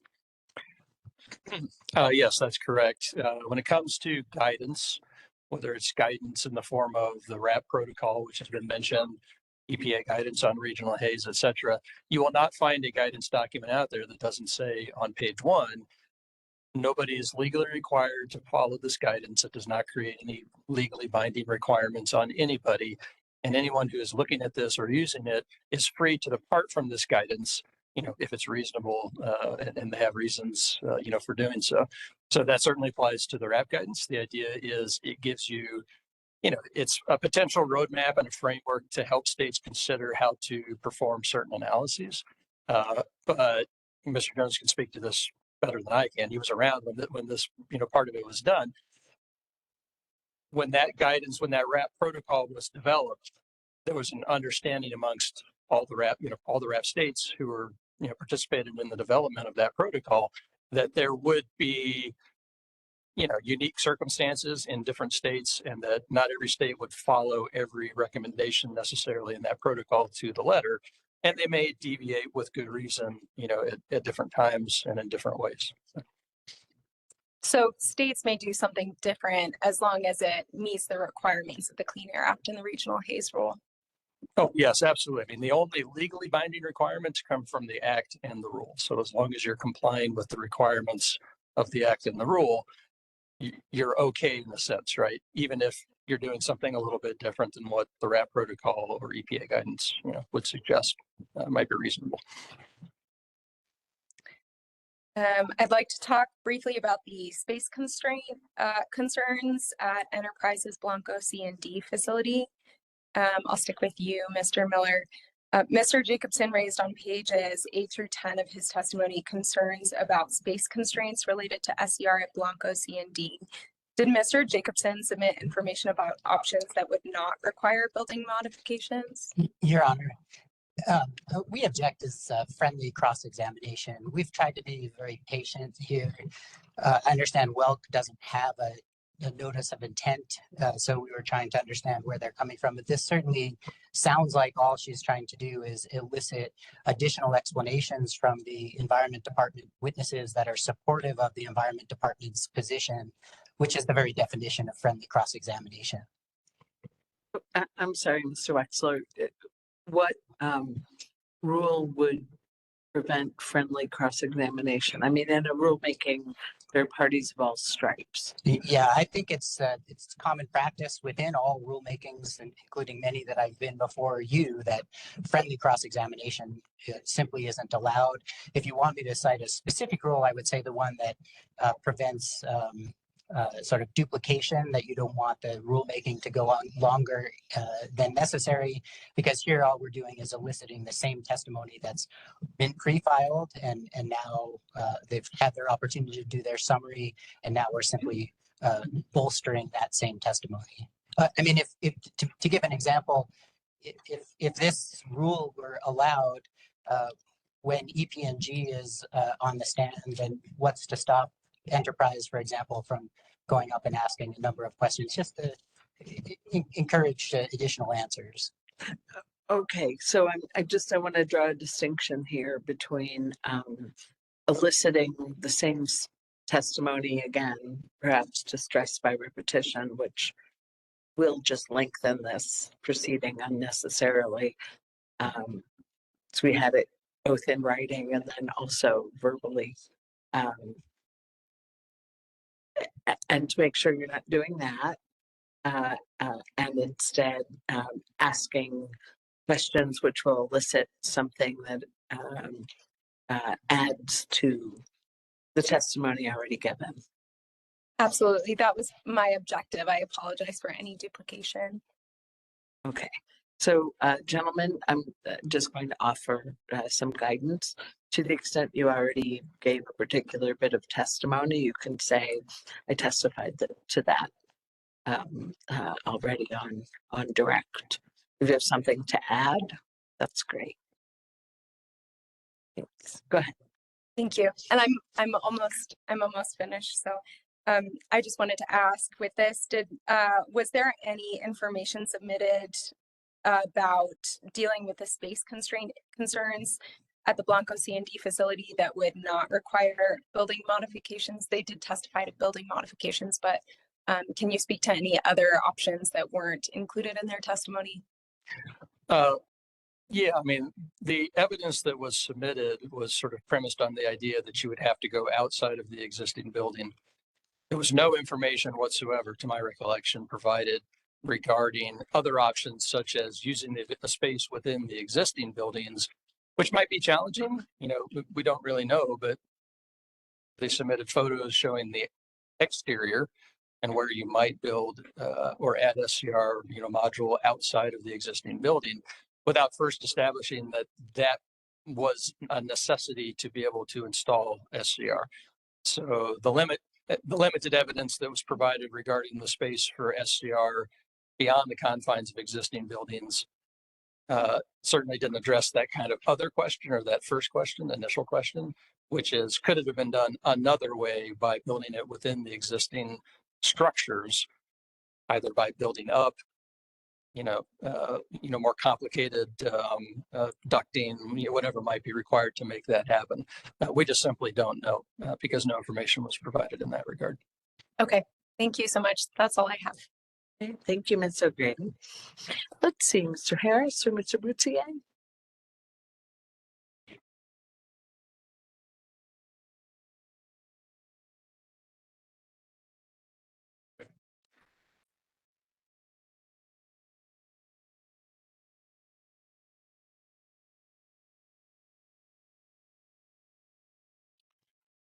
Thank you, Madam Hearing Officer.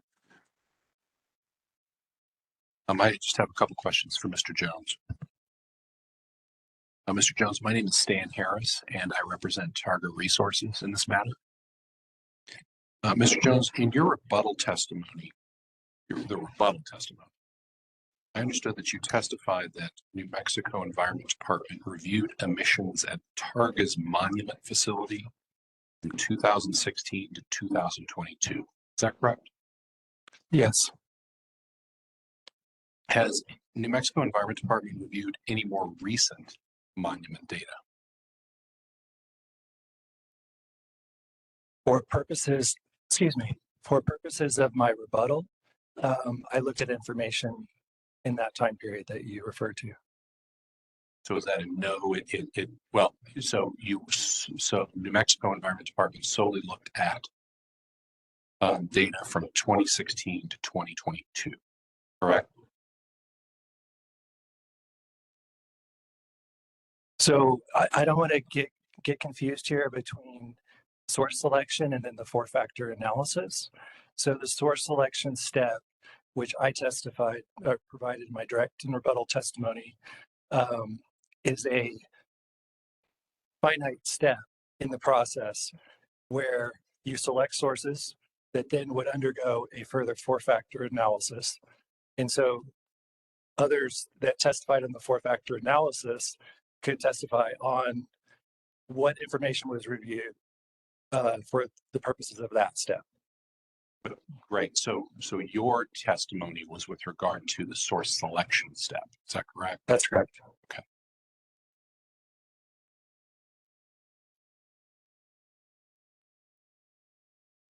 And so for the source selection step, just to confirm, for the source selection step for monument, New Mexico Environment Department reviewed data from I'm going to say this all over again, just to get the record.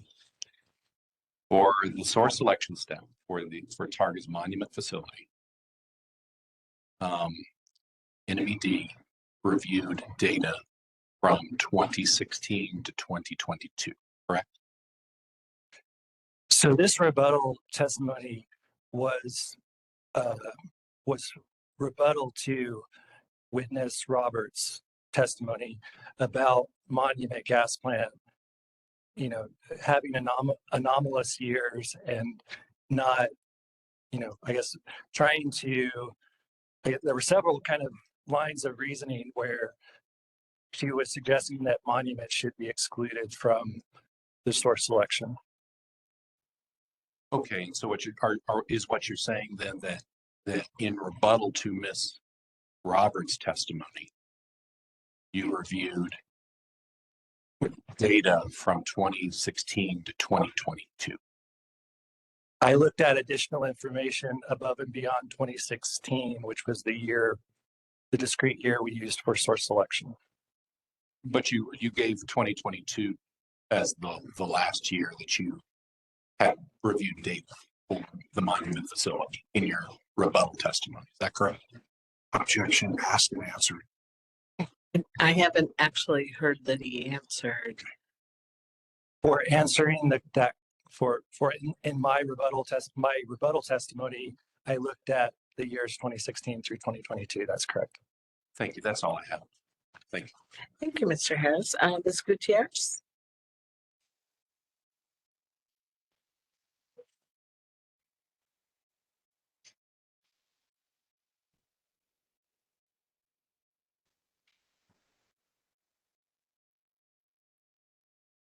Thank you, hearing officer. For the record, Ana Gutierrez with Womble Bond Dickinson on behalf of El Paso Natural Gas Company. Just a few questions here for the NMED witnesses. I'll start with Mr. Jones. You testified that ammonia nitrate and ammonia sulfate, it's a mouthful when you get up here to say it, are the primary drivers of visibility impairment. As you know, SCR is one of the control requirements proposed. Do you agree that a disbenefit of SCR is ammonia slip?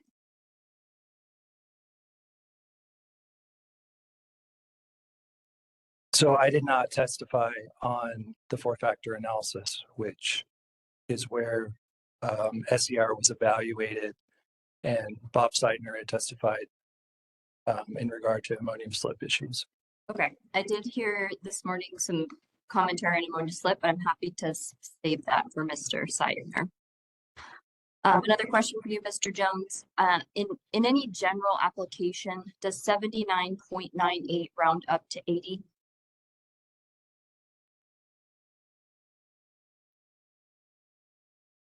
So what do you mean by general application? In any like general arithmetic, first grade, second grade, third grade, did we round 79.98 up to 80? It seems like this is a little bit leading towards something related to our source selection criteria. Our source selection criteria. It's okay. Yeah. Yes or no answer. Thank you. So I'm going to refer us now to the department's exhibit 5, table 6-1. If it's helpful, I can flip this up on the screen. You let me know if you I know. And does that chart show the list of facilities ranked by their Q over D scores that were intended to total 80% of the NOx plus SO2 emissions from New Mexico Title V sources? Which page? Which page are you on? That's a good question. Probably base like 61.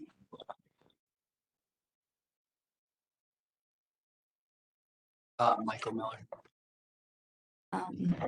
Apologies, I have my exhibit 5 and I will find, but if it's helpful, page 93. Thank you.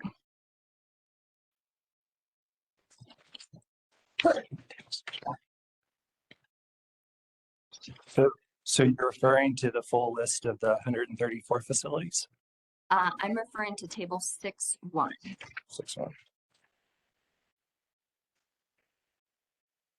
Okay, so that's a list of the 134 Title V facilities in 2016. Yes. Does that chart show, do you agree that this chart shows that before including Blanco A, right, because they're ranked with their Q over D, that the department would have captured 79.98% of the total 80% of emissions?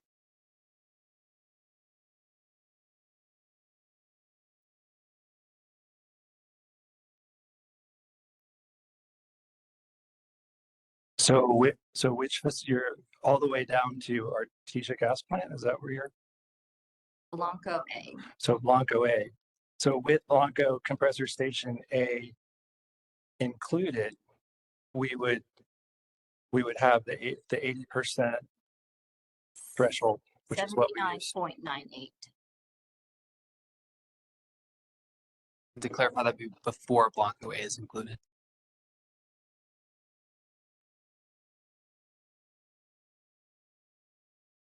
Yes. Thank you. Thank you. Yeah.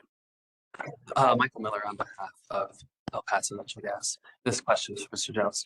Isn't it true that in your direct testimony, you state that ammonium sulfate was the primary driver of light extinction at all New Mexico Class 1 areas on the most impaired days? And I can provide you a page number if that would be helpful. That'd be page 11, lines 3 through 5. Of my direct? Correct.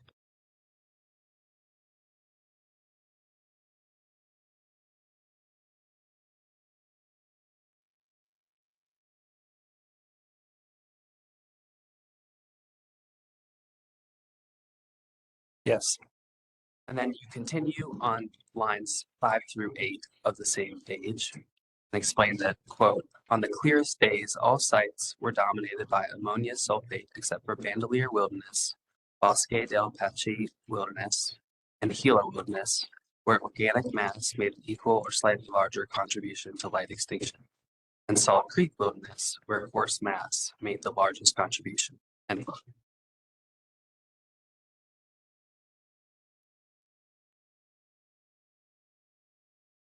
Yes. And then do you agree that none of the Class 1 areas listed in my previous question is the closest one to either Blanco A or Pecos River?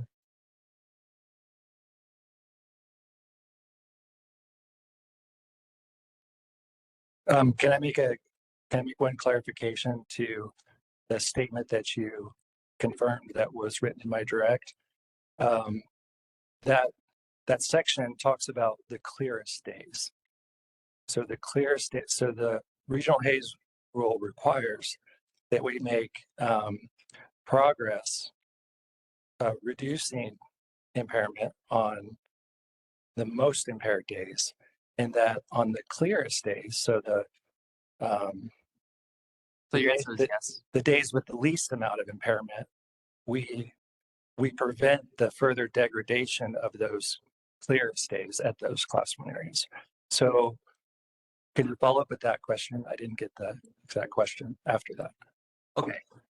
So I did say on the clearest, by the way, but then going to my question, and I'll just take it one at a time. None of the class 1 areas I listed is closest to the Blanco A station, correct? So the Blanco A station was screened in. Just a proximity. The Q over D was, I think, like Mesa Verde National Park, class 1 area. Hold on, someone's speaking. That was me. I was just trying, it's a proximity question that's quite simple, and I think we're verging into Q over D, which is not what we were asking. All right. So Mr. Jones, do you understand it's more about location, I think? Okay, could you repeat the question? Certainly. Blanco A is the closest class 1 area to Blanco A is not any of the ones that I listed in my second question. Which ones did you list in your second question? I listed Bandelier, Bosque del Apache Wilderness, Gila Wilderness, and Salt Creek. That's correct. And then the same question for Pecos River, and I'll make this one easier for you. Pecos River is the closest class 1 area to Pecos River is Carlsbad Caverns. I believe that's correct. But accordingly, the class 1 areas that Blanco A and Pecos River are closest to have ammonium sulfate as the dominant driver of light extinction, correct? I disagree with that because what it's saying in the part that you had me quote is that it says ammonium sulfate was the primary driver. It does not say dominant of light extinction at all New Mexico class 1 areas on the most impaired days. So in my question and the quote I read that you agreed was correct on lines 5 through 8, it said dominated by ammonium sulfate, correct? So you had me read both of those sections, or you read both of those sections. We'll just skip to the last question. Okay. Is sulfur dioxide a precursor to ammonium sulfate, correct? It is. Thank you. Okay, a couple questions for Mr. Seidner, and sorry, Mr. Seidner, you're right above me, so I can't see you. Are you with us? That I am. Great. You testified that the department applied an extensive cost analysis to the EPNG facilities. Isn't it true that in developing the cost analysis, the department referred to the EPA cost control manual for SER, quote, to estimate capital and O&M costs associated with the retrofit of utility boilers and similar sized industrial boilers, end quote? And this is at your direct testimony, Exhibit 3, page 13, lines 1 and 2.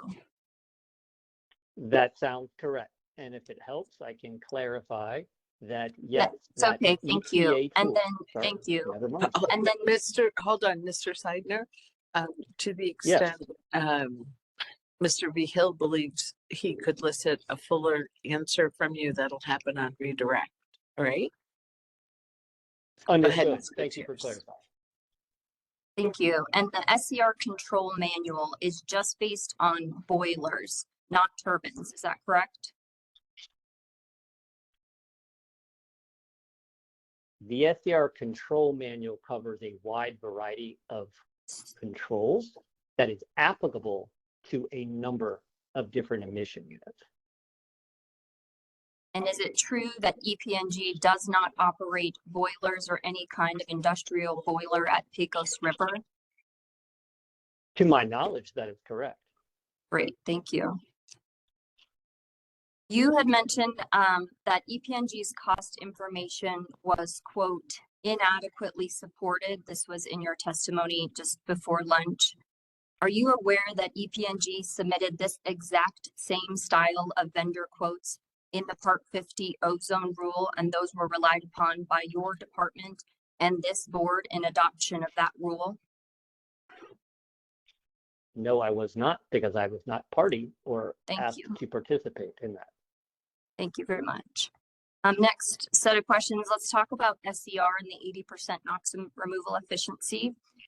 You stated that the department believes an 80% NOx removal efficiency is supported, correct? Correct.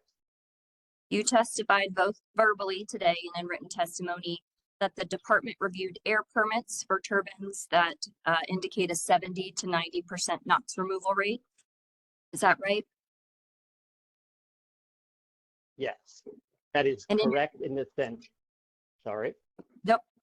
And in your testimony, you did not cite any exhibits containing those permits. Is that right? That is correct. Do you know if those permits were for newly installed turbines?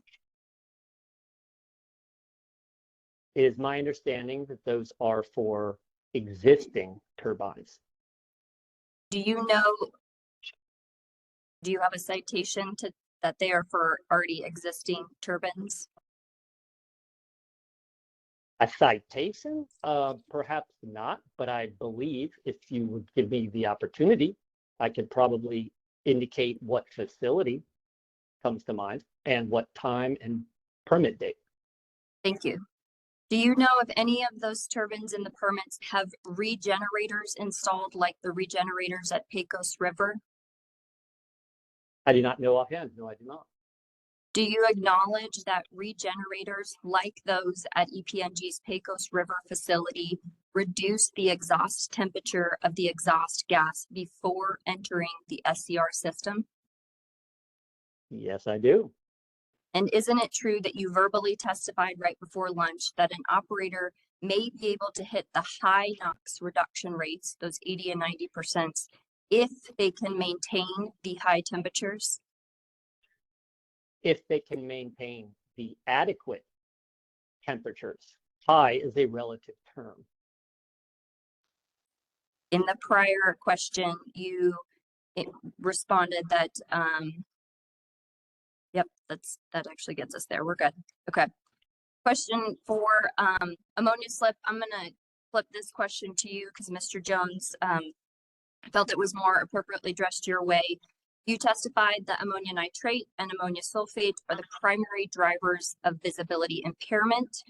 As we know, SCR is one of the control requirements proposed. Do you agree that a disbenefit of SCR is ammonia slip?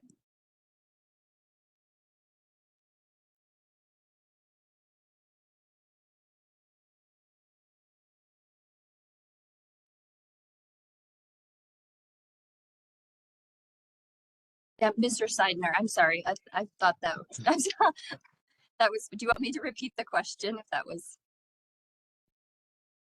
I'm sorry, Ms. Gutierrez. Oh, there he is. Okay. Yeah, no, I apologize. I thought I heard you say that was for another individual. Please repeat the question.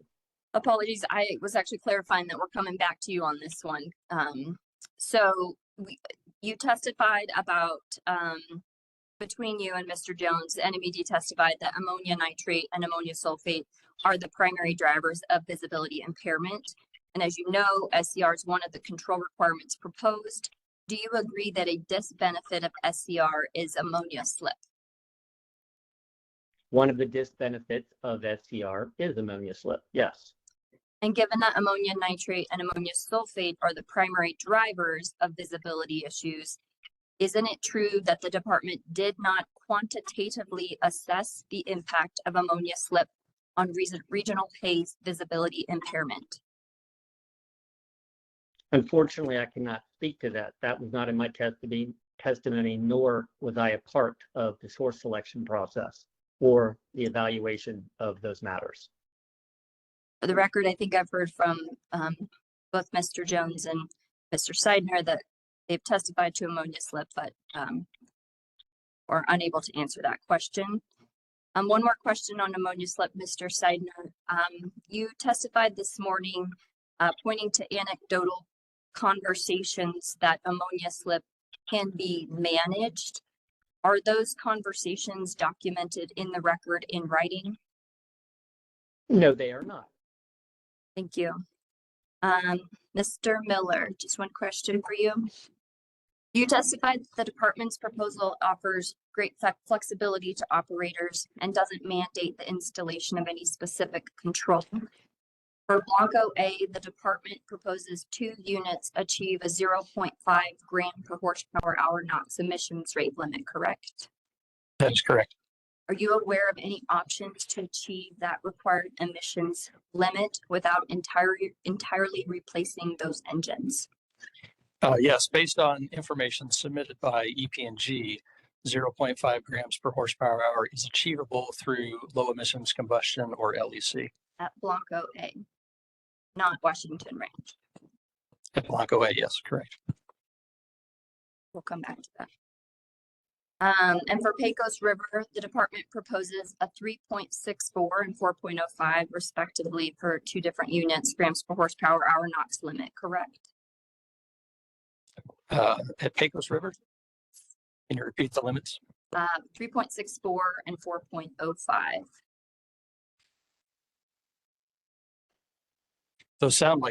Those numbers may be correct, but those sound like pound per hour, not grams per horsepower hour limits. Because I believe SCR is the reasonable progress control at Pecos River, and all units where that is the case have a pound per hour emission limit.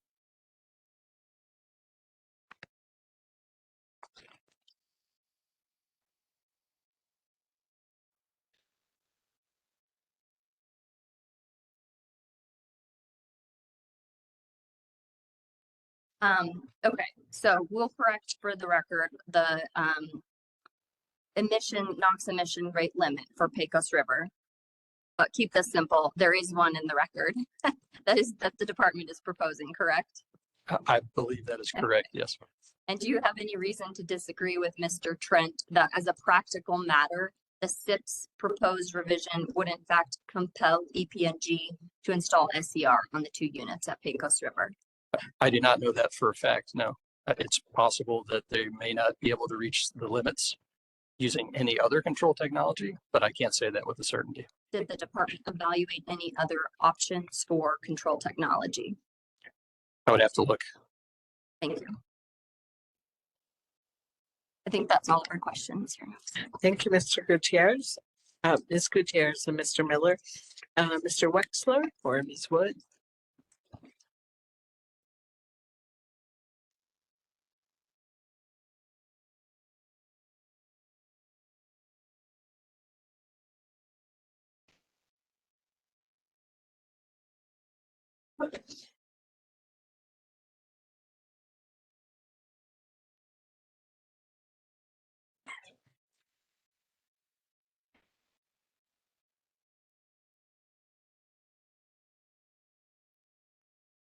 Thank you, Madam Mayor. Sir.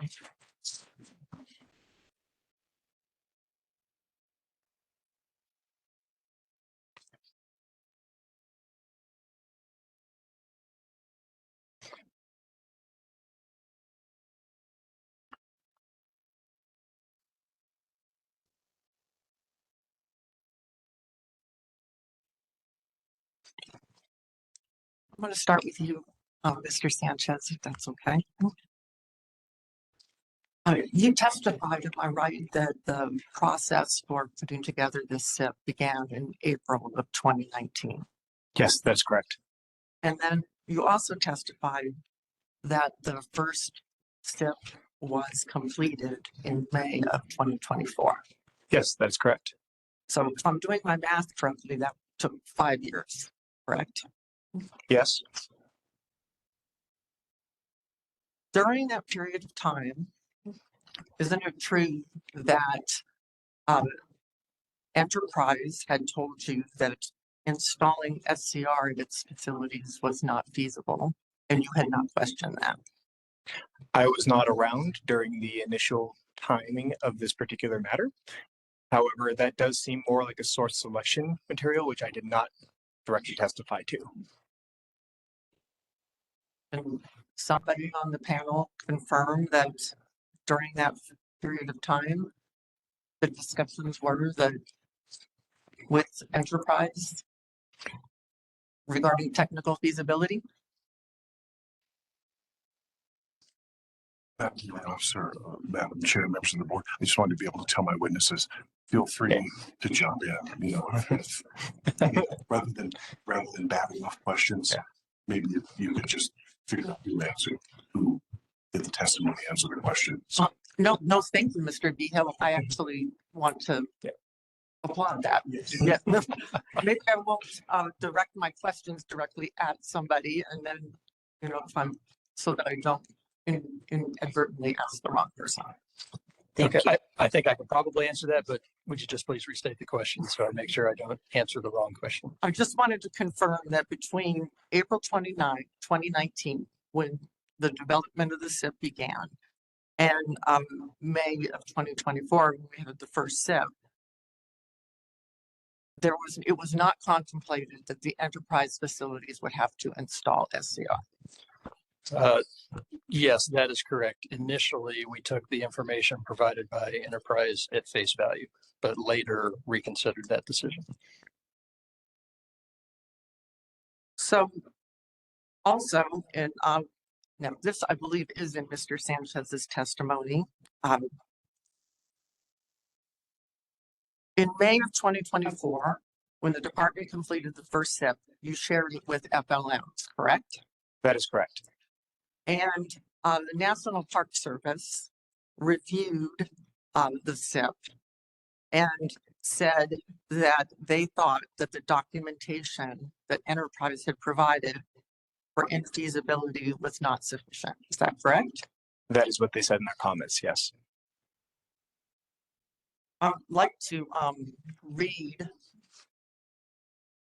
a quote from the Sanchez testimony. It's on page 3, where it's referencing. Oh no, I'm sorry. This is from page 3 of Mr. Jacobson's rebuttal testimony, and he is quoting from the record Exhibit 62, which is the department's response to comments. And it says here that what and the National Park Service said was that NMUD and Enterprise did not address why the SCR would need to be housed within the building or the costs associated with building construction.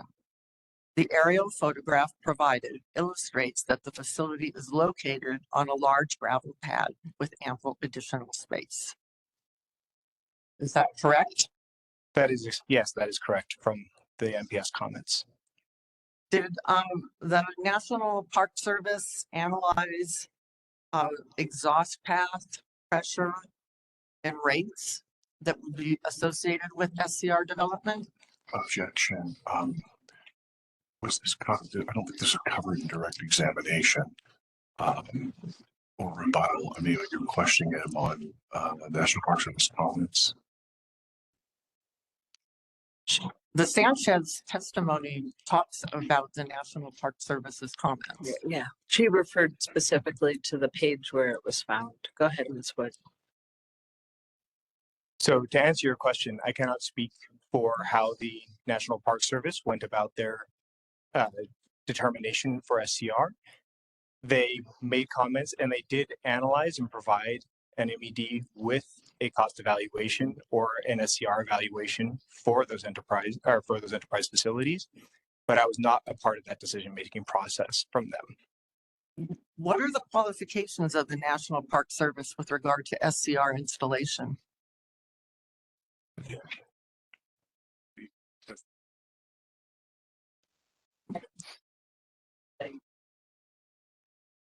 Sorry, I need to use microphone as well. Objection. I would like to keep the cross to the witnesses direct and rebuttal, please. On correct. He testified that in response to what the National Park Service said, the department changed what was required at the enterprise facilities and is now requiring SCR. Okay. I think it is fair to ask what the qualifications are of the National Park Service in making that determination. Right, perhaps just back it out a little bit in terms of foundation, whether he knows what their qualifications are. Do you know what the qualifications are for the National Park Service, any of you, with regard to SCR installation? Great answer. I can't speak to degrees, length of experience, et cetera, et cetera. All I can say is that the folks at the Park Service who provided those comments and the people that were involved, I think, in developing those comments specialize in reviewing and evaluating regional haze SIPs. They have a lot of knowledge about regional haze. And as a result, they have looked at and evaluated many control evaluations, including SCR evaluations, and they may well know the EPA's SCR tool better than just about anybody. But did you give Enterprise a chance to provide more information once you received this from the National Park Service? Additional opportunities were provided in the form of additional comment periods after the National Park Service comments have been reviewed and integrated into our SIP. And any other time during that, or during the numerous comment periods that I did allude to. Isn't it true that Enterprise didn't know that SCR was being required for its facilities until you released the draft SIP on August 26, 2024? The draft SIP was required to go under an FLM review period prior to any draft public release. And by extension, we did not have any determinations until after concluding that period as well, because we had to take their comments under consideration. So how long did Enterprise have once it knew that SCR was available, was going to be required on its facilities? How long did it have to get its comments in? We provided, it was less than a month? we did provide an August 26th through September 20th comment review period, but there has been additional review periods since then. How long does it typically take to do a cost and engineering analysis for an SCR?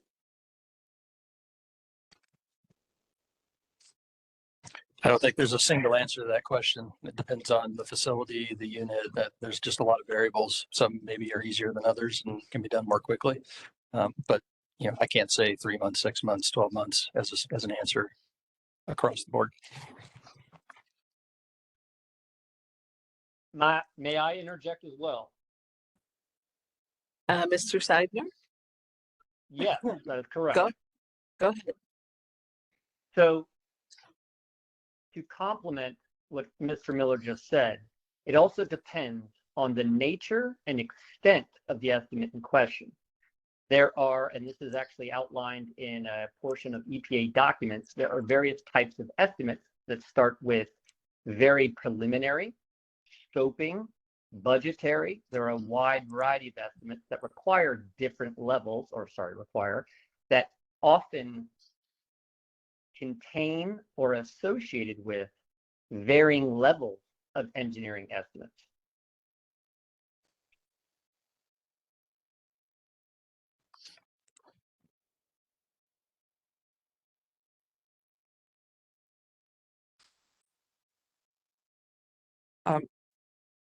Mr.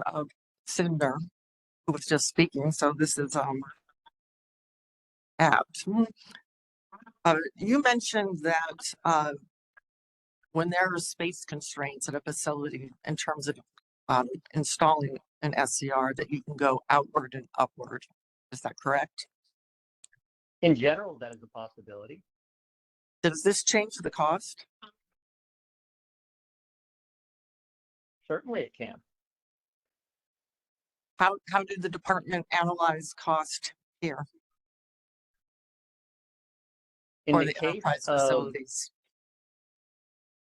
In the case of SCR evaluation, we used what was called a retrofit factor for complexity of 1.1, which really meant we took our estimated total capital costs and then added 10% to account for various levels of potential complexity.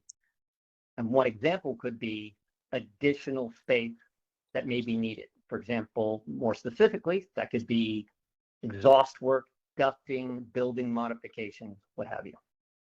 But this 10% cost figure is not specific to the enterprise facilities, correct? That is correct. And nobody examined the engineering to see whether this was feasible. Is that correct? That is also correct, or at least I never saw anything to that regard. And nobody at the department afforded enterprise other than a comment period of less than a month to provide that information, correct? Unfortunately, I cannot speak to that because I would make other comments to the fact that they've had a lot of time, SDR is prolific, so on and so forth. But I don't want to go that route at the risk of extending or not being compliant with the procedures of this hearing. Well, would you agree, Mr. Sidner, that if significant reconstruction of the facility is having to be done to accommodate the SCR, that might be more complicated? If deemed that so, then yes, building modifications, for example, could be costly. Mr. Sidner, you testified with regard to ammonia slip that you said that vendors say that minimal slip occurs as long as the exhaust temperature is very hot. Is that correct? If I said very hot, then I misspoke. Again, as indicated in my testimony. Those might be my words. I'm sorry. Okay. As I believe I indicated in my testimony, I clarified that the exhaust temperature must be adequate. There is an operating temperature range. But in simple terms, normally the issue when talking about SCR feasibility is to ensure that it's hot enough. And there's reasons for that I don't believe everyone here wants to hear. No, and I scribbled down notes that were probably inaccurate, so I apologize for that. Were your conversations with vendors in the record? No, they were not. Would you like me to explain why? No, the fact that they weren't in the record is sufficient. Isn't it true that vendors are trying to sell products and maybe make claims that are maybe stretching the limits of what the technology can do? Is it possible? Certainly. Is that consistent with my experience with vendors, specifically SCR vendors? No, it is not.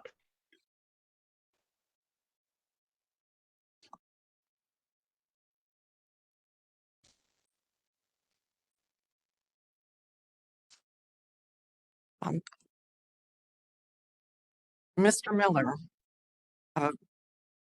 you talked about the fact that visibility benefits are not required as part of a regional Haze analysis. My question is, does EPA evaluate them when it issues a federal implementation plan of FIP? I don't believe I said that visibility benefits are not required. What I said was that states are not required to evaluate the visibility benefits of potential controls when making reasonable progress determinations. Does EPA do that when it issues a FIP? I don't know if they do that as a matter of course. I'm sure there's examples where they have. There may well be examples where they have not.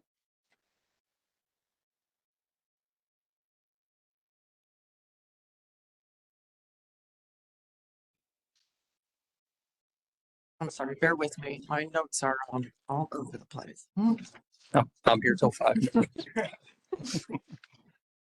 5:30, excuse me. Dang. All right.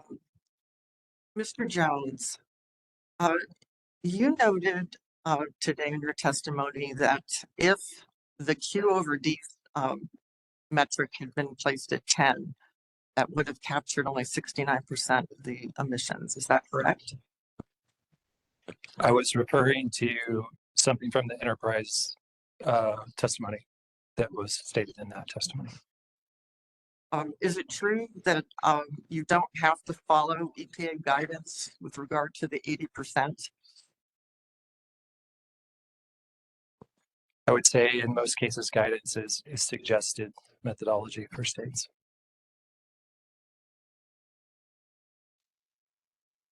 Mr. Jones, you also testified that ammonium sulfate and ammonium nitrate are the greatest contributors to human-caused visibility impairment. Is that correct? At class 1 areas. Okay, right. And for the class 1 areas in and near New Mexico, are ammonium sulfate and nitrate equally important? Sorry, I didn't understand my question. Are the two equally important, ammonium sulfate and nitrate, at the class 1 areas in and near New Mexico? I would say that both ammonium nitrate and sulfate are the two primary most important contributors at class 1 areas in New Mexico and close to New Mexico.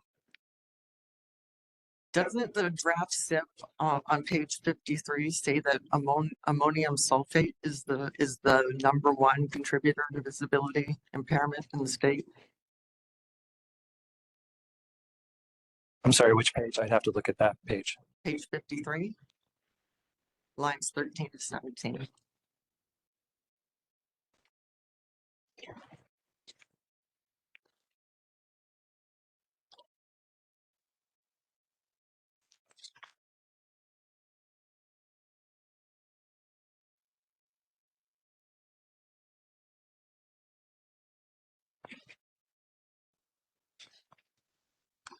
All right, I'm on page 53. So which lines? Lines 13 to 17. Doesn't it say that ammonium sulfate is the #1 contributor to visibility impairment in the state at class 1 areas?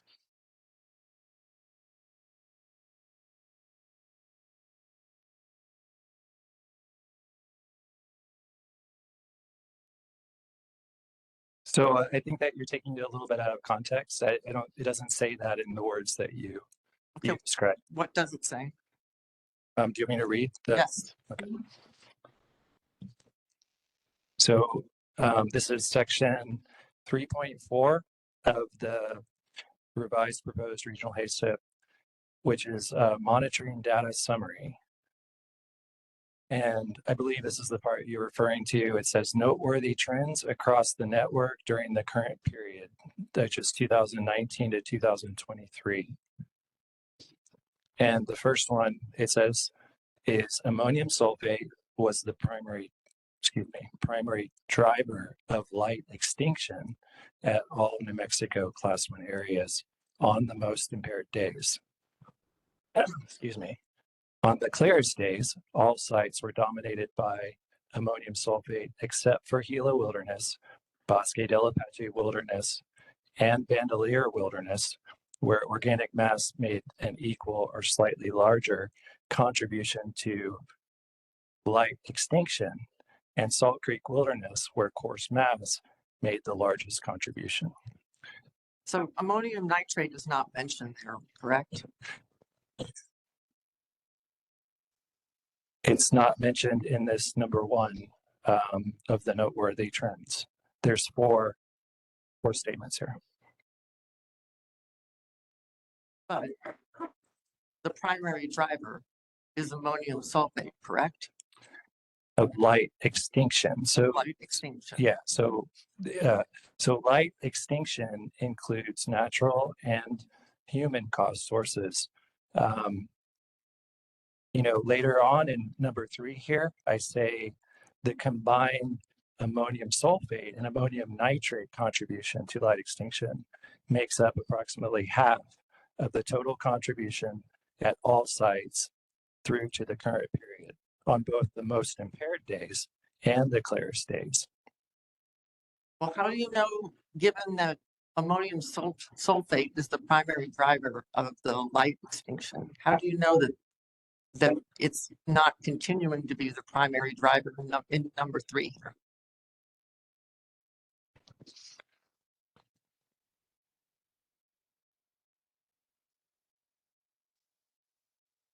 In other words, how do you know that it's not the ammonium sulfate that's dominating the effect? Right. So what we look at for the regional Haze rule is we have to present information on light extinction for the regional Haze rule as described in chapter 3.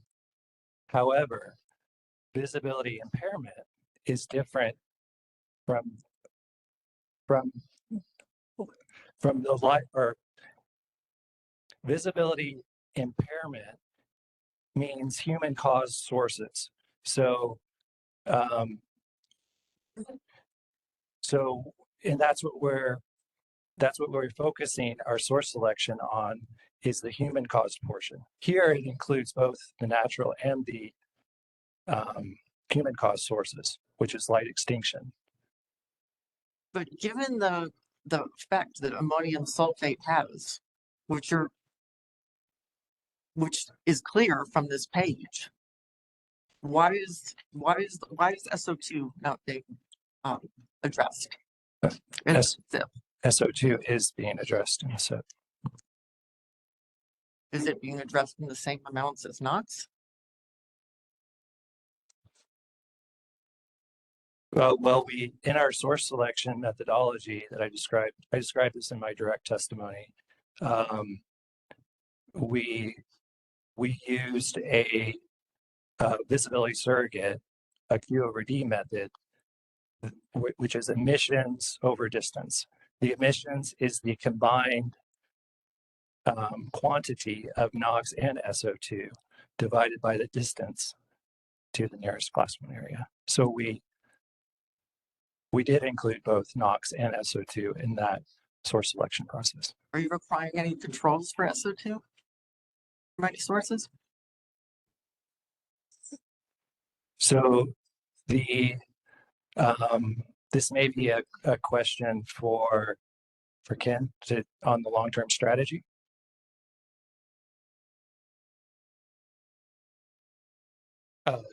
Repeat the question, please. Are you requiring any controls for SO2 in the draft SIP? There are measures related to SO2. There are sources that were screened in on the basis of SO2 emissions that have been retired. And one of the measures in the SIP is that those sources cannot be brought back without a new analysis, a 4-factor analysis, and potential changes to the SIP. But you aren't requiring any emitters of SO2 currently that are operating to install any type of a control like the scrubber, correct? That is correct. That's just how the analysis shook out. We don't go into it with any kind of favor necessarily. It's what do the numbers dictate in terms of what's cost effective, what's available. And it turned out that there were no new controls for SO2 that might be required that would be cost effective, unlike NOx. Mr. Jones, you said that the issue at the Salt Creek Wilderness area was largely a cumulative problem of ammonium nitrate from the Permian Basin. Is that correct? Did NMED consider, as part of the draft SIP, the effects of its ozone precursor rule, as well as the New Mexico Oil Conservation Division's gas capture rule as part of its analysis?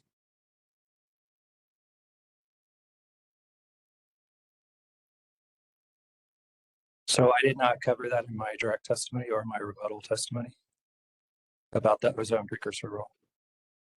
But you testified that the department believes that the issues at the Salt Creek Wilderness area are largely a cumulative problem from ammonium nitrate from oil and gas sources in the Permian Basin. So these two rules regulate those sources, specifically their venting and their flaring.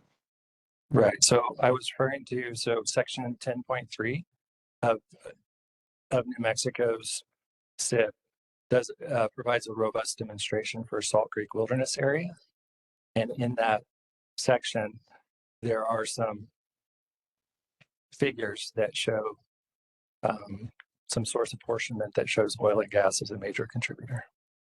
But these two rules are expected that they will achieve significant NOx reductions, correct? I can't speak to the ozone precursor rule. Yeah, Ms. Wood, I don't think you've laid the foundation that he's familiar with the implementation of the ozone precursor rule.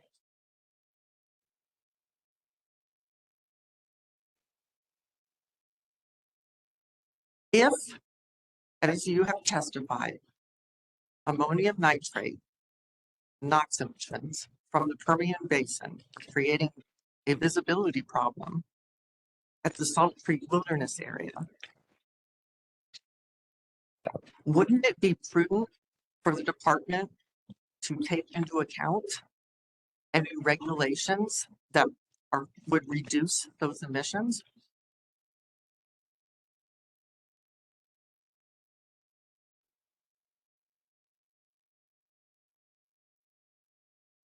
So the regional Haze rule addresses visibility.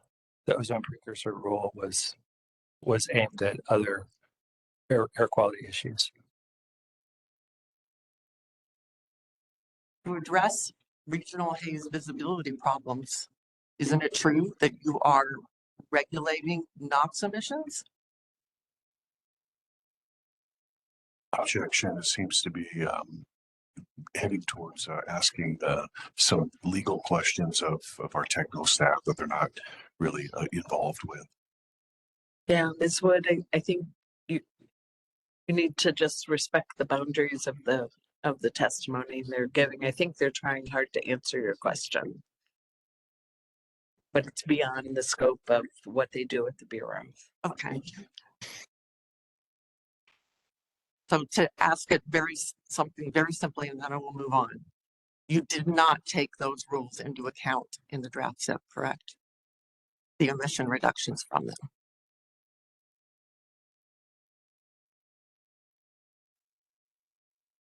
There were conversations with companies where they did provide information about what they were doing for the ozone precursor pollutant rule. That was more in the 4-factor analysis stage. So I would defer that question to Bob or possibly Ken, but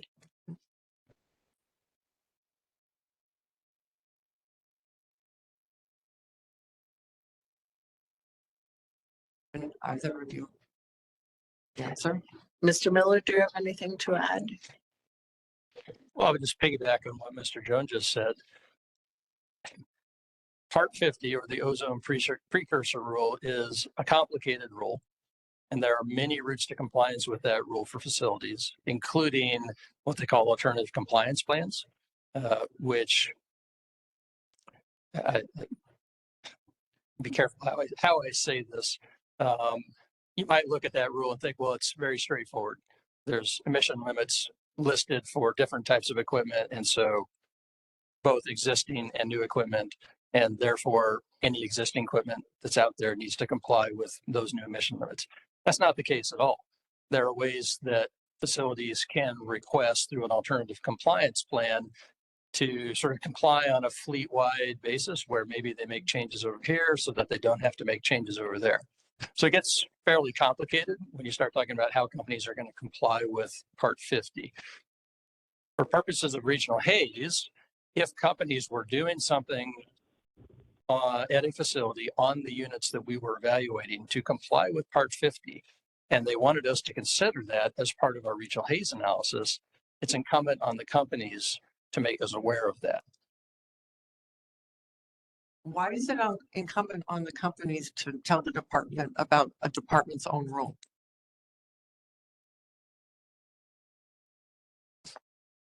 I don't think he said that it was incumbent on the company to talk about the department's own rule, but rather that company's particular method for compliance with that. Can I give you a very concrete example? If a company had, let's say, some engines, the ozone precursor rule has emission limits for existing, say, two-stroke lean burn engines, right? And if the company was going to install a control to comply with the limits for existing two-stroke lean burn engines in Part 50, and they were to inform us of that, we would have accounted for that in our base case analysis. So we would have said, okay, here's a company that's doing something to comply with Part 50.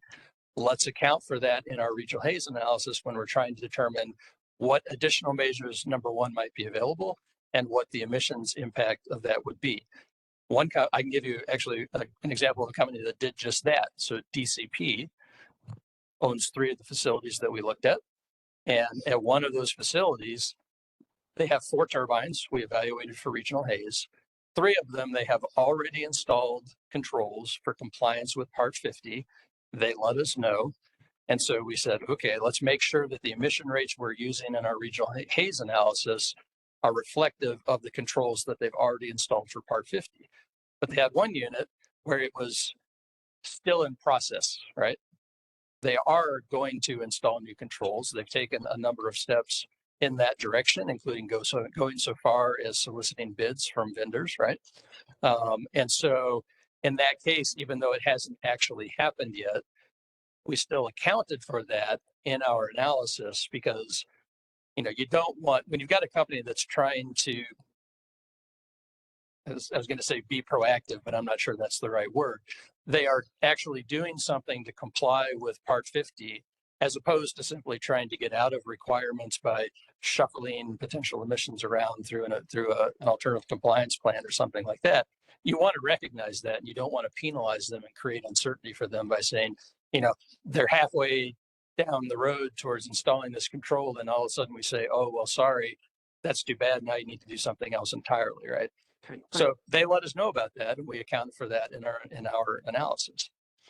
But you don't account for other programs within the department that result in substantial NOx emission reductions? Objection. These are air quality technical staff. They can't speak to the department. We have many, many bureaus, a big organization.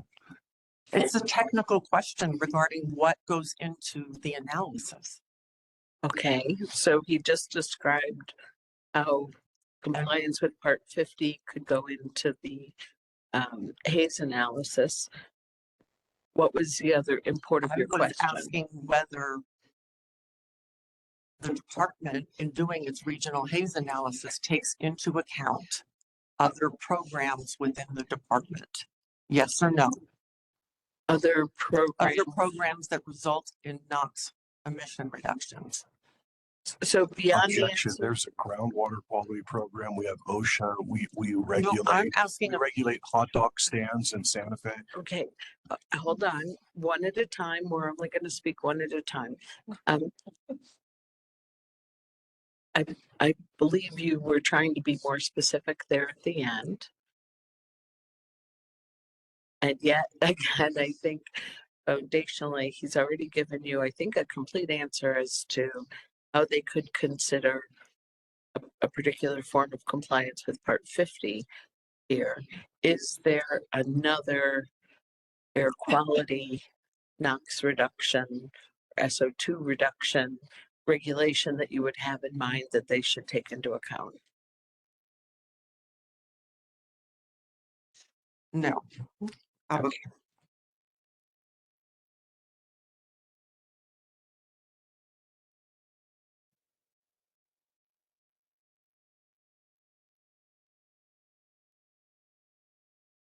I'm trying to think of a different example.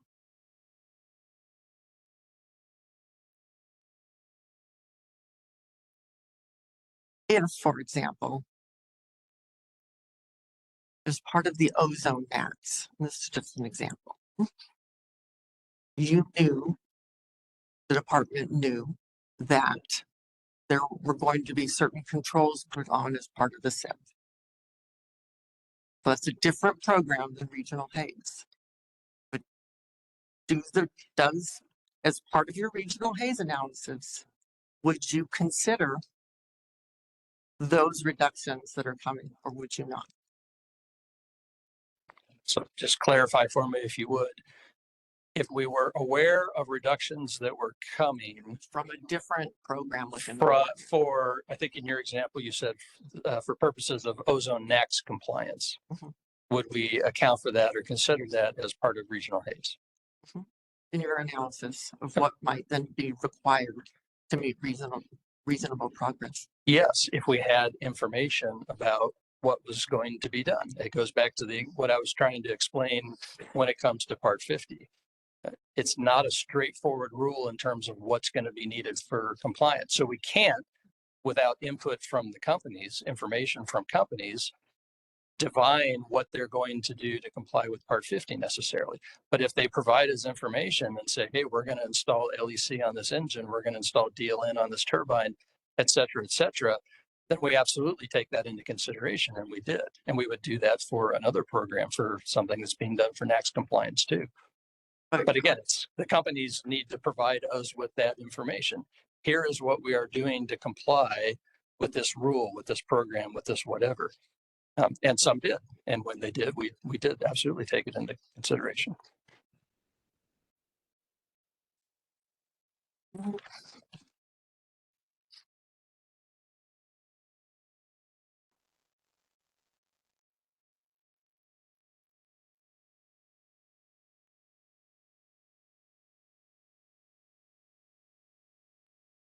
May I expand on Ken Miller's explanation? Mr. Seidner, if you'd like to add something, go ahead.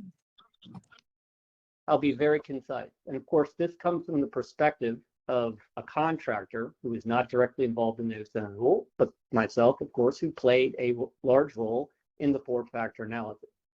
So I agree with Ken's assessment, but I'd also like to point out that time is a factor. In my very cursory review of several alternate compliance plans that are associated with the Part 50 rule, several facilities that are affected by both the Regional Haze rule and the Part 50 rule submitted multiple versions of their alternative compliance plan. Those were submitted over extended periods of time.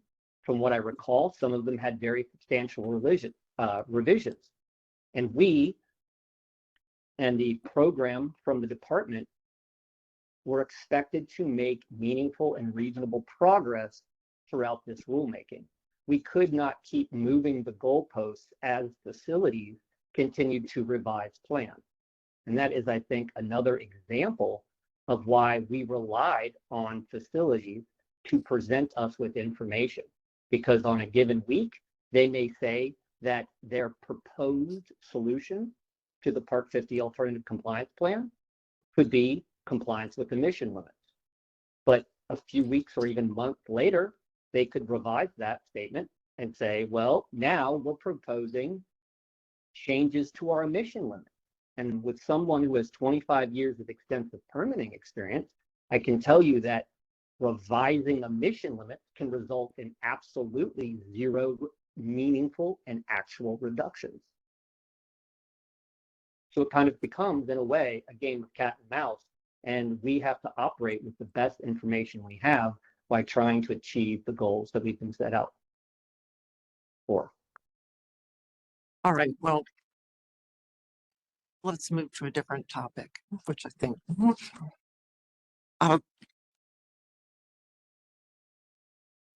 Mr.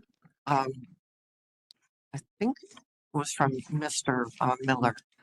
You expressed some skepticism, am I right, about whether facility averaging rather than a unit by unit emission rate would result in fewer reductions, or whether it would result in the same amount of emission reductions? Well, yes, I did. I mean, it is theoretically possible to develop facility-wide limits that would guard against higher emissions in comparison to unit by unit limits. But that requires some deeper analysis than simply adding up the individual units limits and saying, okay, here's the facility-wide limit. And that information, or a demonstration, I guess maybe would be a better way to put it, of that in this particular instance was not provided. It was simply, we would like this flexibility, and here's what we propose in terms of a new limit. And it was a simple addition of the individual units limits. That might work. It may not actually result in higher emissions than those unit by unit limits, but I can't know that, and I wouldn't take that at face value without seeing some deeper analysis to support it. All right, if under the draft SIP, if Blanco unit TC01 is how it's identified, emits at the rate of 13.04 pounds per hour, which is the proposed emission limit in the draft SIP, it would be that would be acceptable under the draft SIP, right? If TC01 emits at, what was it? 13.04 pounds per hour.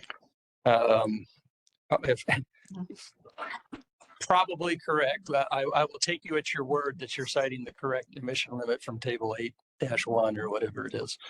I believe I am. And that would mean that that meets reasonable progress requirements, right? If it emits below that rate, assuming that's its emission limit, then yes. Okay, and then if unit TC02 emits at its proposed rate of 13.32 pounds per hour, that's also acceptable and meets reasonable progress requirements, correct? I believe that would be correct, yes. And then if the last unit at the Blanco facility, unit TD01, emits at its proposed rate of 24.22 pounds per hour, the same, that's acceptable under the draft SIP, and it meets regional Haze reasonable progress requirements, correct? Yes.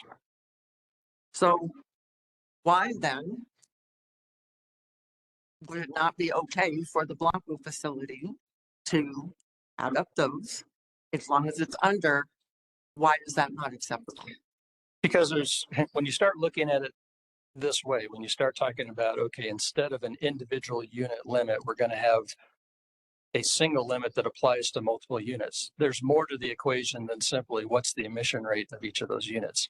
But the utilization starts to come into play. How many hours is each of those individual units operating, right? Right, but under what you're proposing, these 3 units could operate at those rates 24 hours a day, 7 days a week, 365 days a year, and be okay, correct? Assuming that there's not any other kind of Title V permit limitation. Yeah, I will tentatively agree with you, but the larger point, and I believe what I said in my rebuttal testimony, was not that that there would be an issue in terms of compliance. What I said is Mr. Jacobson's statement that adopting these facility-wide limits in lieu of the unit by unit limits that the department has proposed would not result in higher emissions, right? Now, those higher emissions might still be below, the facility-wide limit, if that's what you want to call it, right? But they may still be higher than the alternative, which is those 3 units with individual limits, unit-specific limits. You might end up with lower overall emissions, right? So he had said that this would not affect the stringency of the SIP. It would not result in an increase or in higher emission reductions. That's the larger concern, is whether or not that is in fact the case or not. But even if they were at the upper level, all 3, the regional Haze reasonable progress requirements would be met, correct?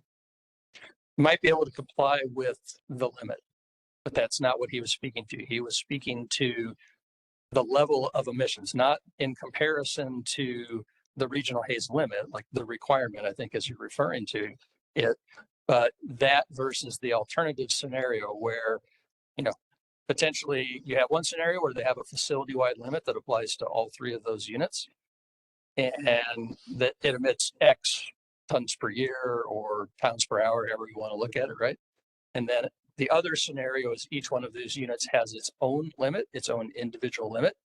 And so you can look at that and say, okay, you know, this one's going to emit this much, and this one's going to emit this much, and this one's going to emit this much. Mr. Jacobson, I believe, stated, and you know, this is not about whether or not they would be complying with the limit in either one of those scenarios, the facility-wide limit in this case, or each of the three individual limits in this case. What he said is that adopting these facility-wide limits would not result in greater emission reductions than the alternative that the department had proposed. Right and that's now, where I think he, you know, again, possibly, but that's not substantiated. And it is very much a question in my mind. changing the question, and we're not talking about what Mr. Jacobson say. What I'm saying is, if those three units operated at their maximum emission limit as put in the draft SIP, they would comply with reasonable progress requirements as you assess them. So Ms. Wood, before he answers, you've now a couple of times talked over the end of one of his answers. Please avoid that.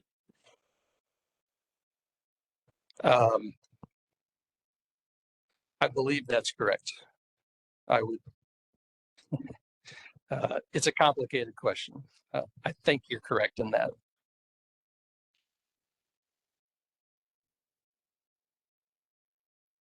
Why was the comment period for this rule so short? Which comment period are you referring to? From August 26th to September 20th. And then the second comment period, I believe, was 21 days, but it got extended by a few. Why were both of the comment periods so short? So as I mentioned in my direct testimony, NMED was operating under a timeline set forth by EPA. The intention was to make sure we had at least a scheduled hearing date on the books prior to September 29th, which would have been the FIP deadline. The August to September comment period was not a required part. This was meant to elicit or solicit additional information from facilities. And we did take that under consideration with the knowledge that any hearing date that would be scheduled, we would have to have adequate time to evaluate and integrate any comments that were substantiated into our SIP prior to actually going to hearing. Right. Did EPA ever publish a proposed federal implementation plan? There was not one published in the Federal Register, but that did not mean they could not have done that and not been acting within their authority.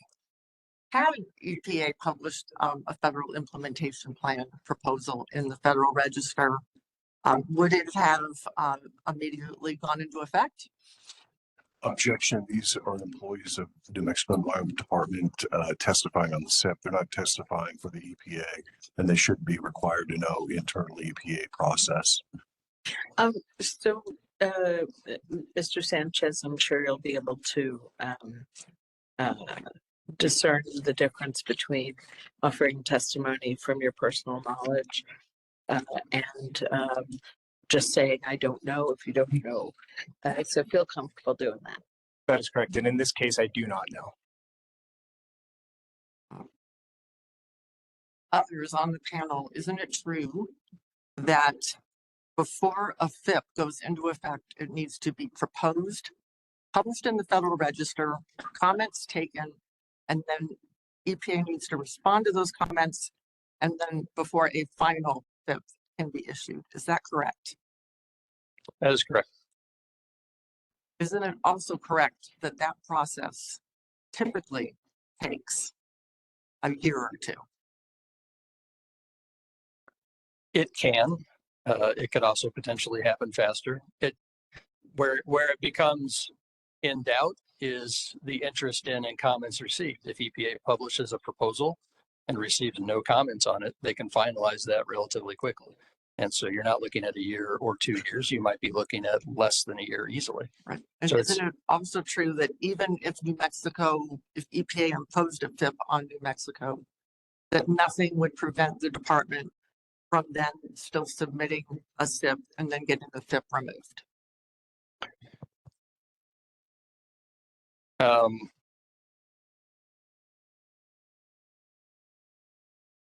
I don't know that I can't really speak to that. I don't know for a fact. I know there have been cases in the past where a FIP has been imposed and then the state came back later with either a plan that they had never submitted or a revised version of a plan they had previously submitted that EPA found to be inadequate or unapprovable, right? The mechanics of that, I don't necessarily know in great detail. But I mean, it might be possible. All right. Thank you, Madam Hearing Officer. Thank you, Ms. Wood. This wouldn't be a bad time for a break, but let me just see if Ms. Catalano had questions.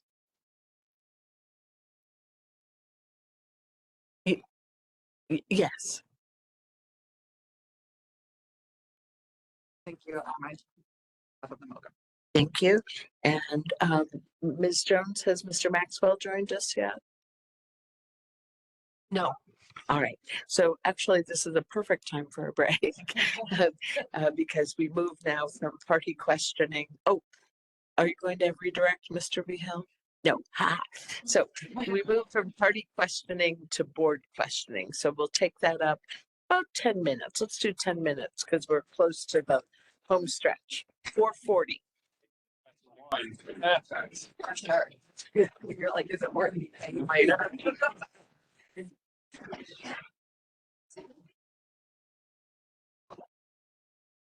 Yeah.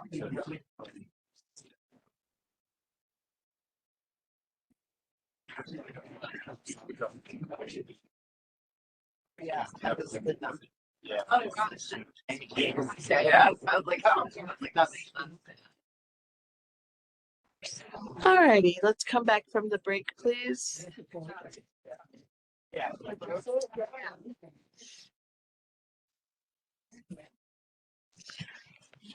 Let's come back from the break, please. All right, when we broke, we had finished party questioning of the department panel. We move now to the board itself. Let me start on the platform this time, since I had you last time. Member Ely, do you have questions of the department panel? I do. I have a few questions. Can you hear me all right? Yes, thank you. Okay. And I just want to say all that great cross helped cut down the numbers of questions dramatically, but I still have a few. So for whoever would like to answer this question, why not consider NOx and SOx separately when calculating the Q in the Tier 1 screening process? It looks like that is what Texas did.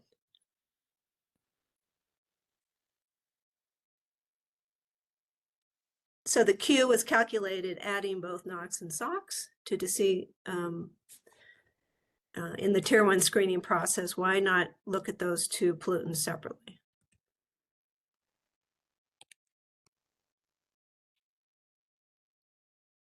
That is an option.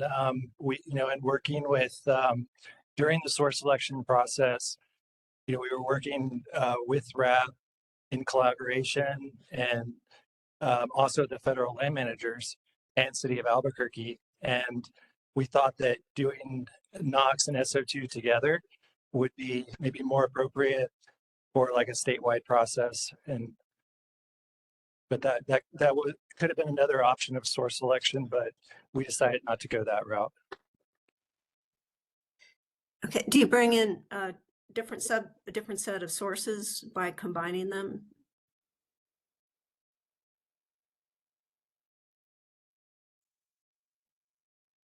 So yeah, you would have it would end up with different sources if you separate them out individually. Okay.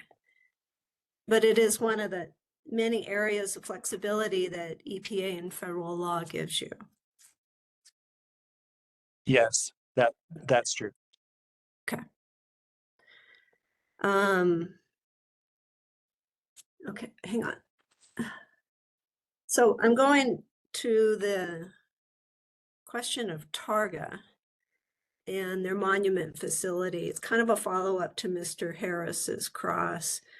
A new AGI with redundant compression was installed in 2017. I think that's what if I read correctly. And that's after the 2016 reporting year that was used to assess Q for Tier 1. In your cross, Mr. Jones, you stated that for this particular facility, you looked at data from 2016 through 2022.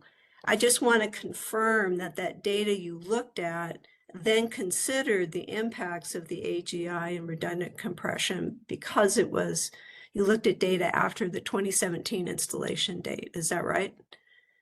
So the emissions for those additional years would have been less, yes, because of the installation of the AGI. Right. And so that was considered when looking at in the screening tools you used. So the screening was we used the 2016 year because that was the most current QA year when we did source selection in 2019. The QA of emission inventories, it takes a little bit of time after they're actually collected to get to a place where they're ready to be used by for projects like this. The 2016 to 2022 information that I referred to was specifically related to Target Monument because of witness Robert's testimony that facility should not have been included. But in reviewing that information, it actually showed that yes, in my opinion, it should still have been included, even though they installed that AGI well. They were still emitting quite a bit of NOx and still emitting SO2. And their Q over D, if calculated for those years, was still high enough to be within our sources selected. Great, thanks for that clarification. So for controlling SOx, it looks like the AGIs are pretty important, or existing AGIs. You're not requiring anybody to put new AGIs in. But for the 4 amine treatment units with AGIs and redundant compression, are the requirements to maintain those in the rule, or does that go into the permit? I just don't see those AGIs in the rule itself. Thanks for the question, Member Ely. Yeah, those are being addressed in a slightly different way. So they are not handled through the rule. What we're doing for these facilities that have acid gas injection wells that we would like to see them continue to be operated. What we're doing is the permits for those facilities have conditions related to the AGI well, the amine treatment system, and basically says you have to operate your AGI well at all times. You have to have a backup compressor available at all times in case something happens with the primary compressor. That backup compressor has to have enough capacity to basically take over and do all of the injection so that if the primary is completely down, you can still inject all of your acid gas, right? So there are permit conditions for all of these facilities that kind of lay all that out, all of those requirements. And so what we're going to do is incorporate those conditions into the SIP. So they're not being addressed through the rule, but when this goes to EPA, certain permit conditions that the ones that I just described would be incorporated into the SIP. And once they're incorporated into the SIP, you can't monkey with them. You can't delete them. You can't modify them without going through the SIP revision process. You'd have to get EPA approval before you could make any changes, right? So the idea is they need to, it's not unlike the units that have in-place controls where there's a new emission limit to ensure that they continue to operate those controls, but you're getting there a slightly different way. You're getting there by taking these conditions that already exist that say you have to do all these things and put those into the state SIP. And then that, I don't want to say it puts them off limits, but it makes it a lot more difficult. And there's a process you would have to go through if you ever wanted to modify those conditions. And that would give us the opportunity to say, okay, there may be a change here, so we need to go back and think about what this means for purposes of regional haze. Thank you, that's helpful. Couple more questions. Do the emission limits established in the rule consider startup shutdown and malfunction, or is that part of your worst case scenario that you described earlier? They do not account for startup shutdown and malfunction emissions.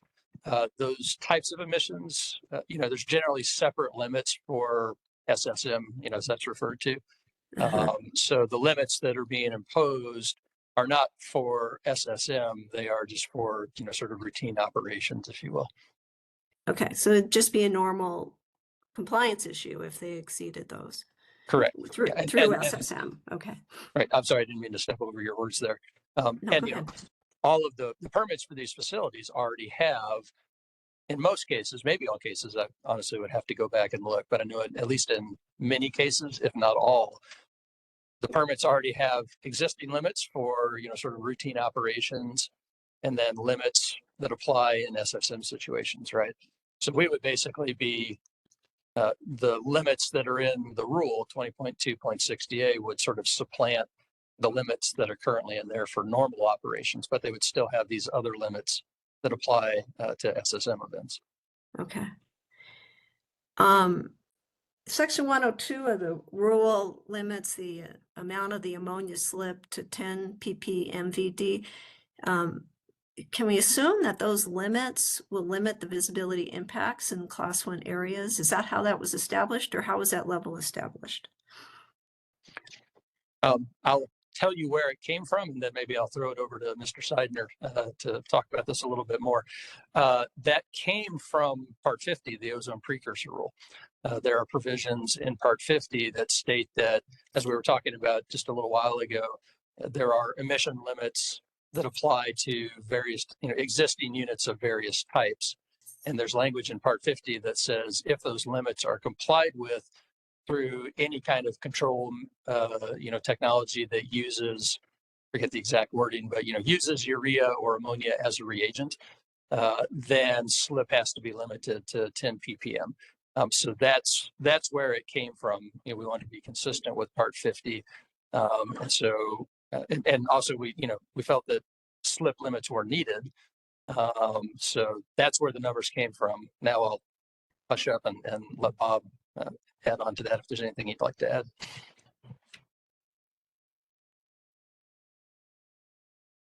I don't really have anything to add, but just to reinforce that, yes, the 10 ppm limit was designated for consistency among rules.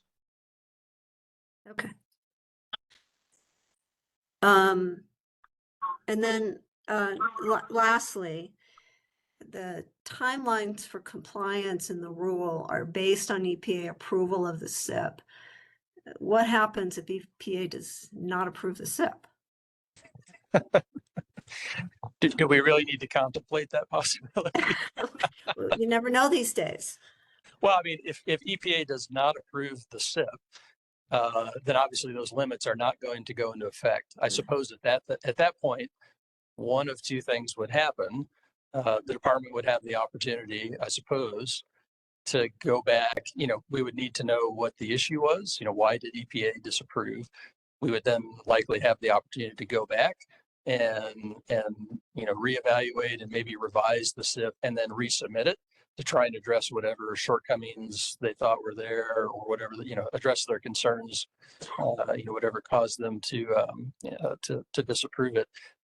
If we did not do that, or if we didn't do it quickly enough, I suppose the other possibility is EPA would implement a FIP or propose and then potentially implement a FIP. So I think those are the two possibilities in the event that EPA were to disapprove the SIP. But to go back to the start of the question, if they disapprove it, the limits would not go into effect. That's all. Thank you all for your good work and your testimony. Thank you, Member Ely. Member Bitzer, do you have questions? I do not at this time. Madam Vice Chair. I do not at this time. Thank you, Madam Chair.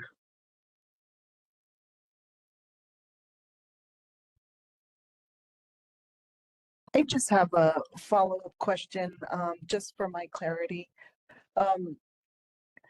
So, back to kind of the line of questioning, just so I can understand, how would a company know to provide information through this process? I think we talked about in your testimonies and in the cross-examination. Would it be through just the public comment period, or is there like a separate process? Thank you. I think I may have heard two different questions there. How would they know versus how would they do it, maybe, or when would they do it, right? Yes. Right. Okay. As far for the when would they do it, companies there's been a lot of talk about the comment periods. And, some folks are concerned that maybe they weren't adequate or long enough, came too late in the process, et cetera.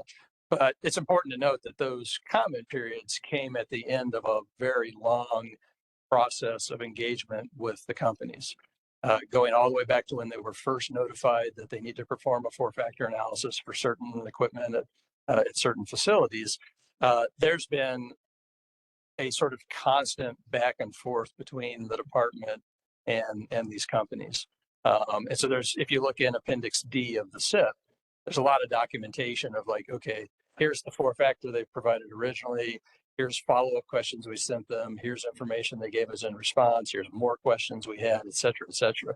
So, that's kind of the process by which they had the ability to provide information even long before we got to the point of saying, okay, now we have a plan, like an actual full-fledged plan, and we're giving you an opportunity to provide comment on that, right?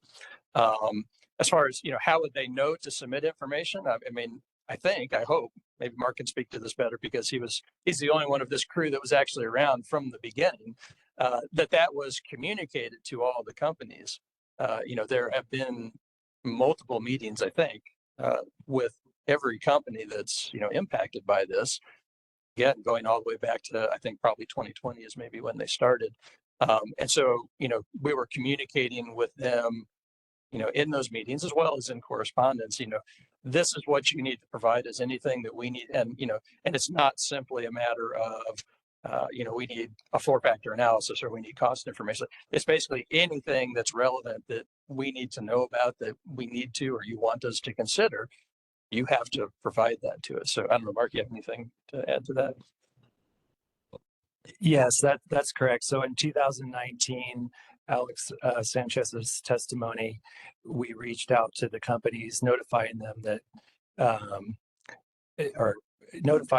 they were screened in for regional Haze and asking for a 4-factor analysis. Shortly after that, we met with companies as a group, and we talked about the regional Haze rule requirements and fielded questions from companies.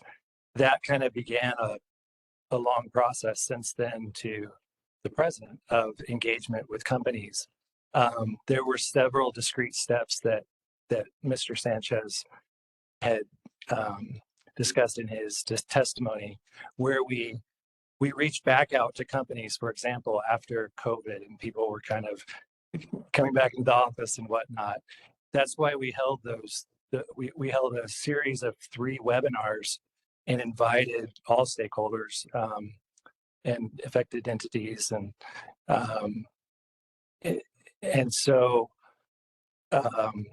during those meetings, we re-engaged with people. We told them, gave them updates on our process. And then following that, we reached out to companies and set up meetings or offered to have meetings individually with companies. And during those meetings, we very specifically asked them for additional information. I think Mr. Seidner's testimony, or maybe he could speak to this as well, how much we kind of bent over backwards to accept new information longer than maybe, well, not longer. We continue to accept additional information to make our plan better and to respect the affected entities and to work with the affected entities. So, but I don't know, Mr. Seidner, if you have any perspective coming from the contractor's point of view of what that looked like.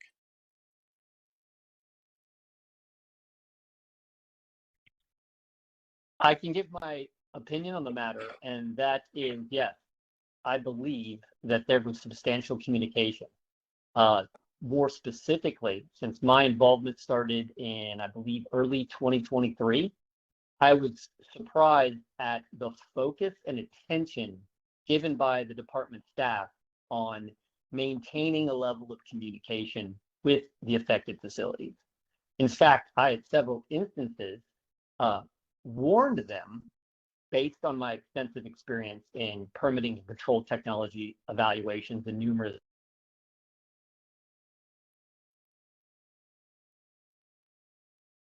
I'm sorry, Mr. Seidner, you are muted all of a sudden. Mr. Seidner? Mr. Seidner? Okay. Not sure what's happening. Okay. He feels very strongly about this. All right. He does. He looks great. Can anyone hear him? No? I don't think, Yeah. never been sorry.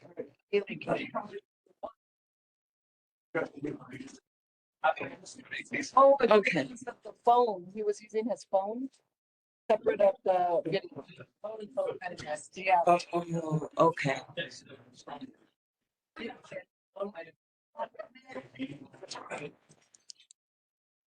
Okay.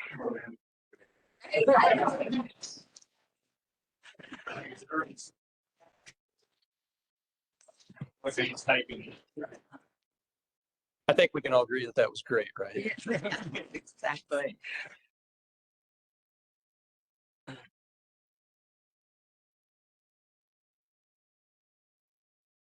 Okay.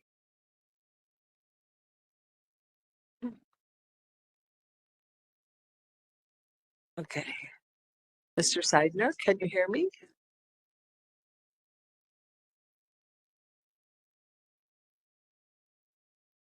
We lost your audio.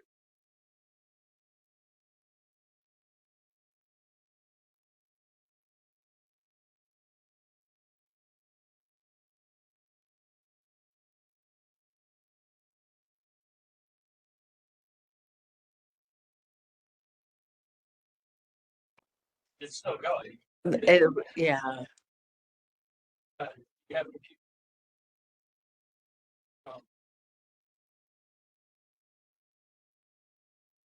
Let's try that.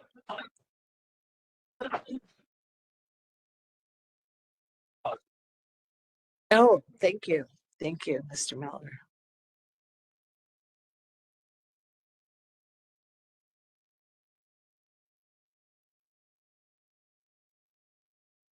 Okay, great.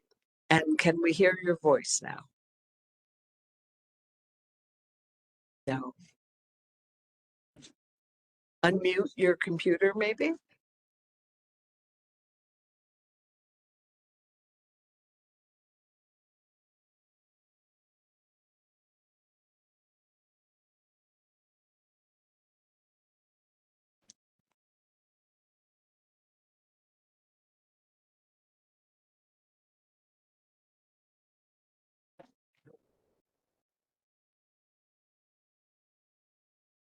He said, come back to him. He's troubleshooting. All right.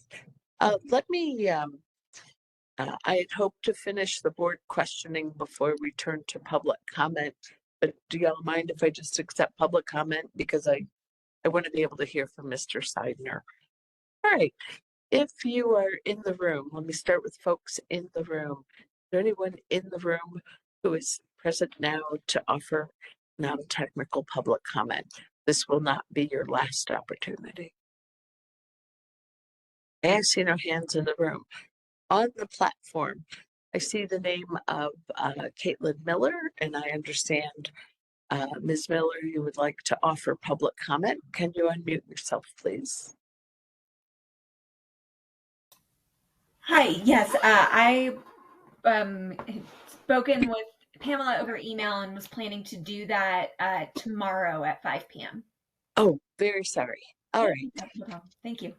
Is there anyone else on the platform? Please indicate by reaching out through chat or by raising your virtual hand. Present now to offer non-technical public comment. Again, this will not be your last opportunity.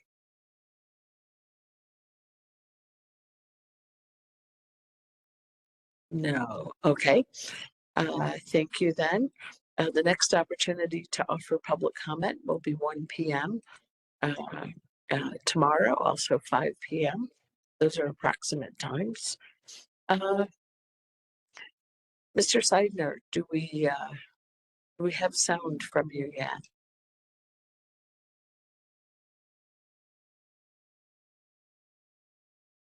Unfortunately, not yet. Okay. Madam Chair, I hate to do this when we're so close to finishing.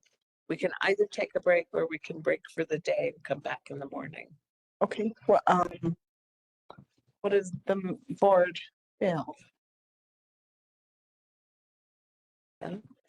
It hurts nobody's feelings to break for the day. Okay, thank you. Yeah. All right. Thank you. We'll do that. Let's resume 9 a.m. in the morning here in this room.